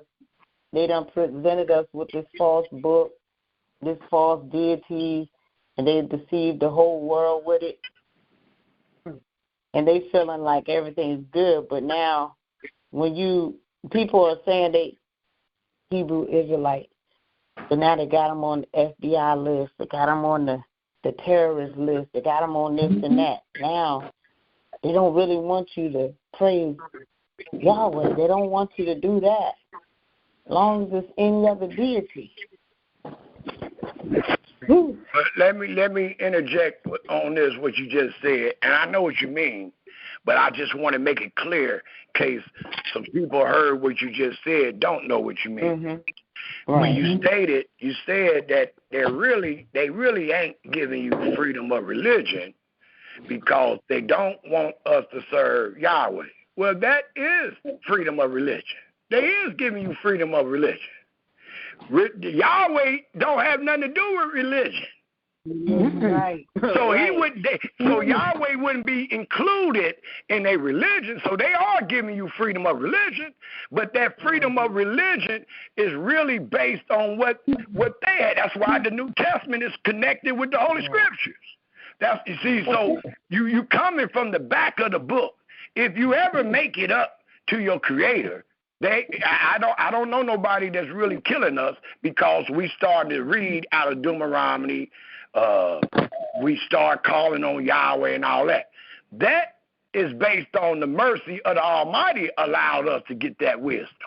But in their freedom of religion, they wanted us to serve whatever you think you need to serve. We just now, look at us. We 2024 still trying to break this down. So you go back 200 and 300 years later, they was nowhere near this. They were nowhere near this. Don't forget the Master taught them New Testament. So when they gave you the freedom of religion to the extent that you believe that you want to serve your Creator, that was deceit. They saying, do it here, serve it here, serve this. Serve this. What I'm handing you, serve this. And that's what we have done. That's why we got so many churches in the United States. That's why we have so many different religions, and we all the same people. We all look alike. We all come off that boat, but we all got 199 religions. Because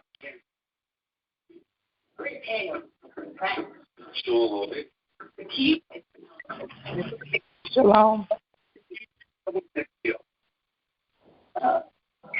Something's wrong right now. I think Brother Israel got disconnected again. That must be it. They knocked him off again. I'm sorry. He's getting back on. Okay. I'm not saying who read the list. I'm not familiar with it. Anyway, child. Say who? What are you talking about? I'm sitting there, Red. I'm sitting there. I can make money yet. Not yet, but he's on pressure. That's something like that.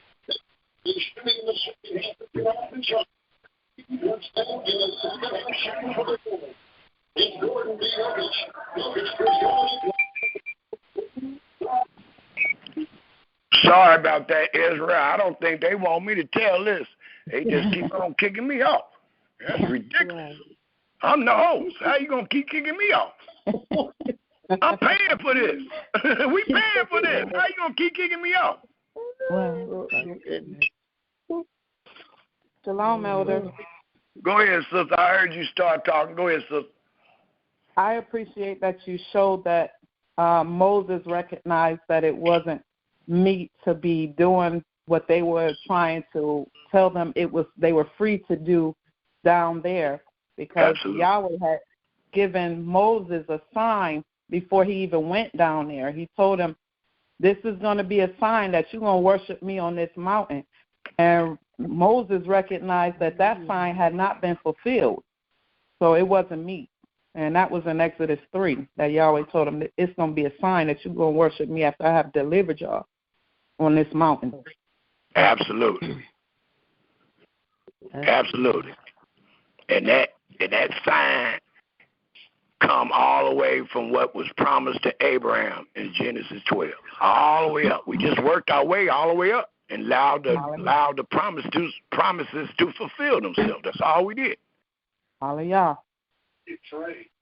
And it lets us know that all that Yahweh said was always supposed to be done in the land that he promised your fathers. Praise Yahweh. Everything. Not some, not part here. It ain't the way our people talk like it's two covenants. They say they under one. That denote the land wherever they find themselves, and then we got another covenant for the land. That is nowhere in the scriptures. Yeah.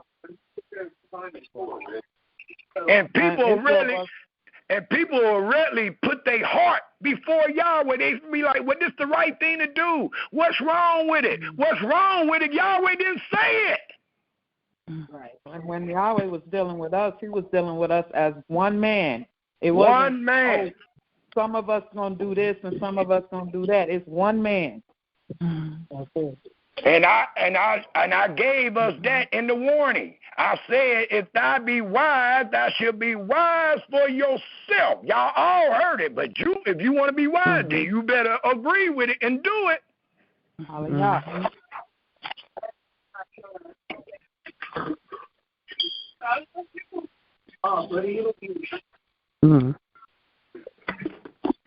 That's the spirit that was on me to show y'all that what is not meant to be done. And that spirit has been on us ever since. All we doing is making a distinction, making a difference between the holy and the unholy. We just making a distinction between when you are free and when you are captive. That's all we ever did. Mm-hmm. And we got people that hating us for that. Yes. You rather show me secret love if I don't bring the scriptures out. That's terrible. You will love me if I don't confirm every word. When I confirm every word, I'm every name in the book. Except the Son of Yahweh. That's the only one you ain't going to put on me. But you'll give me every other name in the book. Now, here, you used your last time right here. Is there any other comments or questions? I have a comment. The Go comment ahead, I want to make. This is Elder Renea. Yeah. The most clear thing taught to me in this teaching was that even though the white people, the heathens, seemingly, because I live with older people and they all want to love me, I thought, but today in the teaching you said, even the locks are wearing my hair. They hate it, and they see that in me,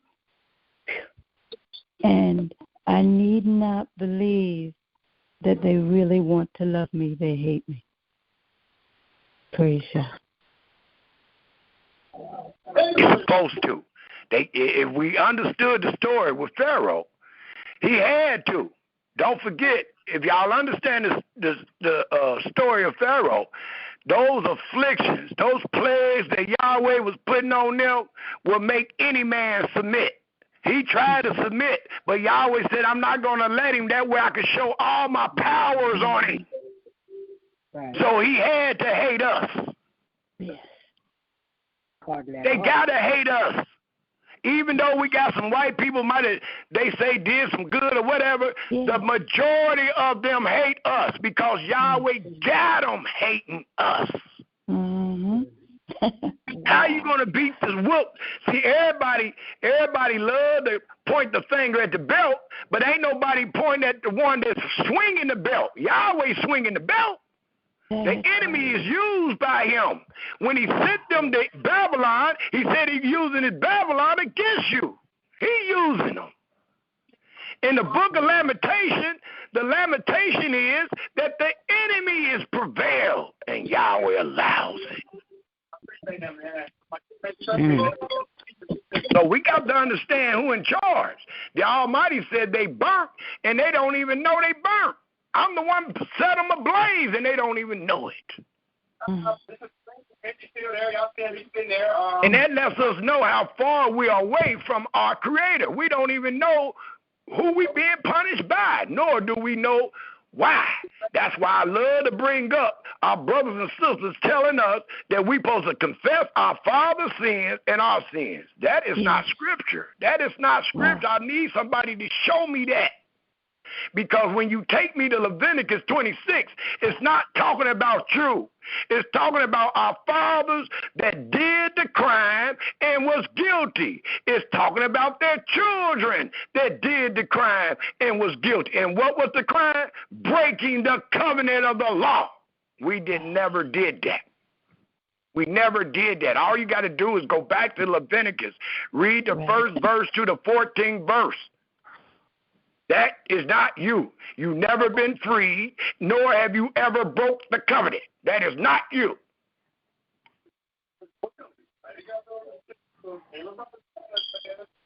You just happen to be born in hell with your teeth on edge.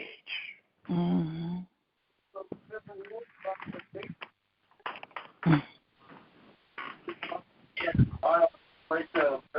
And we got to get the understanding of the holy. That way we'll understand time and place. We'll know where we at. We'll understand who we are. Yes. Mm-hmm. Amen. Praise you.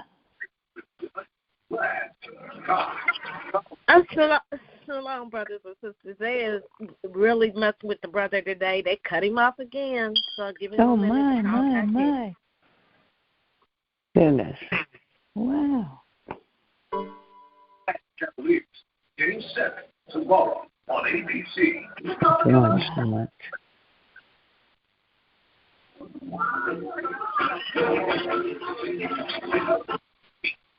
Flying Friends starts Sunday late off at midnight on Adult Swim and next day on Max. As a kid, there's a gangster. Real old school type.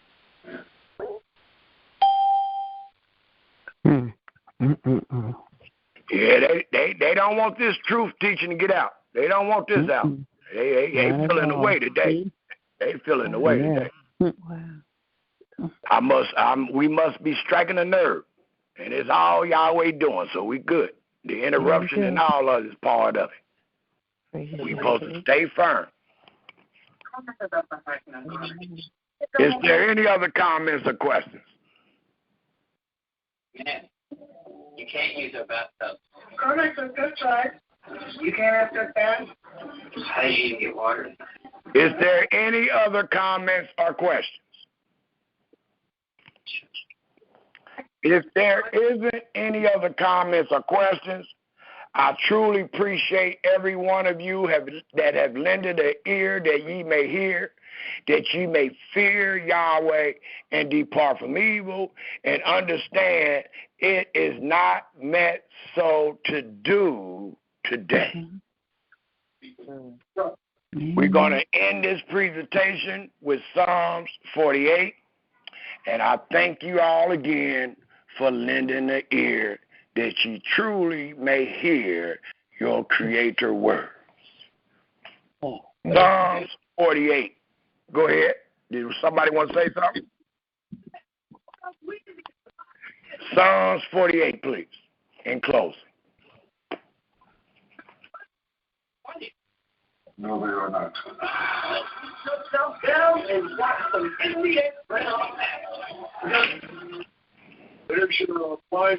And it tells us in Psalms 78, or Psalms 48, in closing. Great is Yahweh, and greatly to be praised, in the city of our Elohim, in the mountain of his holiness. Beautiful for situation. The joy of the whole earth is Mount Zion.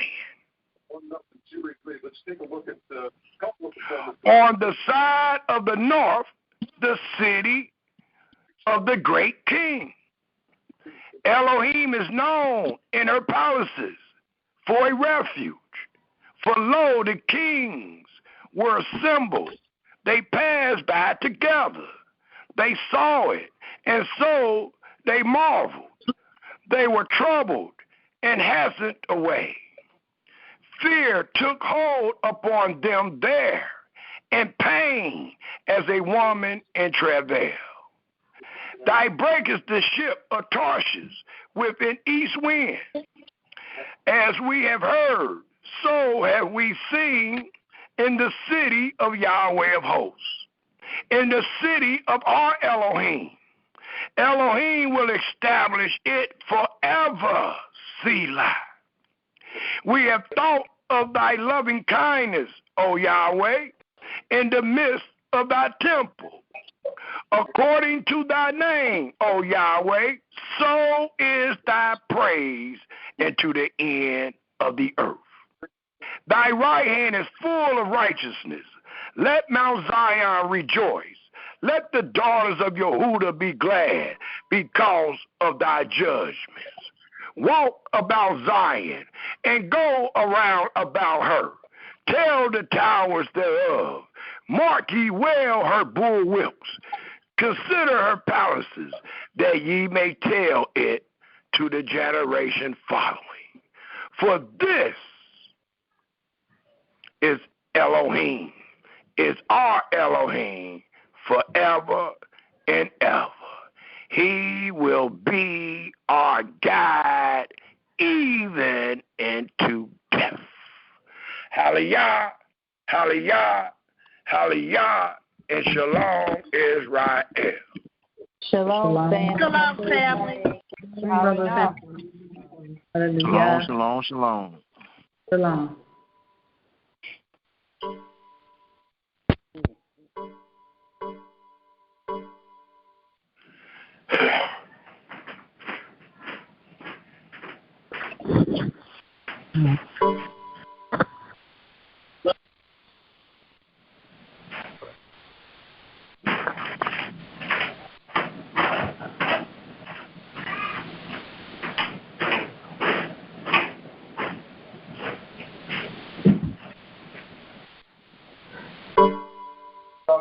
Go.